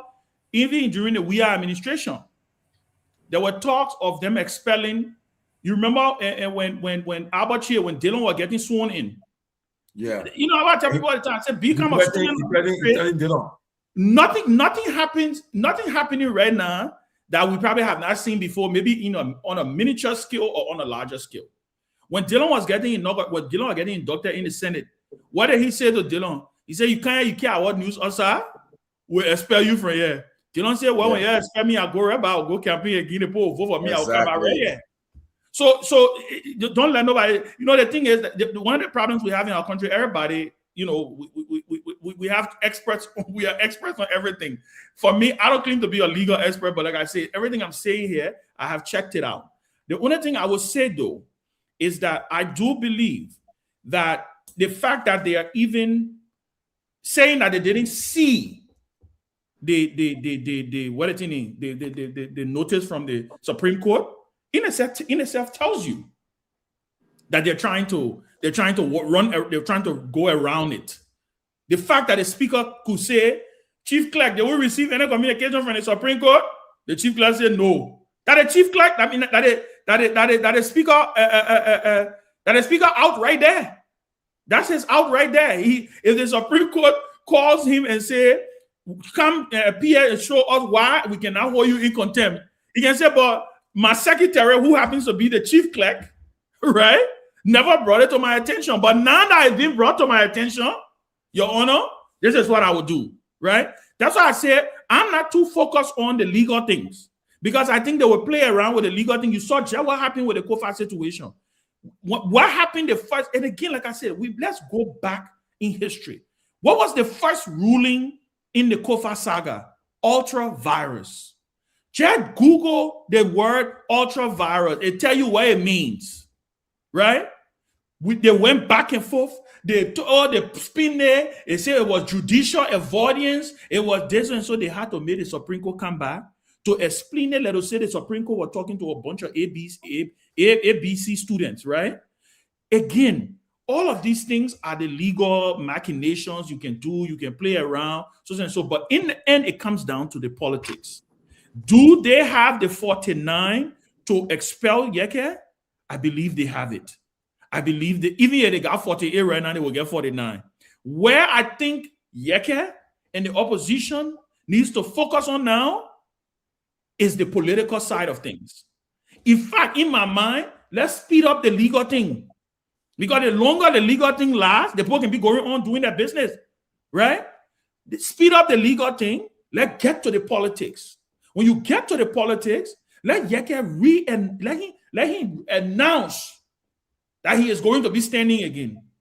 And let the CDC come out and say, Yeke Kolubara, our candidate. Let the ANC come out and say, Yeke Kolubara, our candidate. The CMC, all these parties come out and say, Yeke Kolubara, our candidate. And let the Unity Party, I want to see who the Unity Party is going to put up against Yeke. And I want to see President Joe Parker going in District 10 to go campaign for that person. And I want to see President George Weah and all these other political leaders going in District 10 to go campaign. And I want to see District 10 turning into the hotbed of national politics, because that's what it would be. From debates, we will not have no discussion until that election day, my brother. And I'm telling you, if elections are held today, knowing the way this government, the challenges this government is having, if elections are held today in District 10, with Yeke as the candidate, backed by all these major parties, I see how Unity Party can beat Yeke. It's not possible. I agree with you, Ben. And it's not possible. And what they tend to be the bad thing, it will rally the opposition together. It will be a rallying call. And you know something, Tomalin? I also believe that they probably did not want to expel him. They probably thought they wanted to scare him and say, oh, maybe he will come and say sorry. And so exactly. And Yeke, you know, threw the bait at them. Literally, they didn't fall for it. And exactly. Then what I have been confidentially informed was that they got an instruction from the executive mansion that we want this man gone. That's why I told somebody the other day, you got to understand, because what the House of Representatives has done, they've set a precedent. Trust me, these things always come back to haunt you. It always come back to haunt you. The next administration, right? The next, what he said, well, Yeke eligible to get prosecuted and convicted for treason. No, he will not be eligible. That's why I said, except he is convicted and sentenced, then he cannot contest for that one. The law is clear. He cannot contest for that seat. But then even at that, let's just even leapfrog, like I said, Robert. Let's just leapfrog. Let's just leapfrog and say they have a case, they charge Yeke for treason. You think Yeke treason trial will be like Cummings, that trial where they have with Cummings? Imagine Yeke being in the stand in the Memorial Court. Imagine how that trial would end up. You get free legal. But that's what I'm saying. You may just turn Yeke into Usman Sanko, because at that point now, whoever Yeke decides and endorse in that district, backed by the opposition, you still have a problem. You still have a problem. My only, and I think people may not like this, and this is why I consider, you know, I'm a novice to Liberian politics, but if I'm a member of CDC, or if I'm a member of any other party, particularly the CDC, I'm asking myself, outside of the fact that we do not support the unconstitutionality of the process, what other reason am I supporting Yeke Koloba? Purely political. Yeah, it's political, right? Political. Right now, the interests align. I don't know how the re-election of Yeke to District 10 allows with CDC or the other political party, outside of the fact that, of course, it's a hidden secret that there's no way possible he could support the re-election of Joseph Boakai. But just with the principle, and we always talk about the institution, Yeke is considered an independent. I'm not sure if he's a member of any political party. And Ben, my issue here is, it's almost like the reoccurrence of the bad circle of bad governance. That the minute you think that after all of the criticism from the Unity Party with the bad governance approach of CDC, they will come and do something totally different. No, they've done worse when it comes to bad governance, because the argument is, where were you when Kabina Jennings was removed? Yeah, so the question is, if Kabina Jennings was removed unconstitutionally, and that pissed you off enough to speak up against that unconstitutionality of the removal of the process, why are you repeating the same thing, or why would you support the unconstitutional removal of Kofa or this person? So my point is, the excitement of rallying the opposition, right? It's good, Ben. It's good. And it addressed the moment now. That excitement that will rally the opposition against the Unity Party. But when you look at the long term, what does this solve? Yeah, but Robert, that's what I'm trying to tell you. There's no long-term game here. The game that is about to be played is the game of today. It's the game of stopping the UP politically in her tracks, right? Of sending a message to the Unity Party. And maybe let me tweak it a little bit.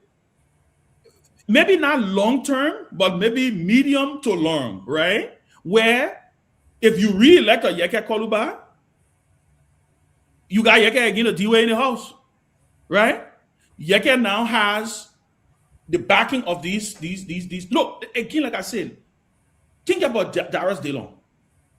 Think about the Dillon election. The Dillon election was not because Dillon was handsome.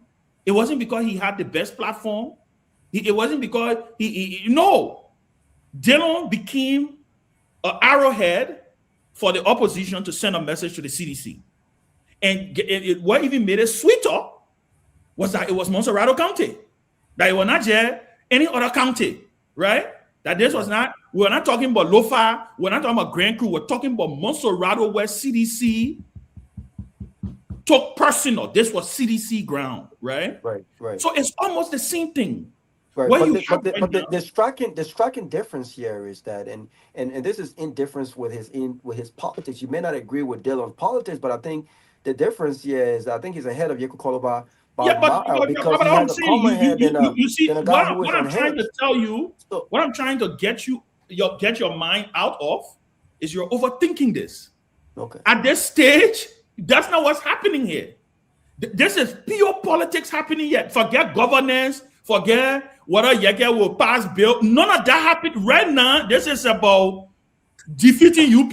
It's about getting UP in hell. This is not about whether Yeke will cost or he will cost Jawia right after he gets in. No, this is about, think about Mr. Cummings.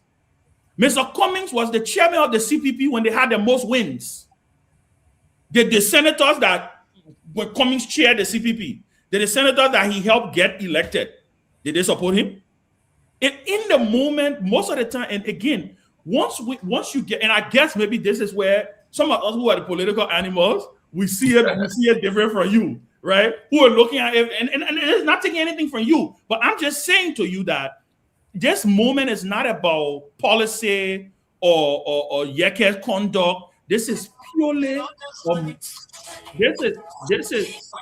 you're mute. Okay, this is purely a moment of message.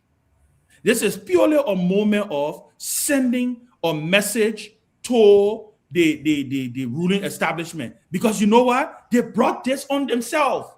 Nobody will be talking about potential special election if they had not expelled Yeke. They could have gone 6 years without testing. And then you know what? Maybe they do want to know where things are to. Maybe they want to test. Maybe they want to test their strength also. Because this is one of those off presidential terms where you don't have a midterm election. It happens, I think, once every three or four cycle, right? Per the Constitution. So Yeke right now, this is not about Yeke. So talking about even support, Yeke ain't got nothing to. Yeke is going to get support, whether he likes it or not, right? It's only going to be left with how that support will come, who is going to be. Imagine Yeke and Joe, we are campaigning together in District 10. Hey. Just imagine that. Your name, where you calling from? 1 minute. Your name, where you calling from? 1 minute. Yeah, this is Abraham Comedy calling from New Jersey. It looks like you got y'all want to go on tonight, right? Ben Sanvee, he been in his sabbatical like he stayed up, and then he keep chipping here and there, and he literally like he has started a brand new show here. But listen, guys, you know the issue about Yeke is a serious national issue. Yeke politics have transcended. Or how to call the place, District 10. One of the person that I've tended early on that will be in a shaky position right now. Don't be surprised when Yeke even contemplate on leapfrogging to the Senate seat of Darius Dillon. And Dillon is going to be under a serious threat from the likes of Yeke. Reason being, as you can see, Yeke's politics is way beyond District 10 right now. And the issue of an election is the number issue. And predicated on what is unfolding right now, if this guy should be removed and prosecuted, he's going to command a lot of sympathy of the Liberians way beyond District 10. And the next person that will be pretty emotional candidate will be Darius Dillon. I just want to point that out, guys. But then you can have a take on it. Because you are the political scientist here for all the guys on this show. No, I think the issue of Yeke being a threat to Dillon, what Dillon election is not the 2029, right? We're talking about today. We're talking about this situation now. If you say maybe Yeke gets reelected and decide, you know what, he won't run for the Senate, you know, then okay, yeah, maybe that is a possibility. But I can tell you, Yeke may not get the same level of support in 2029 from all the parties, because you definitely know CDC will probably have a candidate to run for the Senate. You see what I'm saying? So right now, what is happening is a marriage. It's a marriage of convenience. Our interest, we all got one interest right now. Our interest, like I said, the CPP. When the CPP came together, they said, they said all the sweet things. They made all the sweet decisions because you know what? There was one interest. We need to send one message to the unit, to the CDC to make it clear that this is what's going to happen. But I think the issue of challenging Dillon, that's for 2029. That's for a larger coalition. If Yeke wants to be able, first of all, for Yeke to be able to, for anybody to be able to potentially win the seat in Montserrado County, they got to come from one of those two parties.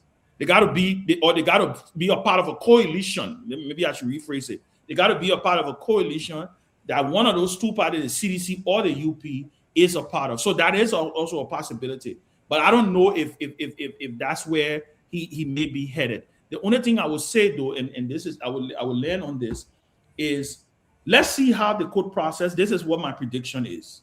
My prediction is, especially if people like what the guy that's supposed to come on the show tomorrow, Tomalin George, the representative, because if you take him from in that number, then the 48, then they don't have the number to remove Yeke, right? You see what I'm saying?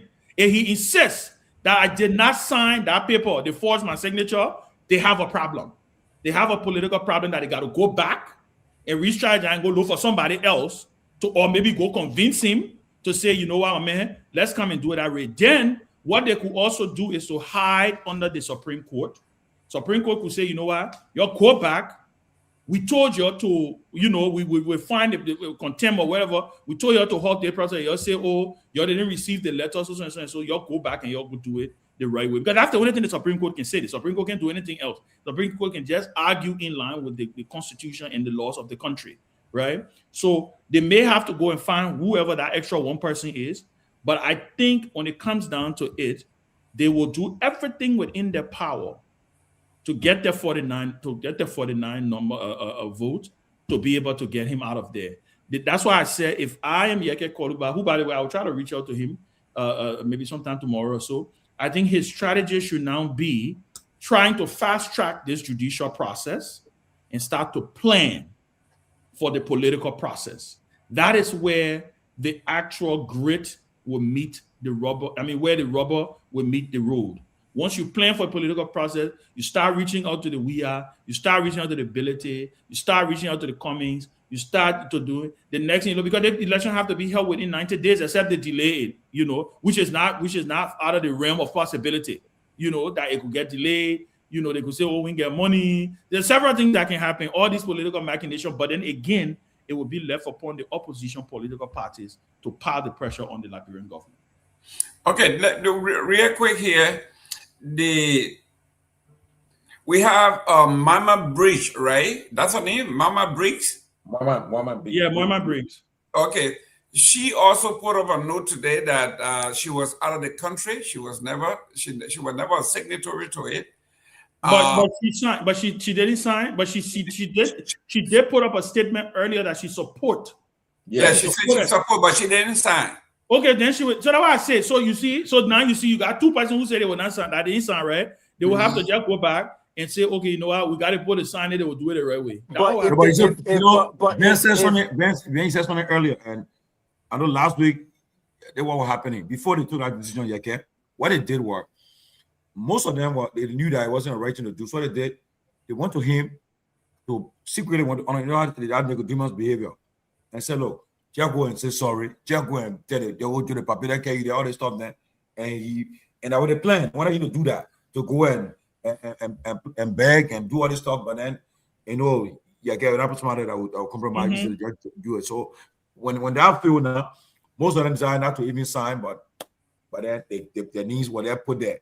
But you see, what unfair, the process, the speaker should have put roll call people, call the counties, call my name. Let me be present, but you can't just rush out in to carry on the action of the executive just to get rid of him, and that's the problem they're facing. But look, all in all, from what I know, the Supreme Court will come out and tell them that they acted wrong or whatever the case, but they are determined to stick with the decision. They're not going to reconsider what they did. They're going to maintain that he's expelled, and it will be left so. But if they got to do news round resolution, I knew Mari got to look for.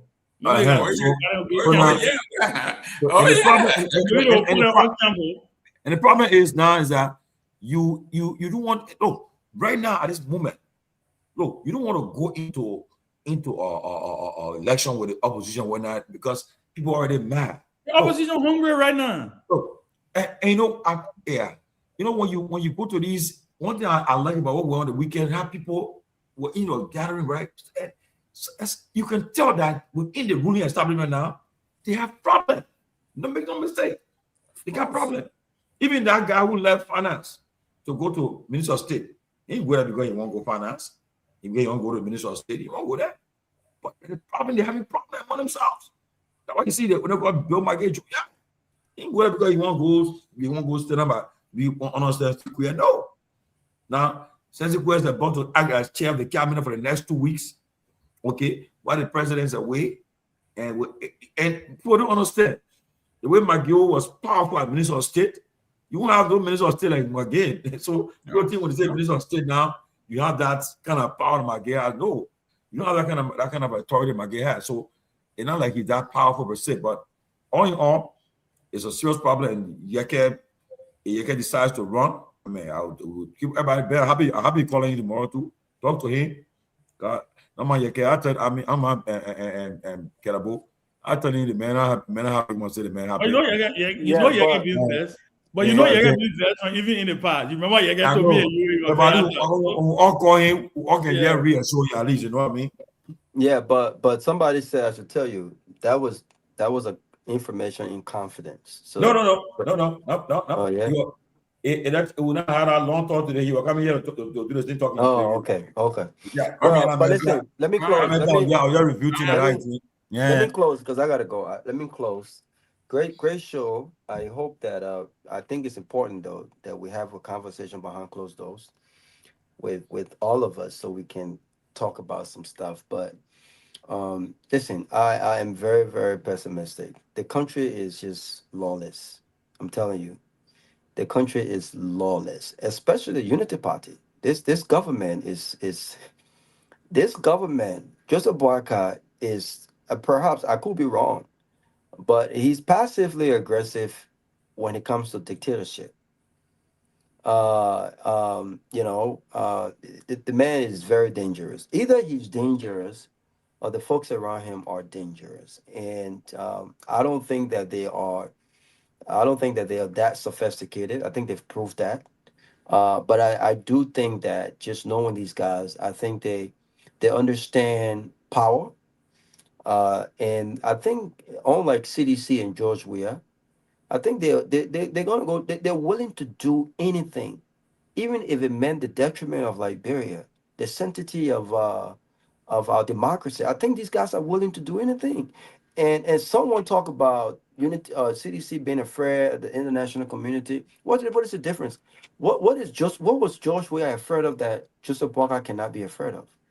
Joseph Boycott is not the Charles Taylor of our time.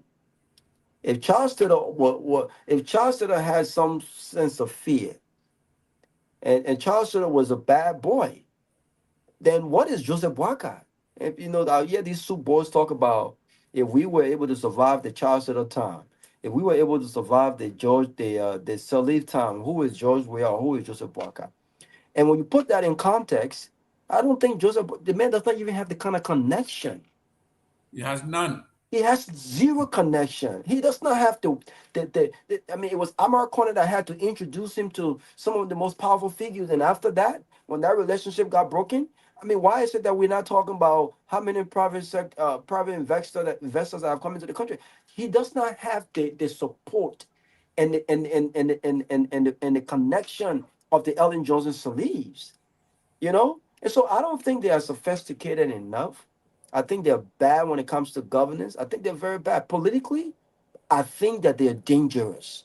I think these boys, Mr. Jerome, these boys, they will literally, and I truly believe this. I really believe this. I think they will do anything to hold on to power. Obviously. They will do anything to hold on to power, and they're gaining inspiration from the fact that there is a nonchalant behavior displayed by the opposition. They're not. They don't. The opposition does not have the Heron Coaster that will put forth a June 7 protest that the Heron Coasters of the COP did under George Weah. They don't have the investment. Alice Cummings is not investing in no hiring what you call in DC to push a narrative that will indict officials of the city of the Unity Party led government. There are a lot of things that are missing here, right? But I am just pessimistic of the systemic failures and how powerful this president is, how powerful how the fact that he got the legislature and the judicial branch of government in his hands. But we'll see how this plays out. And hopefully, it turns out as Ben has described it. The political part of it, I get it. But I'm more focused on the long term, and I'm sure if I was in a meeting with these guys, they'll probably look at me like, Rob, shut the head up because you don't get it. You know what I'm saying? You don't get it. You're bringing corporate into this thing, and we're talking politics. This is not corporate. This is not intellectualizing. This is not. This is not. Politics. We're not forecasting. We're not forecasting the next budget for the next year. You go. Right now, what we're focusing on is this. But my question before I go, you guys can listen when I'm gone. What would become the story of the opposition? What if this is just hypothetical, right? What if all of this happens? The opposition rally together. It inspires them to come together. You see, George, we are campaigning for Yeke and District 6, Alice Cummings and the others. and then they were defeated. What is the plan B, Ben? What do you mean, what the plan B? Then they defeated.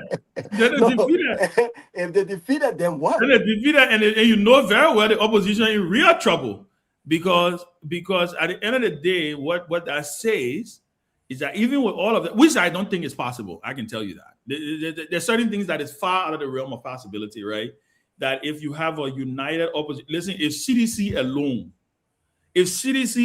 and this, I'm not taking anything away from the other opposition parties. I'm just saying, if CDC alone make an endorsement of Yeke Koluba, he will win that district. Forget it. Against the mighty, powerful foes of the government-funded Unity Party. So do you see any candidate from the incumbent perspective, the Unity Party? Do you see any candidate they can pull forth that could give the opposition a run for the money? I haven't seen that person. No, and I've been politically, strategically, this was the wrong move for the Unity Party then. But that's what I'm saying. That's what I'm telling you. I think they bit off more than they could chew. I don't think they intended to expel him. I really don't think they did. I really think he called their bluff.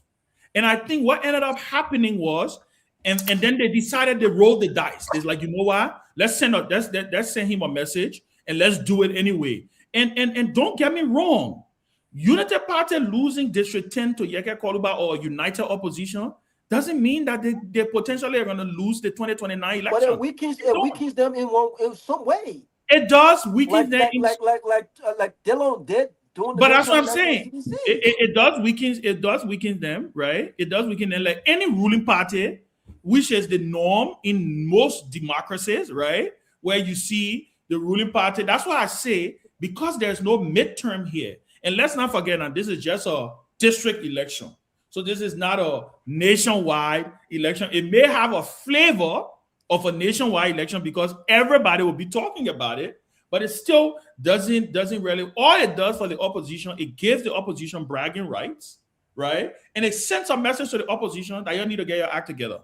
You know that if you work together, you can dent potentially what the UP may be bringing forward, putting forth to you in 2029. And then what it also does, it re-energizes Yeke to go back into the House of Representatives to become more of a thorn in the side of the ruling establishment. And like I said, there's several things that could unfold, but both sides have to be able to play it politically and play it to their benefit. Because it could, what that result could also do, it could probably wake the Unity Party up.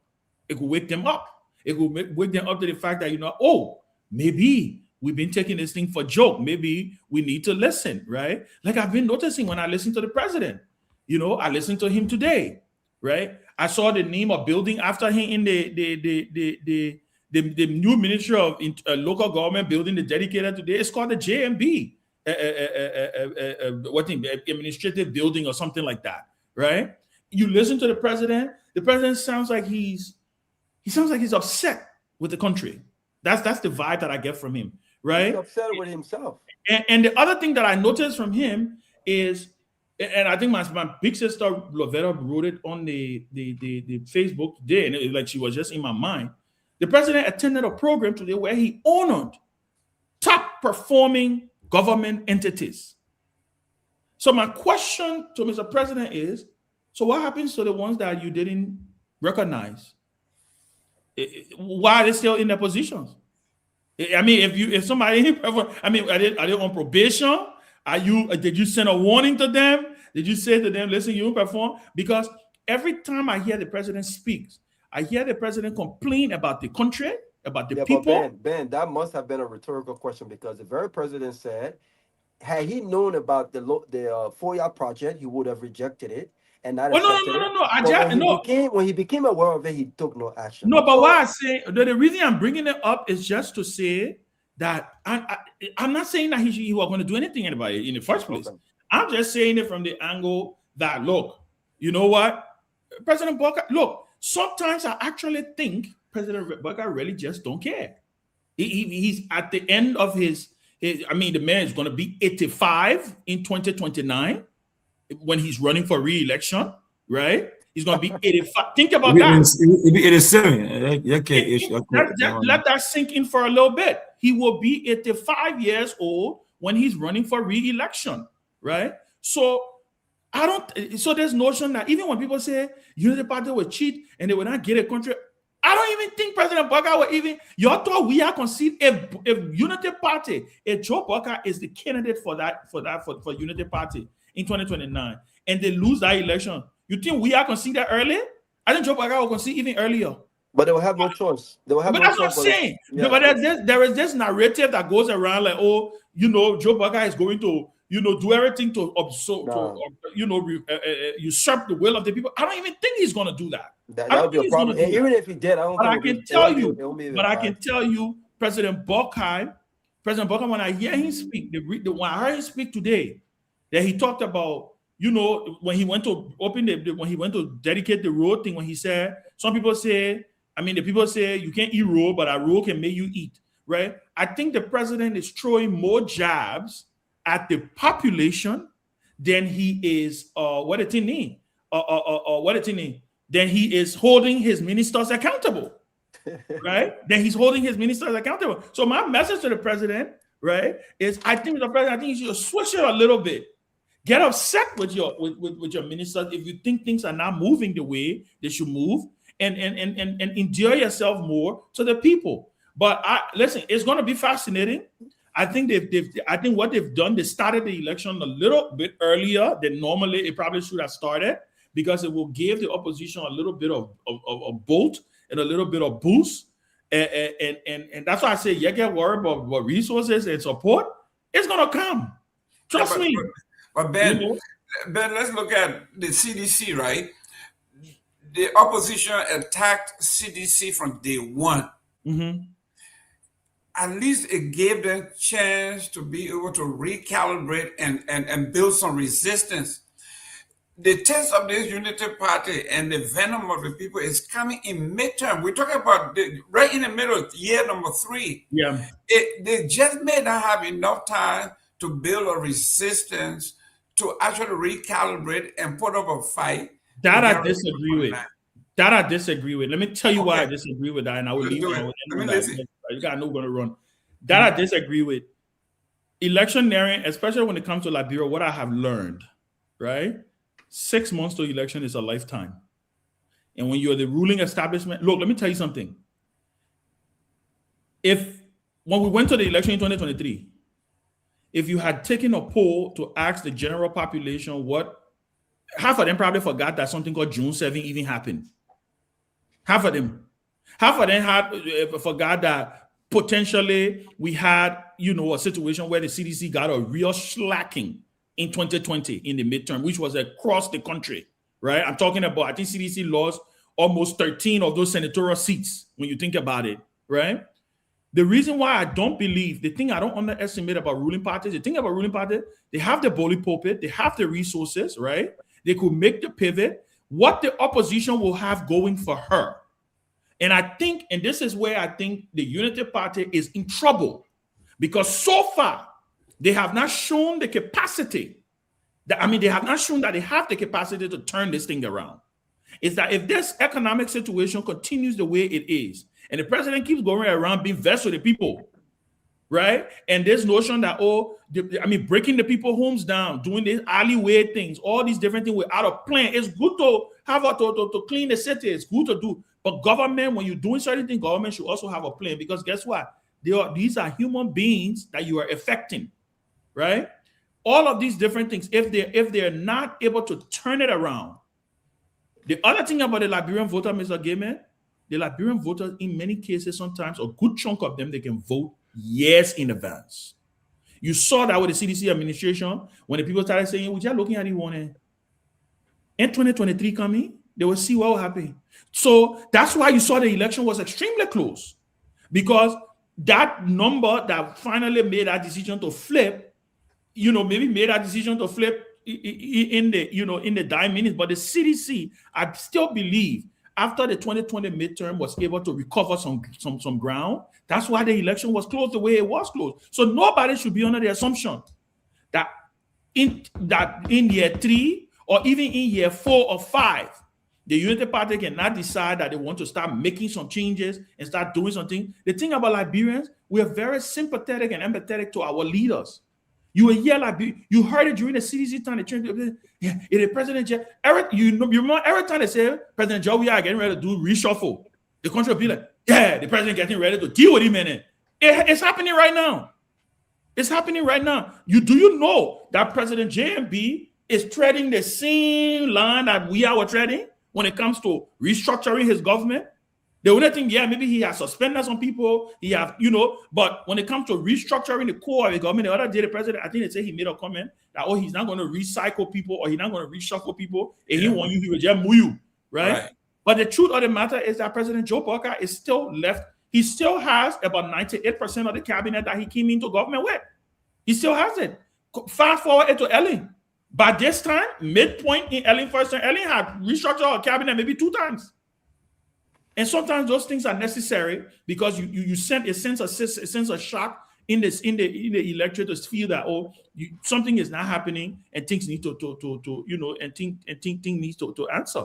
The only thing I want to add to that before I go real quick is that domestically, voters may not have remembered June 7th, but I haven't seen anyone to prove wrong that internationally that left a scar on CDC. Of course. And so I say that to say, if the opposition, I think the opposition has more reason now under this administration to rally, to have a protest as even bigger than what happened on June 7, because June 7 we didn't have the illegal hosting of flag at our border. We did not have people in that area being afraid to the point where some of them had to relocate. And the government still have not addressed that.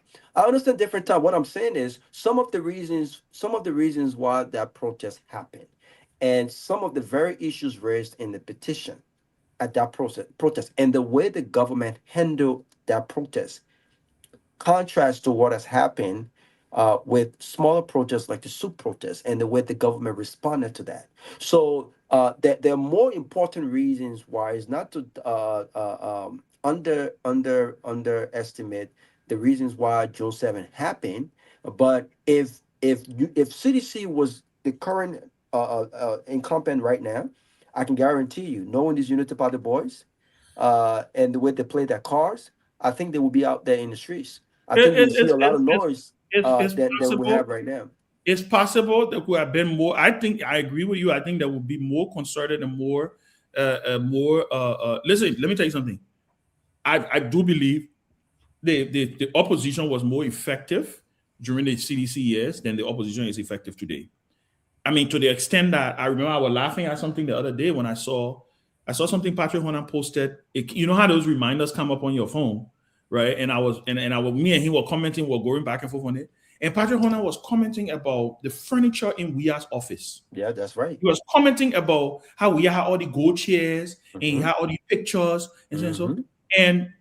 And so it came back up today, and I was like, but are the same furniture that in Burger office? In fact, the furniture that Joe Burger is using of it, those are the furniture that we are left in the office. And they bought some extra ones for the office. And in fact, I think the president, because the presidential office that I see today is totally different from the one that George Weah left. They redid the whole presidential office, which is fine. Including the one at his house, because he works from home 80% of the time. Which for me, again, like I said, which is fine. I don't trivialize those things because you know what, those come to. No, those things became those things were on the ballot ban. But and I don't disagree with that, Robert. My point is, when you're the government in power, you have to put in place the mechanism to be able to counter those things, right? My thing is that's not my style of politics. My style of politics, changing presidential office, that's a part of the perks of the presidency, right? Even in this country, when new president comes, they get a budget to change the entire White House. They can do that. Yes, I agree with you. They used it. They did whatever. The CDC was not able to counter it. The reason I bring that up is to say that imagine if President Weah Jedney, he built when the government built the 14 military hospitals and named 14 military hospitals, it was an issue because the opposition said I was the number one in Jersey. right? Imagine if President Weah had named the ministerial complex, the George M. Weah Ministerial Complex, right? So all I'm saying though is, all those things for me, those things will happen. People will talk about it. They will raise the issue. But when it comes down to it, it will come down to people's pocketbook. It will come down to those women in the market women, those people not able to send their children to school. And again, like I said, somebody brought up the issue of, I'm reading the comment here. I think Elvis said, so what would make people go back to vote for CDC? The same reason why people went back and re-voted for Unity Party after CDC. I mean, it's just that simple. I mean, I don't understand why people ask that question. People ask the question like, we haven't seen this thing before. Let's not forget President Joe Biden was on the ballot for 12 years when Unity Party was in power. And they lost power to the CDC. And it's the same CDC, Unity Party that came back. It's just that he's on top of the ticket at this point in time. So, and the other reason why, when people ask me about this, or what could potentially bring CDC back, people could literally feel like they were sold a bill of goods. Yeah. They were told something. And like I always tell people, there's the simple things that Liberians can vote on. Liberians don't vote on the big things that me and you can be discussing here. There's simple things like riding private jet. There's simple things like the size of your convoy. There's simple things. I was looking at President Boga convoy the other day. I'm like, President Boga convoy looked like Trump convoy. That's right. I mean, it's just a fact. Especially with the and you really believe voters are not looking at those things? They're looking at those things, but in their mind, they're like, and then when you come back and you say, oh, we didn't know then. Then the people look at you like, oh, but then why are they? So the same reason why the Liberian people re-entrusted power in the hands of the Unity Party, it could be the same reason why the Liberian people could re-entrust power into the hands of the CDC. And they could argue, well, maybe George Weah would have done something different had we given him the chance at a second term. Maybe we should give him that second term that he didn't get because we thought Unity Party would come and do something totally different. But last time, Mr. Jerome, the fact that these guys, these lawmakers, these guys that should be exemplary of the law, upholding our laws, they make the law. The fact that these guys, because they want to expel a colleague, the fact that they will affix the signature of lawmakers that either were not there or may have expressed support of, the fact that they didn't sign. If I did not sign a resolution and you added my name to a resolution to expel a colleague, that's forgery. Of course. That's illegal. That's a crime. Yeah, it's the a fact felony. The fact that these lawmakers, even knowing that these guys may come out to dispute that, listen, I did not sign that. Why would you put the name of a colleague that you know very well did not sign a resolution? Why are you so brave in Liberia to put the name of a person who did not sign a resolution? This is why I'm so pessimistic. The country is so corrupt, it's so lawless that people, especially those who are supposed to be upholding our laws, being an exemplary of our laws, they don't care when they take these actions, because to them it's normal. It's normal stuff. Yeah, we put your name, you can't, you dispute it, and what will happen then? Okay, my man, either you sign or you don't want, so you're going to sign now, and that's the end of it. Can you imagine that? I mean, the country is rotten, and it's led by rotten people. This is why nothing logical makes sense. If I end the meeting right now, say, you got that around, boy, they're not picking you up. People go sit up, man. You bringing that American thing, yeah, they go sit up, man. We're talking. The country is rotten. But why would you put my name on something that didn't sign? Why would you do that? So if that man come in tomorrow and we're talking about it, the only question I want to ask you now, as a lawmaker, what is your next action against your colleague? Huh? What will you do outside of saying, I did not sign this? Can he take them to court? Can he sue them? I mean, this is a crime. This is a crime being committed by our lawmakers, the folks who make our law. and those who are under legal obligation to uphold the laws. But Robert, this is what we are talking about. I was in a public policy class with Governor Michael Dukakis, and the question came about what makes the U.S. Constitution so powerful. Small book, not too big. What makes it so powerful? He says the South African Constitution is the most complete constitution he's ever seen. He said, but what makes this little constitution more powerful, he says, it is the people are educated to the sanctity of the words that are written here. Remember this. This guy is saying our folks are educated to understanding the sanctity of those few words that are written on those pages. If you have a group of people who do not have the slightest inkling of the sanctity of those words that are listed, the title, someone being called honorable, to be called honorable. Look, the guy, the assistant to the charge d'affaires from the South African embassy, and I were coming from Habel, and we got to the airport, and the next thing we knew, this police came and pulled us over. They told us that the presidential escort is coming. Okay, we are on the opposite side. They said they are coming from Monrovia, and we are going to Monrovia, and we have a barrier. But they stopped traffic on both sides of the street. Not only did they do that, we waited there for 45 minutes, and only 3 cars came through. And we said, but what happened? They said, oh no, the president was coming, but the presidential car was going to wait for the president at the airport. Just because the presidential car was in transit to the airport to wait for the president, everybody on both sides, even though we had a divider, everybody had to stop for 45 minutes. Do you think do you think we are the only ones seeing that? The regular people who are going to the airport? And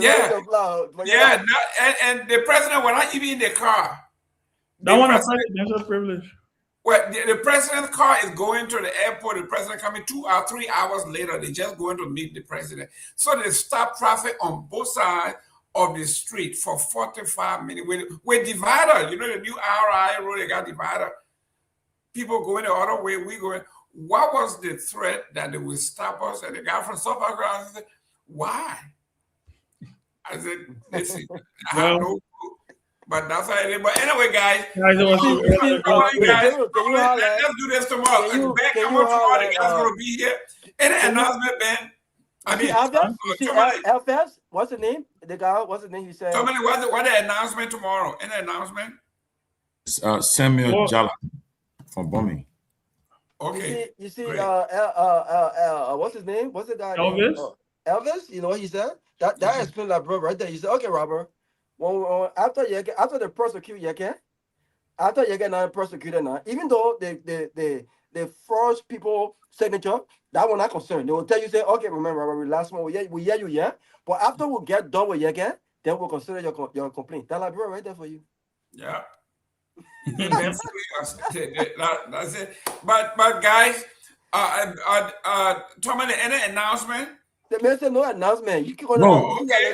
So our gentleman, our congressman will be here tomorrow, so he will be able to. It will be a great conversation tomorrow, Ben. If you have time, come on tomorrow. Let's interact. I think we gotta make this call for tomorrow before the men come on. Let's talk about Fanta and everything. No, we can talk behind the scenes. Okay, guys. I'm going back on my sabbatical. So Ben, your friend got elected in Benin for true, like the guy, the president. Yeah. In fact, I'm going to that inauguration. Yeah. Okay, that's good. I'm going to the foreign minister, the finance minister, 47 years old. Oh, from finance minister to president. Yes, he's the current finance minister. But then Gavin went to. Yeah, no problem. You never know. Anybody can my boy Benicio from Mozambique will be coming on. Hopefully next week I'm working with them. Elvis, who is this? Elvis, do I know this person? I'm trying to think who's it. Elvis. He's a very smart guy. Elvis, I think Elvis. Okay. I thought I was Elvis Cephas because I know one Elvis Cephas. Elvis is a smart dude. Joman Jara, what's up, my brother? I miss you guys, man. Joman plenty.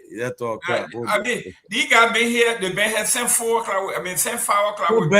So Ben, you are missing on starting it from the group. I saw y'all having the Spoon reunion. Are you guys planning a reunion show? Funny, man. No, you know, when we got to the chair was so packed.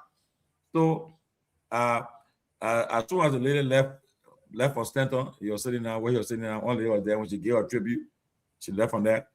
As she said, go sit down one side by him.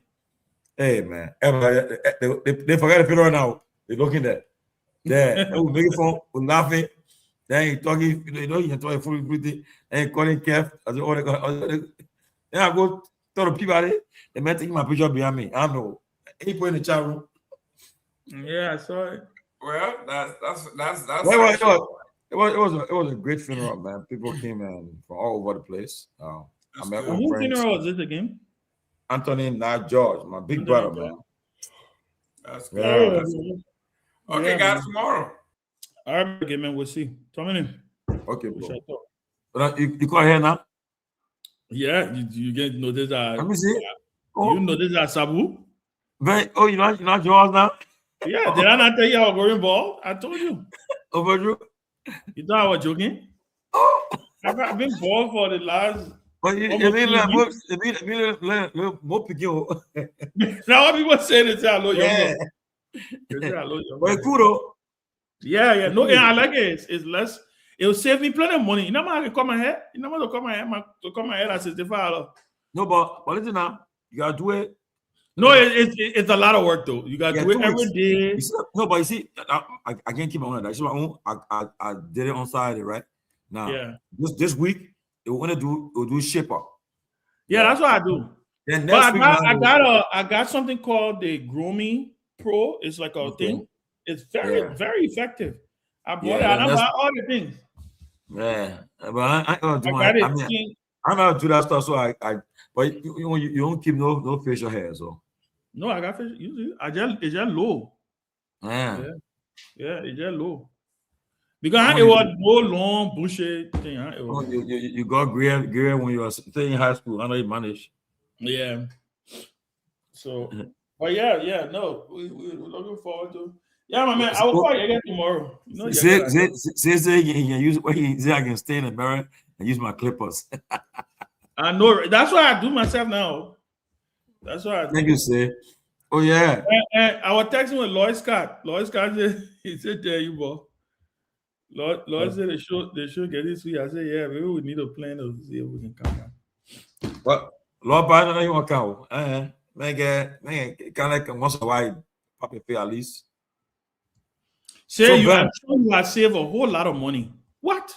For 6 years you haven't gone to the barber? My man, you know how expensive barbers are?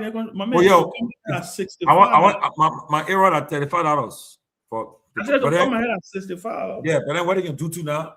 The one they can do, mama, when a chair out of fall asleep in a chair.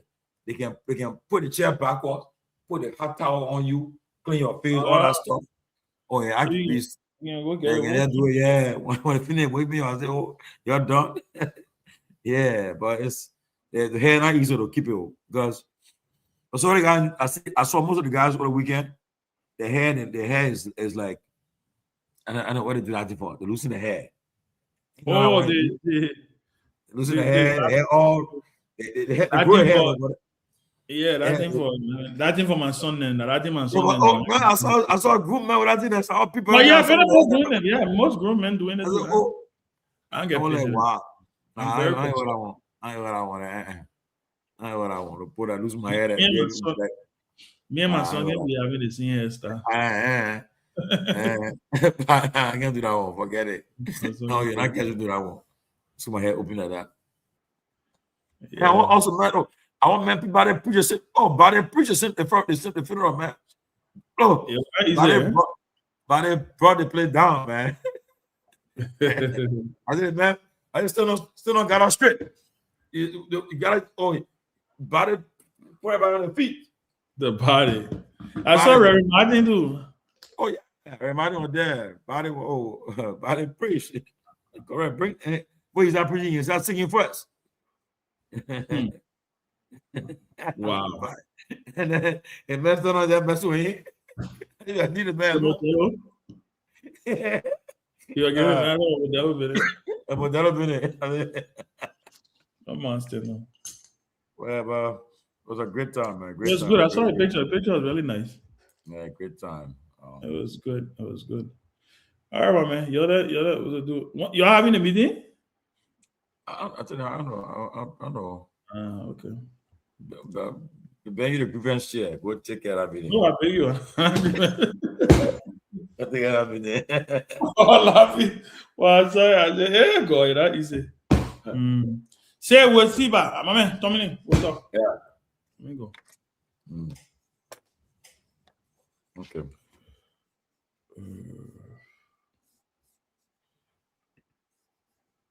Okay, no.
Disappointment.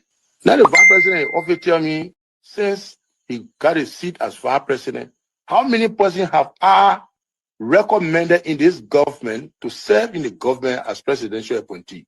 0. Every appointment in Nema County was done by him. He and I would discuss something as a brother to implement it. You will bypass me and do different things. I don't talk only. Now you need to deceive us. The thing we saw, it frustrate us. So why can't you lie? Why can't you steal? Why can't you allow the citizens to be? You see, we just tell you that's why we voted you. But you fool us, you screw us, you use us and later on abuse us. So why? The government should lie. Why? But that's the question that we ask. The good person in our whole United Party, that President Baka. You want to say that again? The only person that appreciate good among all the United Party for that President Baka. The rest are ungrateful. The right, they use you and dumb you. But President Baka, if all of them were taking the President Baka and behaving the President Baka, United Party will have another chance in 2029. Just for now, they do not regard people that help them. I'm not. Of our soldiers were executed on this party ground. 2 at the back and 1 right at the headquarters. The man who shot and killed our people today is a darling boy in the Liberia National Police. They brought him back to shoot more guns. Get ready to shoot. Because we challenge the status quo appropriately. Inform them the violence suspect any student because of their action. It will be the day the entire Garguah administration will cut down. We will massively violate the students in this country and will shut down the Garguah administration. The day that happens, we have the capability to do so. And if they think this renovation project is a joke, let them try. The fall of the Garguah administration begins with this. If they think they will tumble on any student leader in this country or at the university like going and work away in impunity, while our children saving opponents and logic in the Western world, while we are subjected to actual poverty and bad living conditions here, and the thing we say. In the first 100 days, no car will get stuck on a major road in this country. And I mean it. You say you are loud?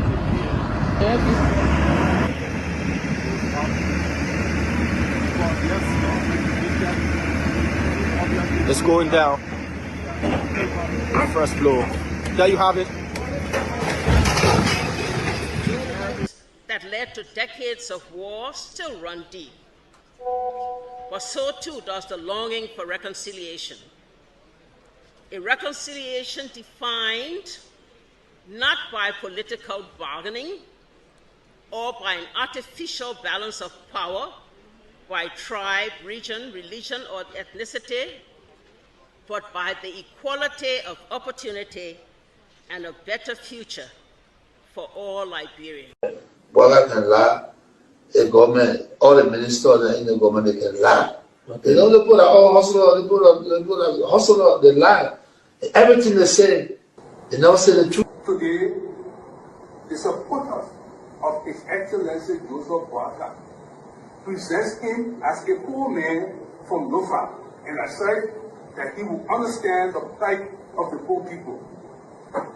Fellow Liberians, do not be fooled. First President Boakai is not poor like you, not even as me. As Vice President, his office received more money from the government budget than any other Vice President has received in Liberia's history. He has enjoyed some of the best and most lucrative government jobs. First of all, there's this, what I call sort of vicious lie about the fact that Mr. Kobe is gay or bring gay lifestyle to Liberia. It's complete bullshit. When people can accuse you of stealing people's money, when they can accuse you of being involved in the war, anything, people don't make up stuff. They don't make up shit. Excuse my language, right? So it's complete nonsense. I'm married, 8 Teresa, 2 children, 5 grandchildren. I believe in traditional family values, so it's complete bullshit, complete nonsense. Jamaku, the young man, vice president, young man that vice president, the major stole 500,000. I mean, Jamaku, the major went to I forget that Jamaku. The majors went to Ghana, the fit, and they may bring it all company in the country. I mean, Kun can reach yourself. Kun man, you know, Kun, but I want to sophisticated, quiet, hardcore rule in Labro. But Labro, when 2029 come and pass, then you finally leave. Mission is completed. Now, what the rules of engagement? When the war ended, the guy said, the captain, the commander said, mission complete. There wounded Alphas, all men on board. Everywhere there is no school, I will put school. And everywhere there is school and school in bad condition, I will renovate it. I told them, towns and villages, everywhere you will have lights in a town for children to play, for people to see. I told them, every town will have safe drinking water. If Charles Taylor is the problem, he will be out of here in the twinkle of an eye. And I say, let well-meaning Liberians come home. If we respect this constitution, a government formed in Accra is a violation of Article 1 of the Constitution. Let them come home. Let that government be formed in Monrovia. The government that capital rule, small then rule, B rule, all kinds of place. I think the reason Joseph Boakai will not do much because the old man, the papa is suffering. The papa loves the country, but he can't make it. The criminal there around him, they're sophisticated than him. They are sophisticated criminals, so they can't make it. Your league, Costa. God know how to pay people. It's just simple. Costa that killed everybody but himself. Everybody, so we are we join, we kill Jawia. He killed Joseph Boaga. Boaga still living. Jawia, when I go, no, you leave my brother. He made me senator. He almost made Joseph Boaga president until he screwed up. We gave God the glory. Yeah. Well, Boaga, when he screwed, he said, oh, we don't want to make sure we fought for him to be reconciled with the president. And then the people who fought for him. Look, Yoli Costa, you come. And Costa was in a podcast, he said, they don't been calling me?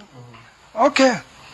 The time you were calling me for me to carry the president, Boaga, did I put it on radio? That immaturity to do what he talks about. And I guarantee you, when we finish, there will not be a winner or the loser.